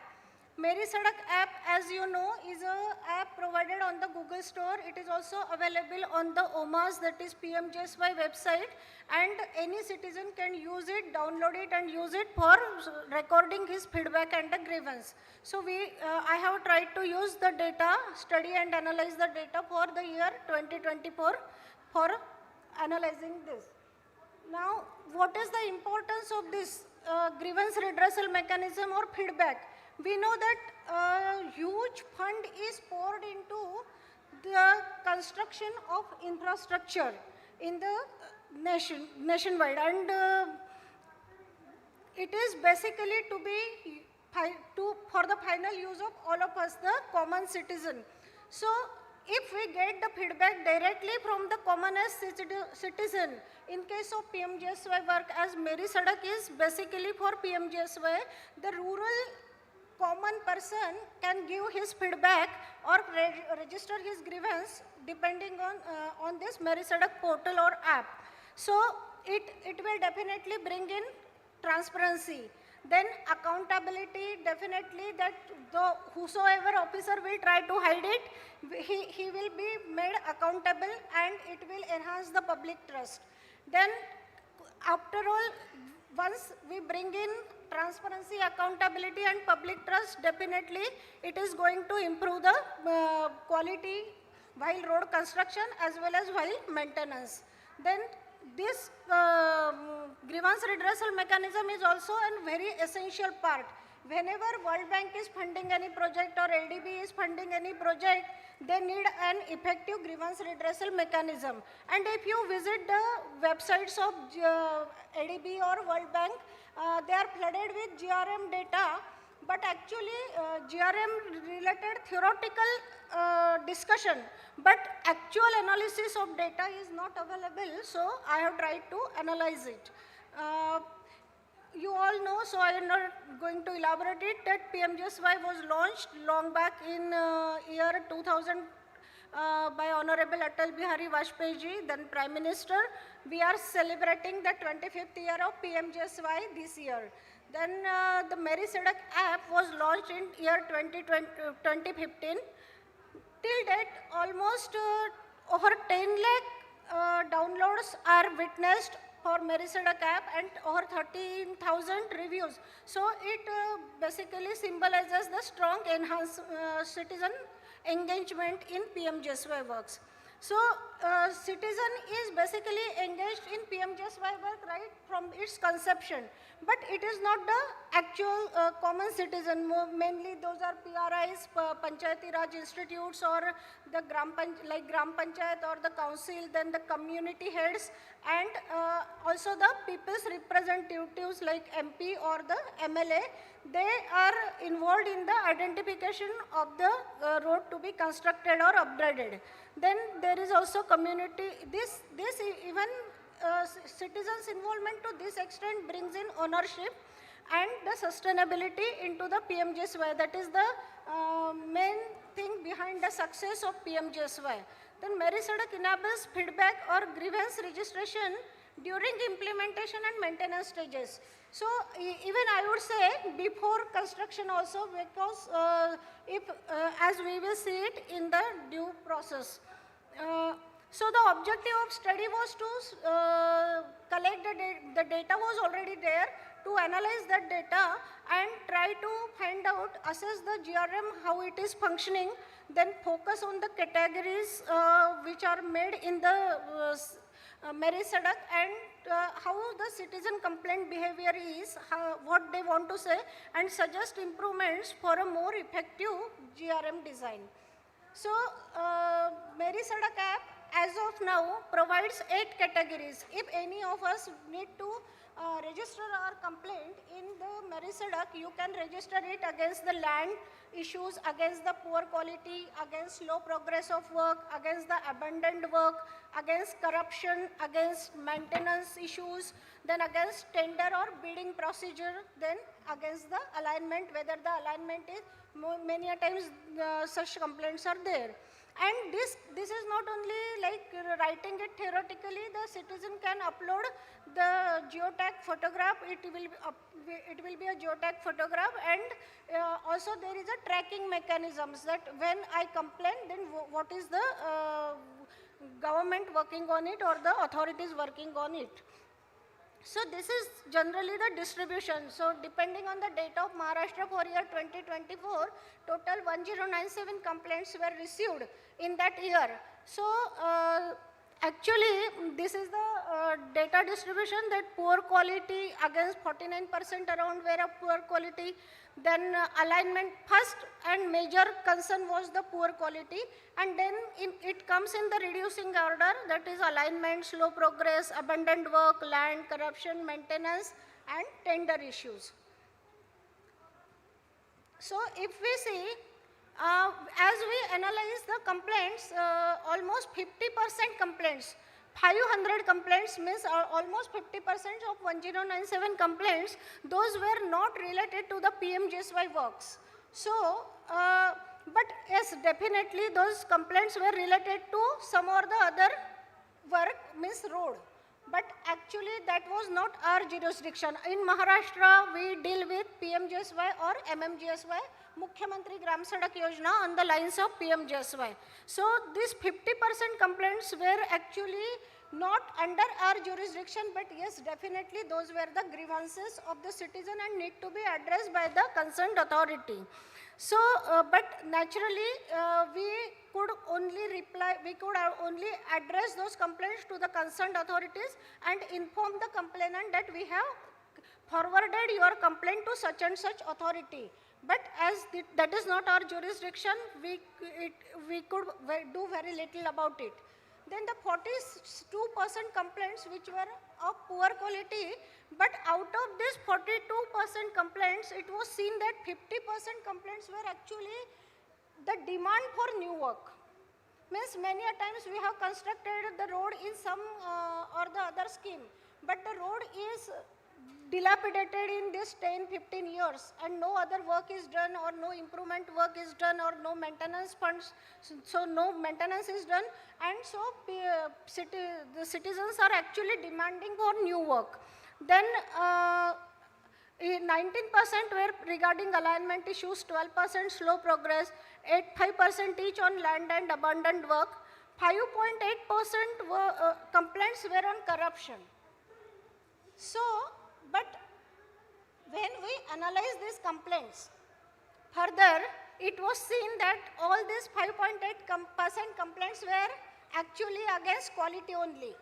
People have mentioned the quality issues. If we go see the comments of the people, the complaints were for quality, and also the 1.2% complaints registered under tender issues, those were also complaints for the quality only. So there is an overlap, means 5.8 and 1.2% complaint whichever registered under corruption or tender issues, those are actually the complaints for quality. So what are some interesting findings in the citizen complaints are, some complaints duplicated or registered under multiple categories. Means same complaint, the complainant is registering either by different names under different categories. So exactly similar sentences registered under the comment section, we could understand that this is the same complainant which is registering by different names or under the different categories. Then citizens often equate poor quality. So as I put up here, 5.8% complaints were though registered under corruption. Actually, in case of road construction, there is no actual give and take from a citizen, no bribes are taken from citizen or like that. So there is no direct corruption as such. But these 5.8% complaints, which are quality complaints but registered under corruption, it itself indicates that citizens pursue this quality, low quality as a result of corruption. So mostly that may be the reason why citizens have put this 5.8% complaints under corruption. Then 1.2% complaints were tender issues, but these complaints again are quality complaints. So there may be a reason, because the bid or tendering issues are related to the contractors, and contractors are aware of where to make the complaint and how to get the solution for their complaints, what is the escalation matrix. If the immediate officer does not address their complaint, then where to appeal for that complaint. So these two types of complaints, these are generally overlapping complaints, and these are basically a quality issue only. So from this, actually, by analyzing all these complaints, it is broadly find out that common citizen only wants quality and speed of work, that is to avoid delay. So by analyzing all the 1097 complaints, I have arrived at a conclusion that the citizens' basic requirement is timely work and good quality work. Then the repetitive complaint by some users observed in this case, actually we have witnessed a complaint, same complaint by a same user for almost a month. He was putting every day, though it was addressed by our PIU, and then we actually had to call him, our PIU actually called him to his office and met him. His complaint was not even related to road, it was related to some of his farmland related issue. Hello. So then Ma'am, only 2 minutes are left. yeah. So these are the interesting findings. Then the citizen participation insights are 24 complaints we could locate, which were given by the female citizens. So it itself is a good indicator that rural women are getting empowered and they are raising their concerns through online platforms. The app transparency is there, as I told you, that it allows the tracking of the complaint. Then direct access to officials via numbers, which increases response in my number as a SQC and our PIU numbers are directly given on the Merisadak app for each district, and my number for the whole of the Maharashtra. So people can directly call and talk at any time. So they can register their complaint as well as they can directly call on the mobile. So what are the gaps which are located from this implementation is, there are 50% complaints which are unrelated to the actual PMGSY, MMGSY. So there is a absence of jurisdiction clarity. Common people don't know. In case of Maharashtra, National Highway is working, PWD is constructing road, MSRDC is constructing road, MSIDC is constructing road, corporations are constructing road, Nagar Panchayats and even the Gram Panchayats are constructing road. So common man doesn't know where to address his complaint, so the jurisdiction clarity need to be given. Then there is a language barrier. So rural population, this interface provides only English language. So the rural people have to some extent found out the solution of writing it phonetically, MERI, Mary, like that. But still, if we provide the local language, then they could express more fluently. Then there are privacy issues. As I said, my number is given to whole of the Maharashtra, can be seen. So any person can lift his phone, pick up his phone and call me at any time. So many a times, if on holidays or in some at some important work, I am for private work, and then I have to address it. The main recommendations in this categories, we need to add new category, that is demand for new road. So we can address this demand. Otherwise this demand, means if there is a demand and it is registered under poor quality, we will say that it is actually a demand, and whenever the funds are available, we can take this work. So this will be closed at that point, but this demand need to be taken up when we are planning the infrastructure. Then enable local languages to support the and simplify the user interface. Then introduce geofencing. Honorable Minister has already announced it for the national highways that he will be putting up the QR codes for the roads and to bring in the accountability and transparency in the system. So same thing need to be, if we could make it possible at every level of road, then the citizens' main concern whom to address the grievance will be solved. So the main conclusions are quality and speed are the main citizens' interest, main concerns of a common citizen. And Meri Sidak also serves as a fourth tier. As we know, PMJSY provides 3-tier monitoring system, which it is one of the key feature. So this citizens' feedback is always actually the fourth tier, the ultimate tier of quality monitoring. And depending on this, we are also keeping check on the state quality monitors or even the MQMs. If they are giving satisfactory grades and we are getting complaints on that road, then we dig out into their actual feedbacks, and we have taken actions on some SQMs depending on this feedback. Then simplified citizen-friendly design we need to bring in, so it will ensure transparency and accountability. The way forward is we can also do it from other state also. We can study the feedback and we can finalize what design corrections need to be done. Then integrate lessons into CPgrams, the other grievance related portal. Then strengthen the digital governance for inclusive infrastructure development. And one thing I forgot to put into my paper was in 1097 total complaints we have received only one feedback, wherein I have made the rectangle over it. It mentions best road. It may not be visible from the lower thing.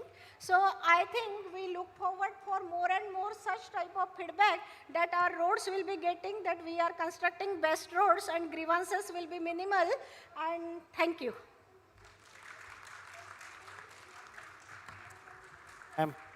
For detailed information on Meri Sadak app. Now our next ये बाद में दे देना reply. अच्छा, you have to go. Okay. Okay. So our next presentation is Shri Virender Singh, Regional Officer, Bhubaneswar for National Highway Authority of India. He is having vast experience of working in NHAI at different position and border roads organization. And he is also a very much instrumental in completion of the very long delayed projects of Odisha and also the completion of Raipur-Visakhapatnam project. So now over to Shri Virender Singh for his presentation.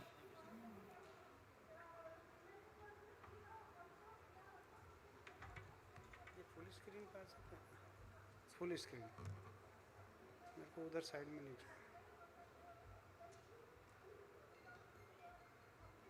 Presentation वहाँ से करना है, यहाँ से ठीक है. वो मेरे को I am comfortable with that. ठीक.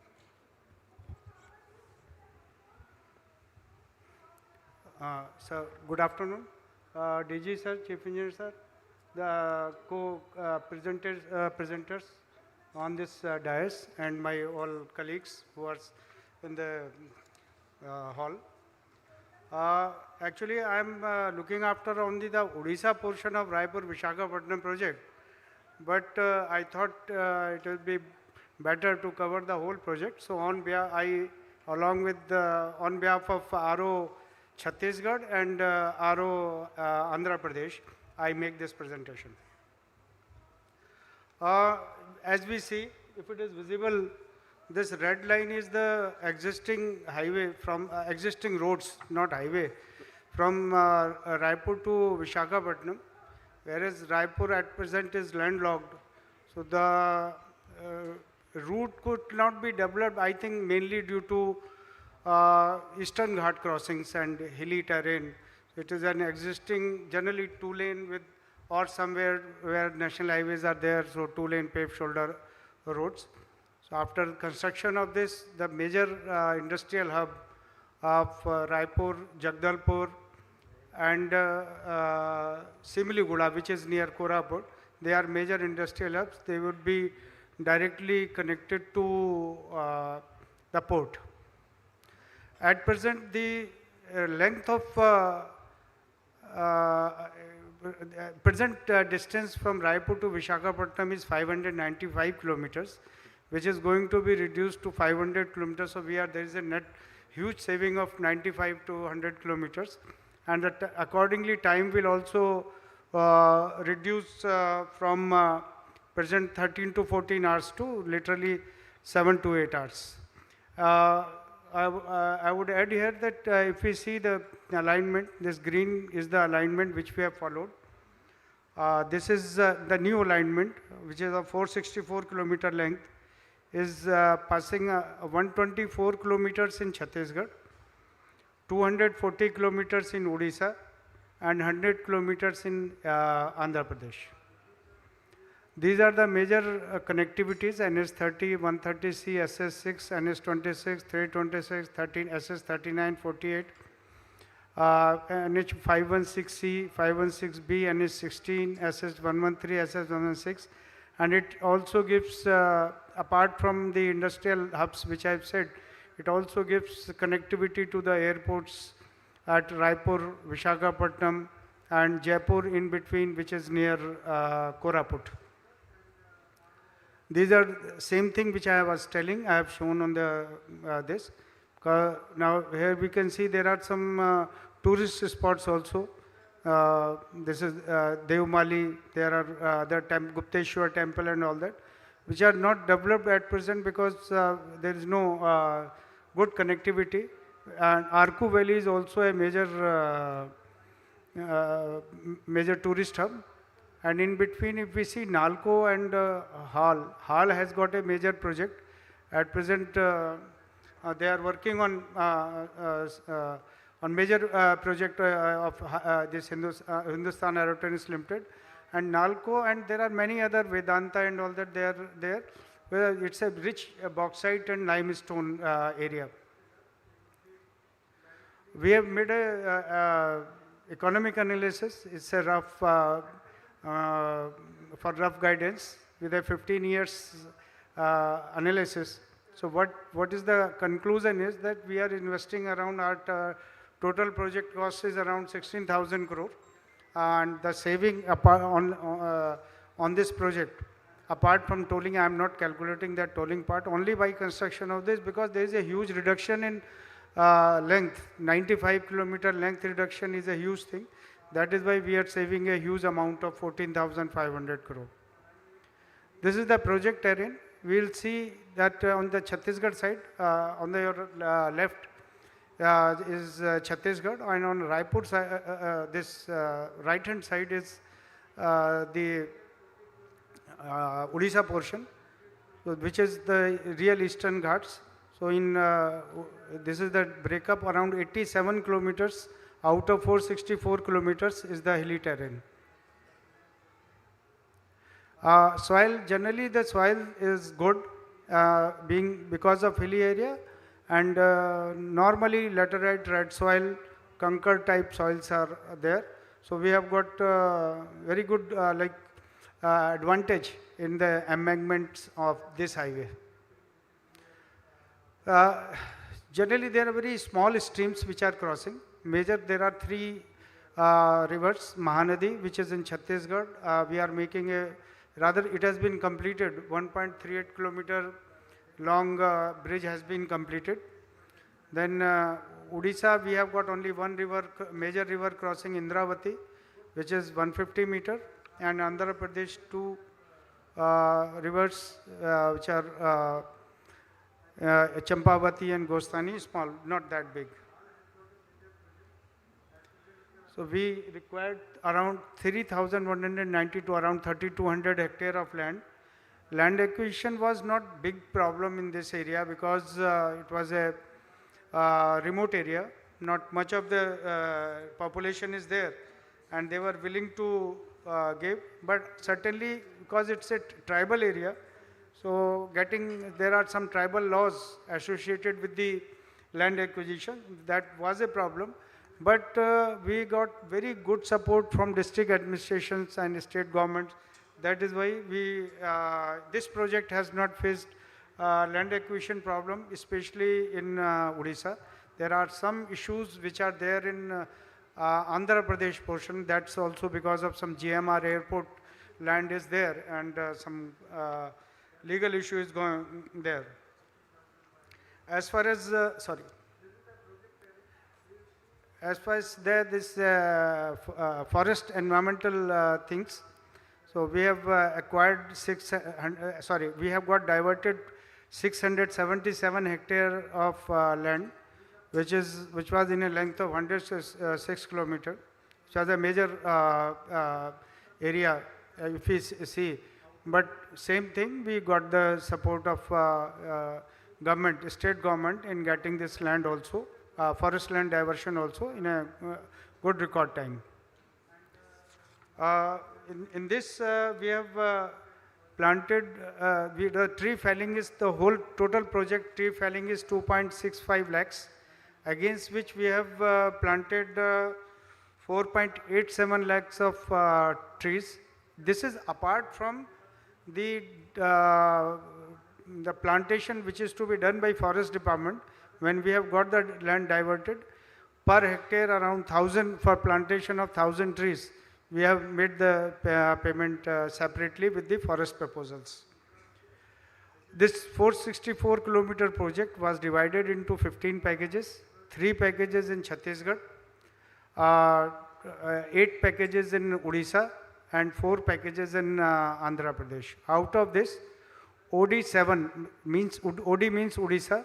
Odisha's 7th project was purely tunnel project of 4 kilometer length, and OD8 has got both highway tunnel and road. So the total TPC was 1,670 crores, which is mainly civil construction costs of around 12,200 crores.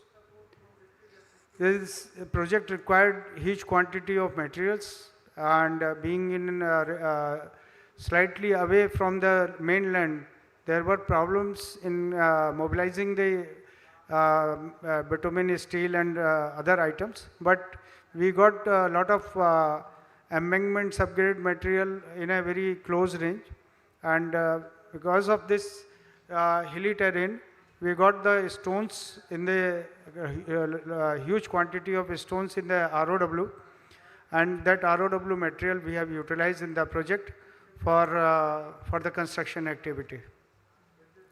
So now coming to the technicalities, I would go now very fast because the basic information I have given. So this is in highway section, the revenue area, we have got 60 meter ROW, and this 3 lane on each side. So at present it is 6 lane, standard 3.5 meter width and 5 meter of median, depressed median in this project. The beauty is that this is expandable. We have designed in such a way that the project can be expanded to 10 lanes. So at present all highway and structures are 6 lane, but there is a provision to extend it to 10 lanes. So this is the cross section in hilly areas we are aware. And in forest sections, we have got only 45 meter ROW. So at present, we have reduced the median. Against 5 meter, we have provided 2 meters with the New Jersey barrier.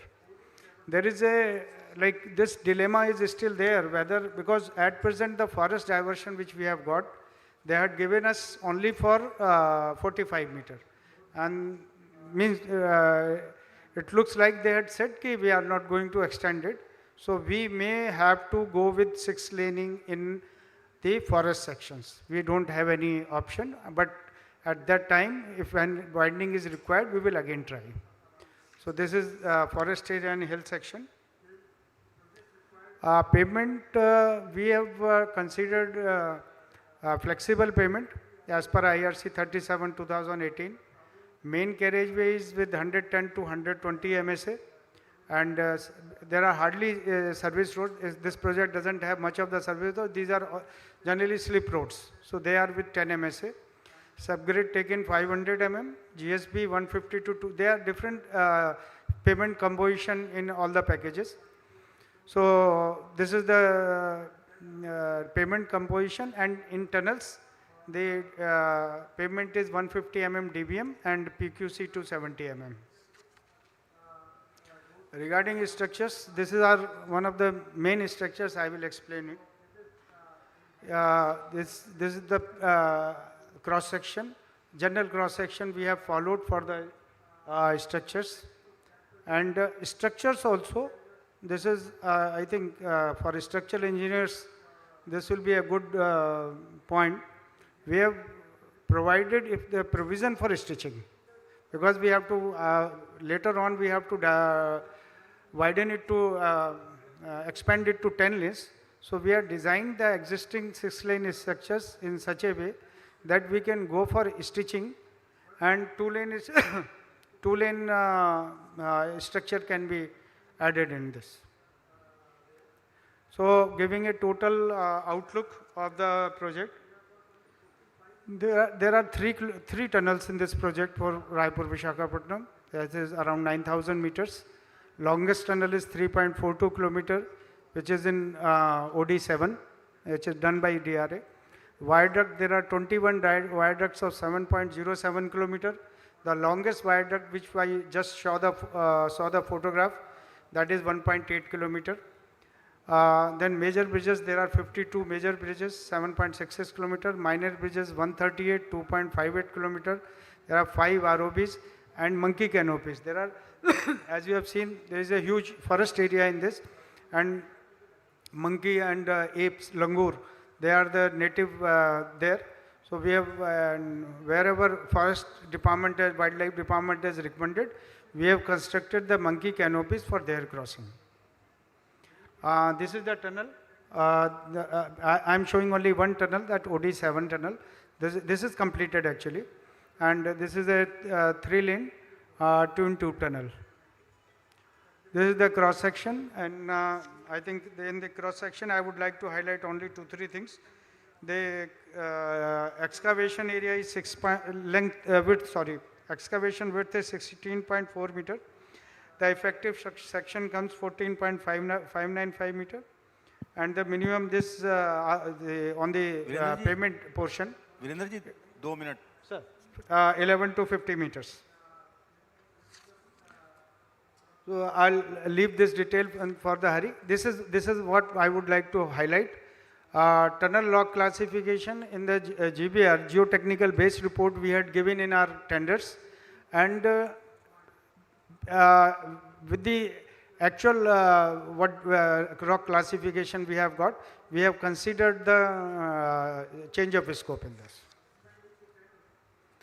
So there are 2 main toll plazas and 24 ramp toll plazas, closed tolling, and there are 24 entry exit points. We have provided 22 numbers of wayside amenities. There are 5 in Chhattisgarh, 12 in Odisha, and 5 in Andhra Pradesh. Mode of project we have done for HAM, wherein 40% is upfront paid and 60% in 50 years by annuity. And this 40% which we are paying is in 10 installments, 4% each is a stage. This is again coming to the, like I had given again the contractor wise, there are 15 packages. Generally this highlights 2 things, this slide. One is generally we got the discount on this project based on our estimated project cost. And project generally we bid in different packages. The last package awarded was in 16/10/2023. so which will be completing in July 26. So that is how roughly 3 years it took. We had given 2 years time, but that was really very difficult to execute. It was a very difficult terrain. So there are, I would just finish now. There are some project photograph. This is one viaduct for which we used slip form work for concreting. This is on this viaduct, the height of pier was 45 meter. So we had done this pier cap precast and then lifted it and installed on the top. This is the final figure. These are the slabs on this. The height of these piers is around 45 meters. This is the now completed 1.8 kilometer long tunnel. This is really a very civil engineering marvel. If you want to see sometime, I invite all of you to see this. Because in this Eastern Ghat, there are a lot of cutting. So we have gone with the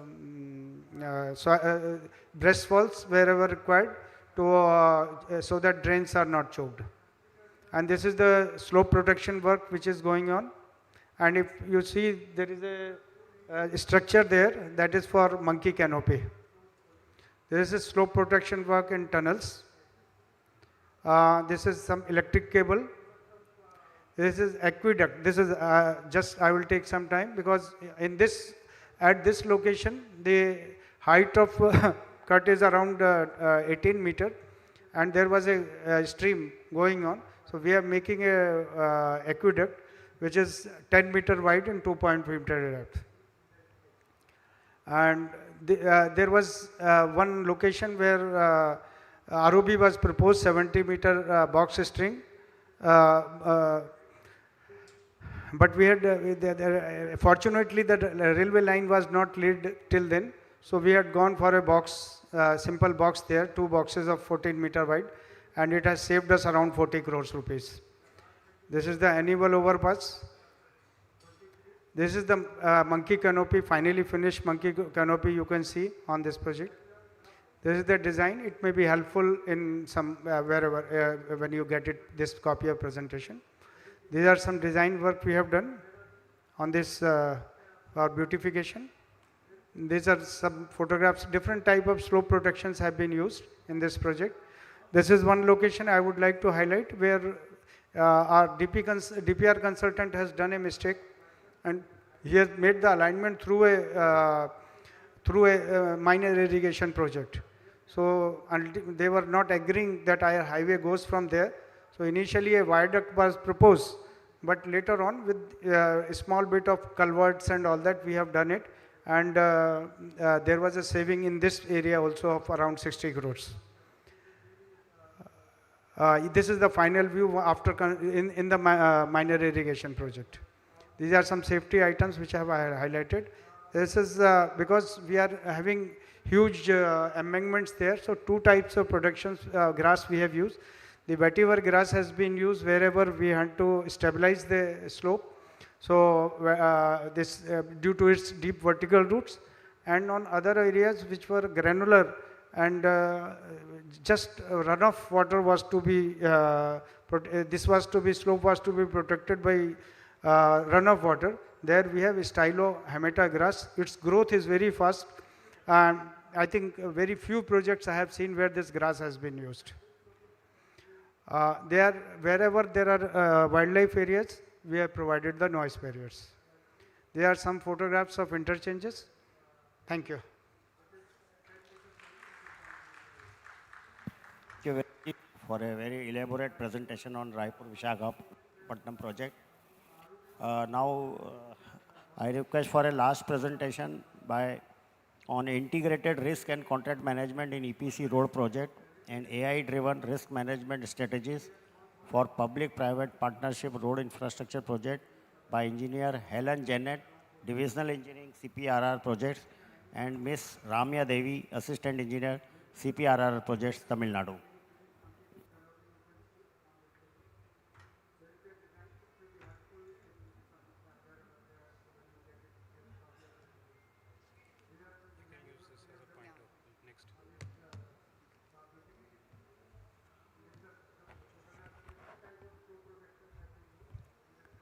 இங்கு வருகை தந்திருக்கும் அனைவருக்கும் எனது வணக்கத்தினை தெரிவித்துக் கொள்கிறேன். A warm good evening to one and all present here. I am Ramya Devi, Assistant Engineer, CPRR Project, Tamil Nadu Highways Department, and my co-presenter, Ms. S. Helen Janet, Divisional Engineer, CPRR Project, Tamil Nadu Highways Department. I am very much thankful to the Project Director, CPRR, CE and SE CPRR, and Director HRS, and my colleagues, and finally IRC committee members for giving me the opportunity to present in the prestigious IRC technical session. So my topic is Integrated Risk Contract Management in EPC Projects and a pilot study conducted in AI-driven risk management strategies in PPP road infrastructure projects. This is my presentation outline. Consists of introduction, EPC risk versus contract management, literature review, methodology, EPC risk identification, prioritization and analysis, EPC arbitration case studies and recommendations. This may be the vague topic to everyone, but there is a necessity to look into the contract management nowadays because we are having very much pending arbitration claims in our court cases.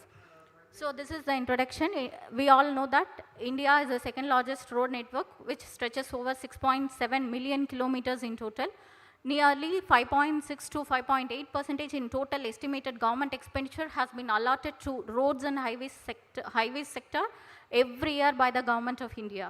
So this is the budget allocation in India in 2025 to 26. We can see 2.87 lakh crore of rupees has been allocated to road, transport and highways. Now we can see budget versus arbitration claims. So government continues to make significant investment in road sector. However, alongside this impressive figure lies a significant challenge. So you can see we have 2.87 lakh crores of budget, but we are also having 1.1 lakh crores of arbitration claims in our projects. Nearly 38.33 of roads highways budget is going in the pending arbitration claims. Majorly, BOT and EPC projects are subject to the arbitration claims. Now, we raise a question, are all the projects are completed on time to have this much of arbitration claims in our projects? The answer is unfortunately no. Because we have the data from the Ministry of Statistics and Program Implementation, that is an online computerized monitoring systems costing over 150 crores of projects has been monitored online. So we have the key statistics, that is the total projects has been monitored as 1817, which is having the total cost overrun projects are 458, costing over 5.71 lakh crores. Also, we have time overrun projects, that is 831, and average time overrun is nearly 3 years. So this is the a decade representation of the trends of cost overrun from 2014 to 24. Here we can a slightly declining trend in 2023 and 24. And we are also having a decade representation for the time overrun. Here from 29.44% in 2024, we have raised to 41.59% in 2024. This is the government data published in MSOAPI. So over the decade, only 20% of the projects are completed as scheduled and ahead of schedule. Around 38% of the projects are delayed. However, in 2024, there is a significant rise in 38% in the category of as on schedule and ahead of schedule.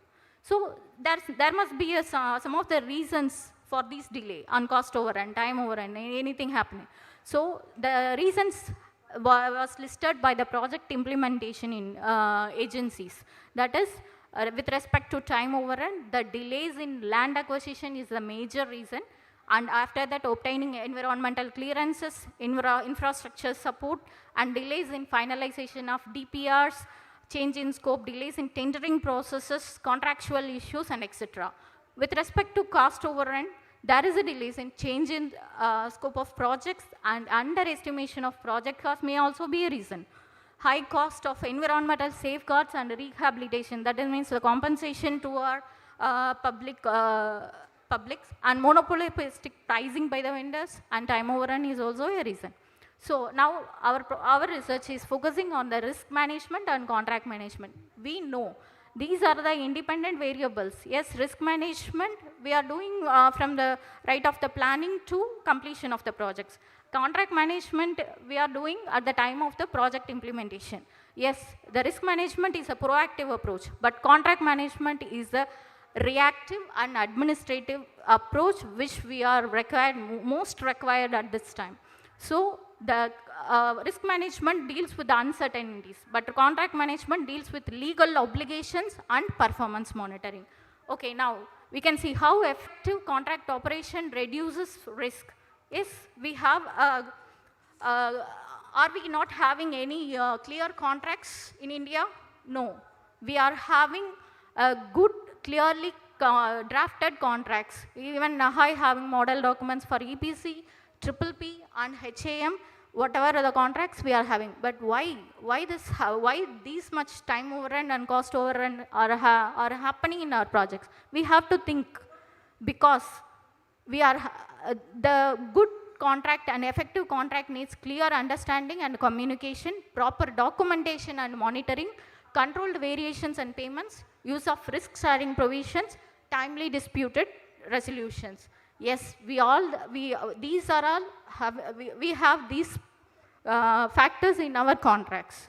Okay, then we have articles 10, article 19 for payments, article 26 for dispute resolution, everything we have. We have schedule H for payment schedules, we have schedule J for project timeline completions. We have everything, but where we are missing? From paper to practice. There is a need for contract enforcement in our projects. The clauses without action are useless. The implementation gaps creates a lot of risks. Accountability must be enforced to each and every stakeholders involved in that project. Monitoring is as important as drafting of contract. Decision must be timely and transparent, not only by the consultant and contractor. This must be from the client side also. The capacity building strengthens everyone. Yes, we are having supervision consultants for everything.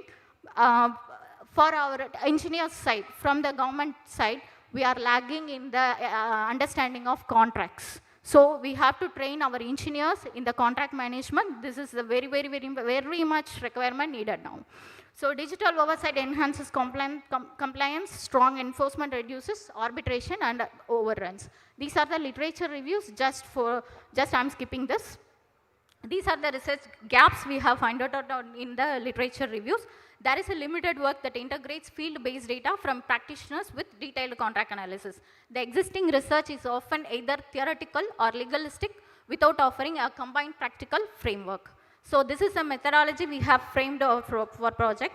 So we have collected data from the stakeholders who are involved in every projects, and we have two tasks in that. One is descriptive analysis and another is the case study from the arbitration claims. So finally we have compared the analysis part and the case study part. So finally we have come to our conclusion.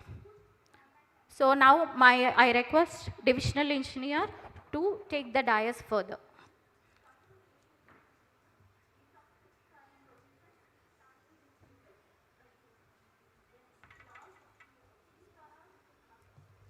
Thank you, Ramya. Good evening to all.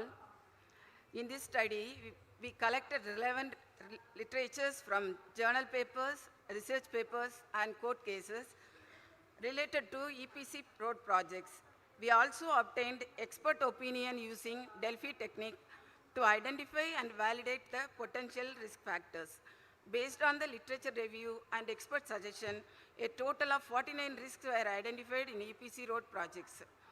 These risks were then grouped in 10 major categories: financial risk, technical and design risk, construction risk, land acquisition and right-of-way risk, environmental and social risk, political risk, safety and security risk, operational and performance risk, legal and regulatory risk, and force majeure risk.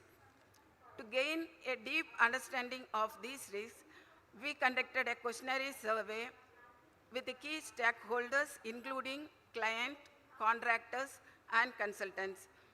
Nearly 20 participants from each category were involved in this study. The questionnaire survey is listed here. The questionnaire used a Likert scale to measure the level of agreement for each identified risk. Based on the response, the data were analyzed using relative importance index to rank the significance of risks, and mean, median, and mode calculation to understand the central tendency and consistency of responses. Ms. Ramya Devi will continue the presentation. Thank you, ma'am. Now we come to the descriptive analysis part. That is, we have used a strategy, relative importance index. This is the strategy to prioritize the risks from very high priority to the very low priority. These are the ranges that starts from very high priority to low priority range. So we can see the graph.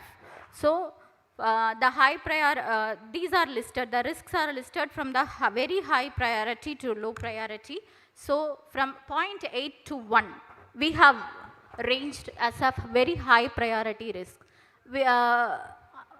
Because we know these risks are involved in our contracts, but we are not focusing on it. So this study reminding everyone that, so the delays are happening in land acquisitions, unclear contract documents, and non-planning of scheduled activities. These are all the major risks. So this is a calculation of mean, median, mode to reiterate the perspectives of each stakeholders and how the risks are repetitive in every project. We have found out the calculations. The outcome of relative importance index and calculation mean, median, mode results in the risks, high priority risks as land acquisition delays, unclear contract terms, unforeseen geological conditions, and improper scheduling and sequencing activities, delays in approvals. So to ensure that we have compared with the case study that we are having in the arbitration claims. So this is the case study 1, this is the EPC projects. Here also we can, I have highlighted the reasons for this arbitration case. This clearly explains there is the right of way delay, upheld the early completion bonus and restore dispute contract price. These are the delays. This is the second case study. Here it insists on clear contracts and proper documentation and a timely land acquisition. So delays in approvals and clearances are all this is the case study 3. So I have just ensured with the risk analysis and the case study. So we can see out of 5, we have three risks which are in case study ensures that. So this is the conclusion of that. Risks and contracts are independent terms, but we need to integrate that common risks we know we are all having in that every contracts, that is land acquisition delays and approval bottlenecks and everything. Lack of enforcement and monitoring, this has to be addressed by our engineers, and isolated management of risk contracts, integrated risk contract management. This is the recommendations. We have to strengthen our contract enforcement, that is timely approvals and timely actions for every letters that contractors and consultants are addressing to the engineers. So build capacity awareness to train our engineers as a contract experts. We have to focus on that. And this is the case study 2. I want to share something. Artificial intelligence plays a vital role everywhere. So we thought, why not in contract management? Let us try. So we have conducted a pilot study in an application of PPP project. So this is the sample study we have conducted. I have collected the data of PPP projects, the scheduled project cost and actual project cost, scheduled completion time and actual completion time, risks involved in each project. So I have used, these are the literature reviews, I have reviewed that. And the objective of study is to find the scheduled performance and cost performance for the future projects.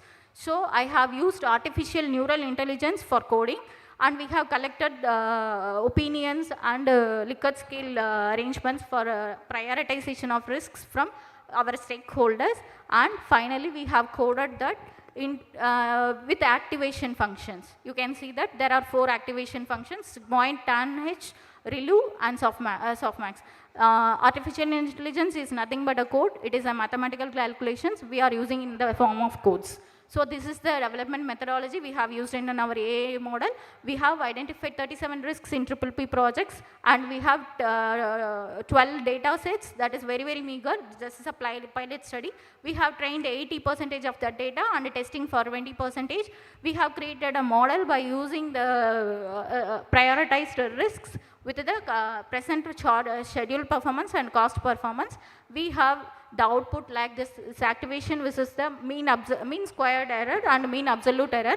Here we can have the ReLU function shows the 95% accuracy with the actual data and the predicted data of schedule performance and cost performance. The result demonstrated the ReLU function yielded the lowest mean square error and mean absolute error values of SP and CP.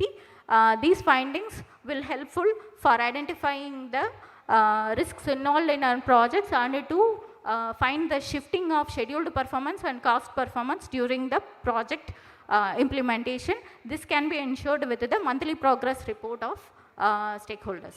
Yes, thank you.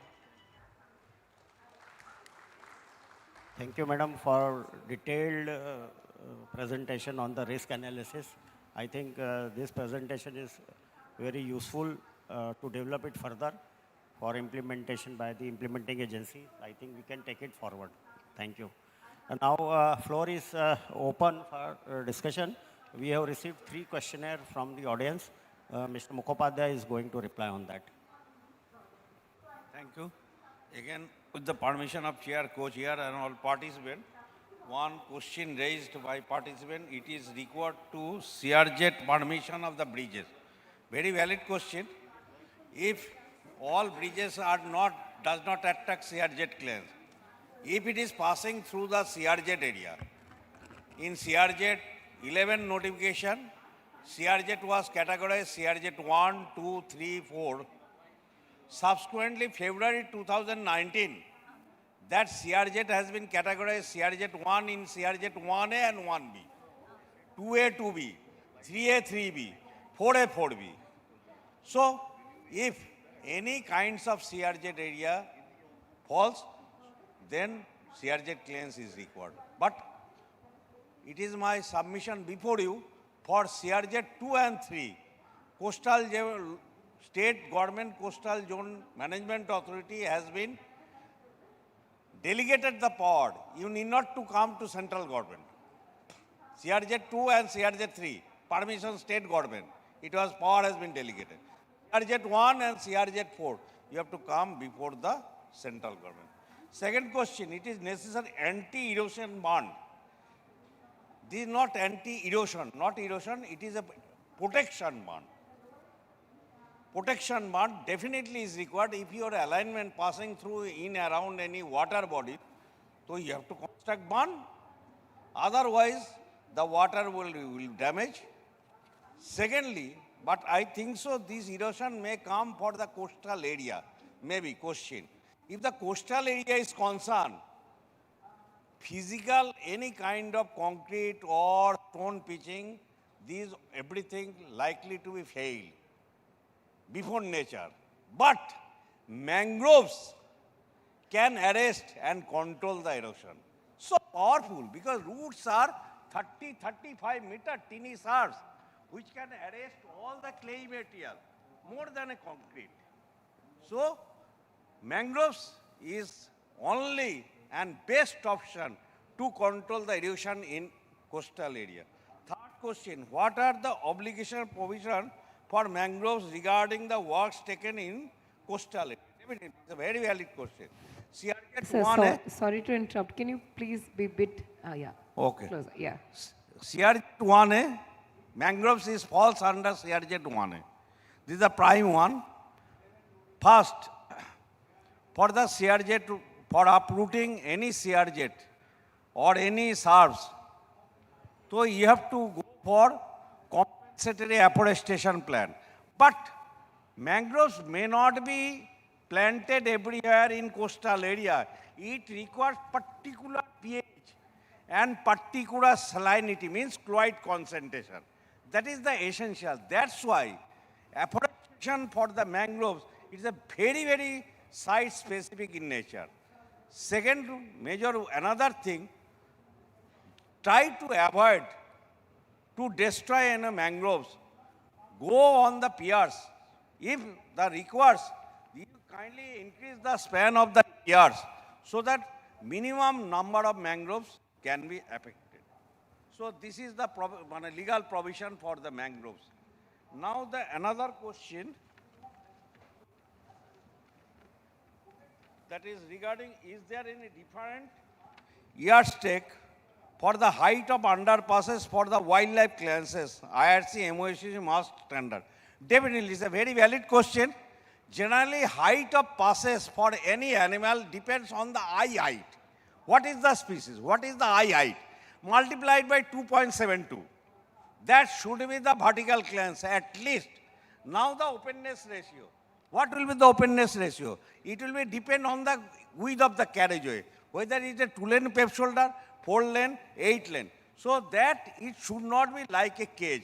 So accordingly, you have to widen the underpass.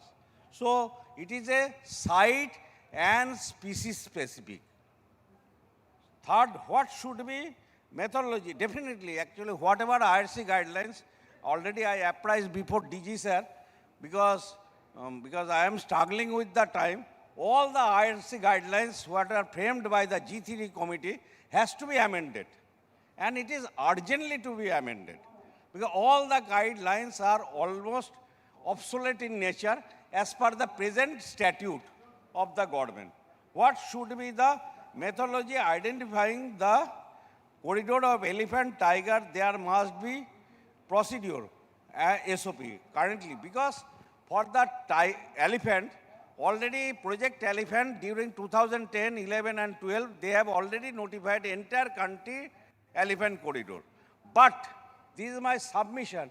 State government and forest official always make fool. Because under Wildlife Protection Act, there is no sanctity for the elephant corridor. But tiger corridor, whether it is a forest area or non-forest area under 3801G, it is a legal provision under Wildlife Protection Act 1972. That is the mandatory.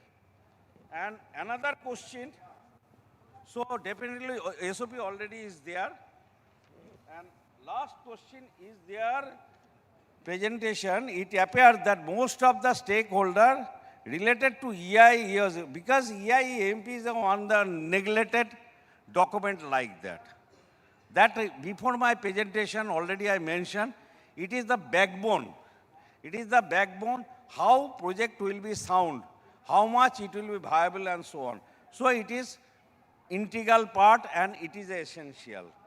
Now I would like to add something, whatever my RO applies before the Raipur Visakhapatnam. Factually at that time GM is present right now, Chhattisgarh GM. This was no so easy, sir.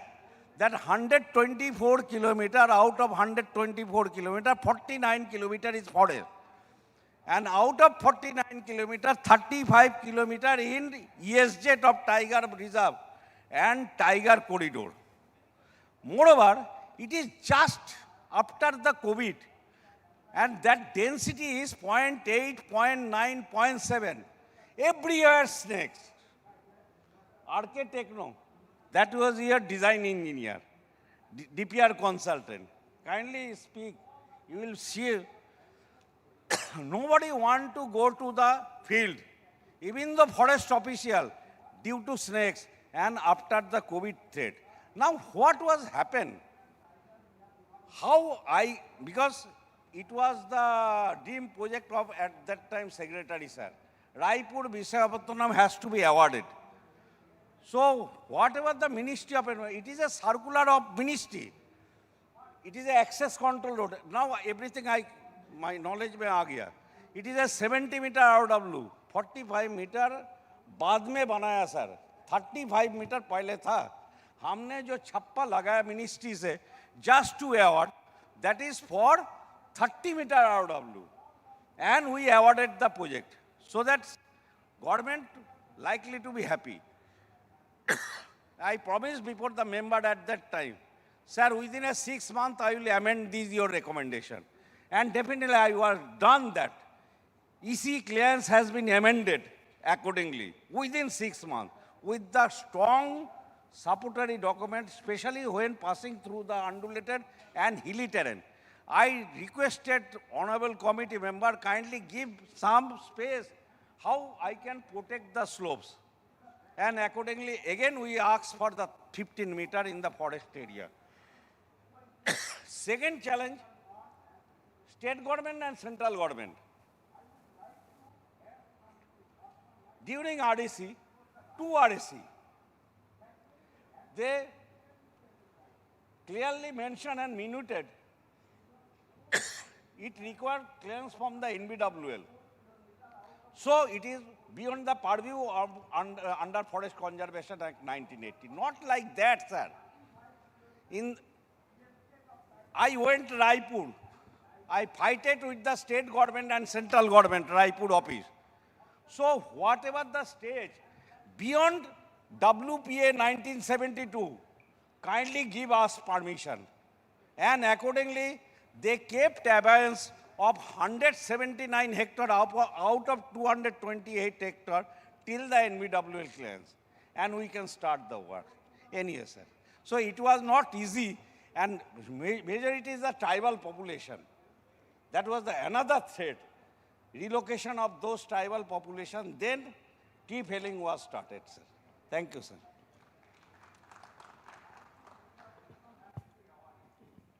Thank you, Mukhopadhyay ji.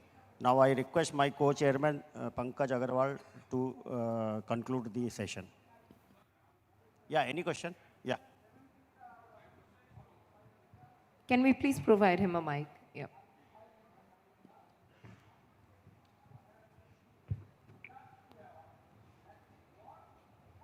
Hello.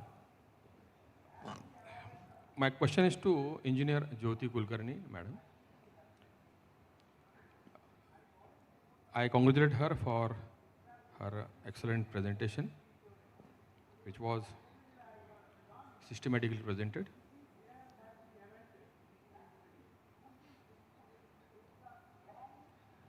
Factually inferred and logically taken way forward.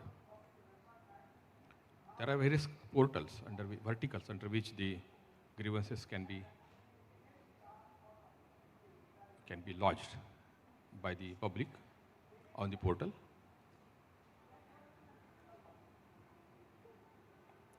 One of that is the grievance related to alignment. The fact is that alignment of a project, any road or something, is always done at the preliminary stage of the project. It is at the DPR prepared based on that. And when we prepare the DPR and then tender and give the work order and start the work, and most of the people do not aware about they don't know that whether the work is till they come to know that the work is going on site.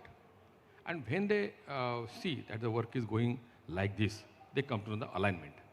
Now at this stage, when the work order is given, the contract is finalized, how the alignment can be, grievance related to the alignment of the road can be addressed. Repeat the question, how the alignment? When the question is simple, how the grievance related to alignment of the road can be addressed when everything is given and the machinery has started. Yeah. Yeah. Can you please? Thank you. Actually, very good question. As he has said very rightly, the alignment is finalized at the DPR stage itself. But when it comes to field and when actual construction work starts, the farmers come to know. In rural area, they are mostly the farmers or the landowners, and many a times there are land issues basically that in PMJSY we do not acquire the land as in case of national highways or the other expressways.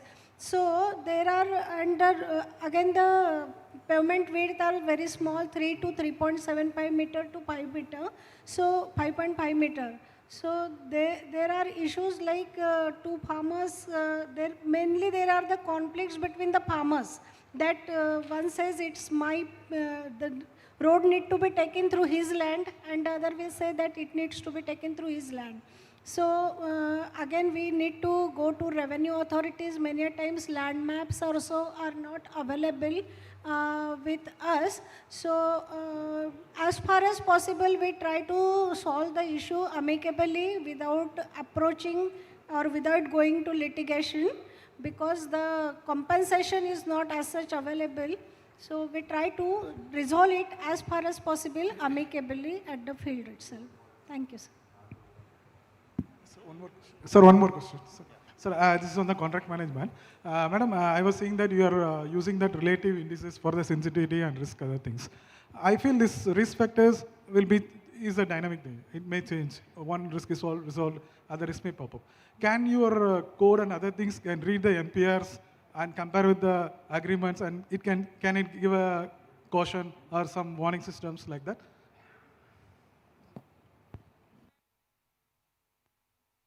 Actually, we are working on that.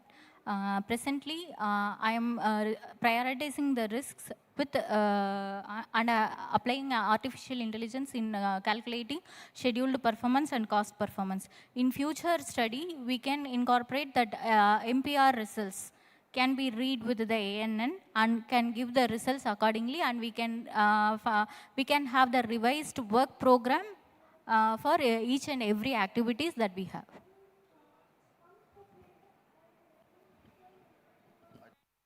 Okay, yeah.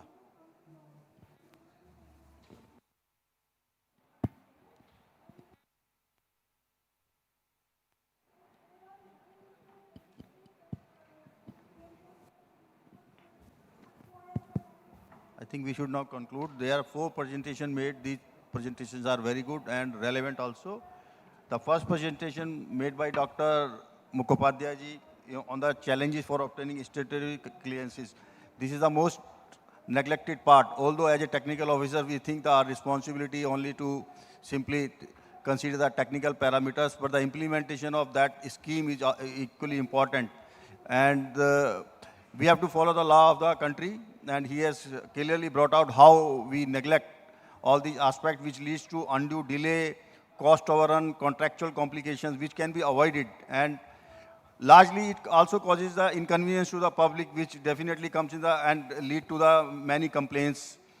So although we are aware, but the relevant point is we should take it seriously and develop a risk matrix on that basis, so that public money should not go waste. Another presentation on grievance redressal mechanism through an app. Ministry of Road Transport and NHI have already launched the Rajmarg Yatra app, where our secretary sir, every week he takes a stock of the complaints which we receive through the public, and every efforts are made to redress to problems of the commuters, and it is working successfully.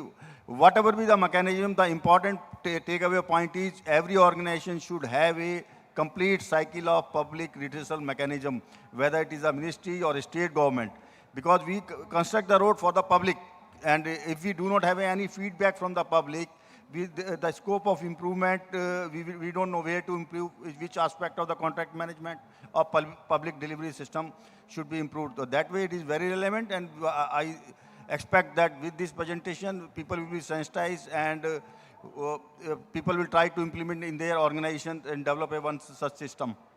And the third presentation, it was on the Raipur-Visakhapatnam project. It is one of the state-of-the-art project.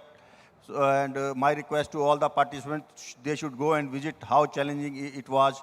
And Dr. Mukhopadhyay pointed out that there is a tiger reserve, some irrigation channel, and tunnel, all kind of infrastructure items and structures you will find. It is a wonderful project.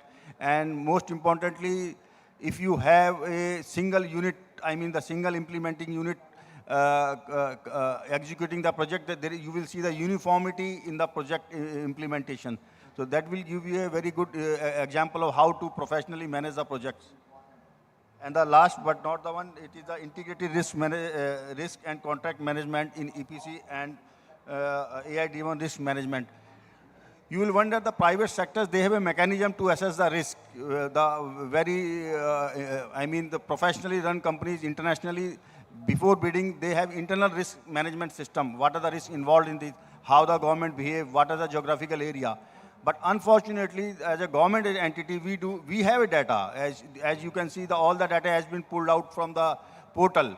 But we do not have any index or any dynamic AI mechanism so that we can rank the project where the attention of the authority or the higher officers has to be drawn. That these are the projects which are automatic, more than 1,000 projects are running, and automatically it will give the risk index.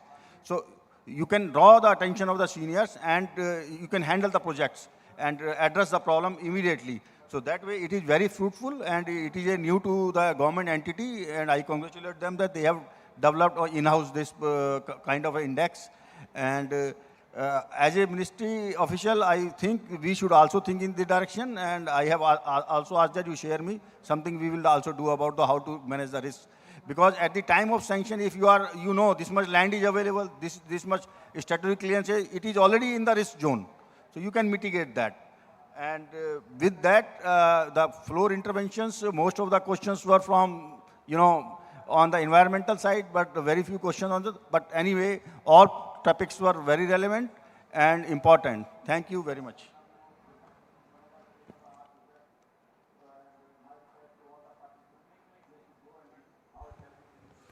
Thank you so much, sir. This was a very truly engaging session highlighting the future of smarter, safer highway development. And thank you everyone for your valuable contribution. Now it's time for some felicitation, and to do the honors, may I please request our chairperson and co-chairperson to kindly come forward.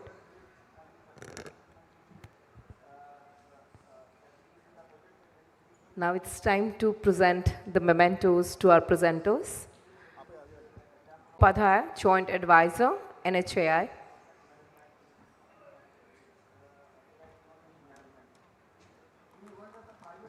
Thank you so much, sir, for sharing all the information, all the knowledge with all of us. Next, we had Srimati Jyoti Kulkarni, Chief Engineer and State Quality Coordinator, PMGSY, Pune, Maharashtra.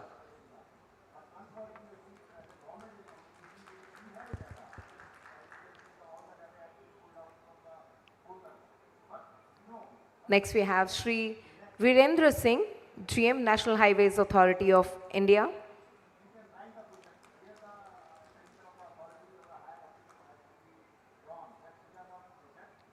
Next, Engineer Helen Janet, Divisional Engineer, CPRR Project. And Ms. Ramya Devi A, Assistant Engineer, CPRR Project, HRS, Tamil Nadu.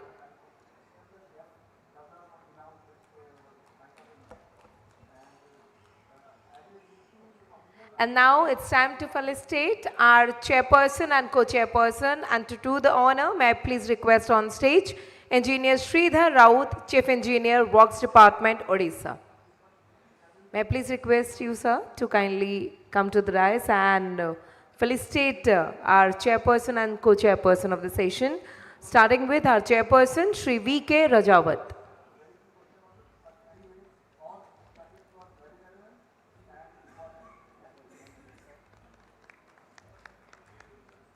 Next, we have as our co-chairperson, Sri Pankaj Agrawal.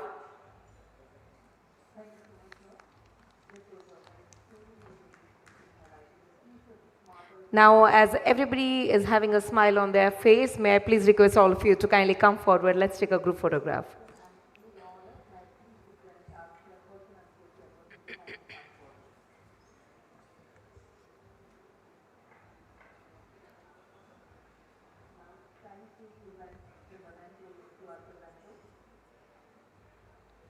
Thank you so much, all our presenters, our chairperson and co-chairperson, for this knowledgeable session. Thank you so much, everybody, for joining us today. That was the last session from our side in Hall 2. Many more sessions are going on in Hall 1. If you want to join them, you can. And the cultural program is happening in the inaugural room, so you can go and enjoy the cultural program as well. And we are going to resume the session tomorrow sharp 9:30 a.m. in the morning. Thank you so much, everybody. Jai Jagannath, Bande Utkal Janani.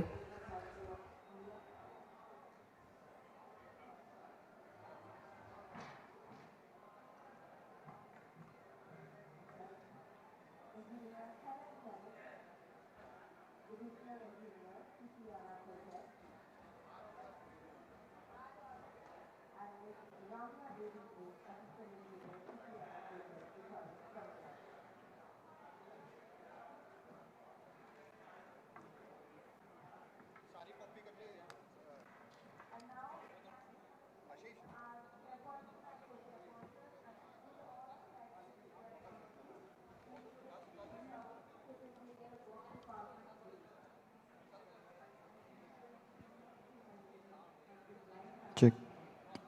Check.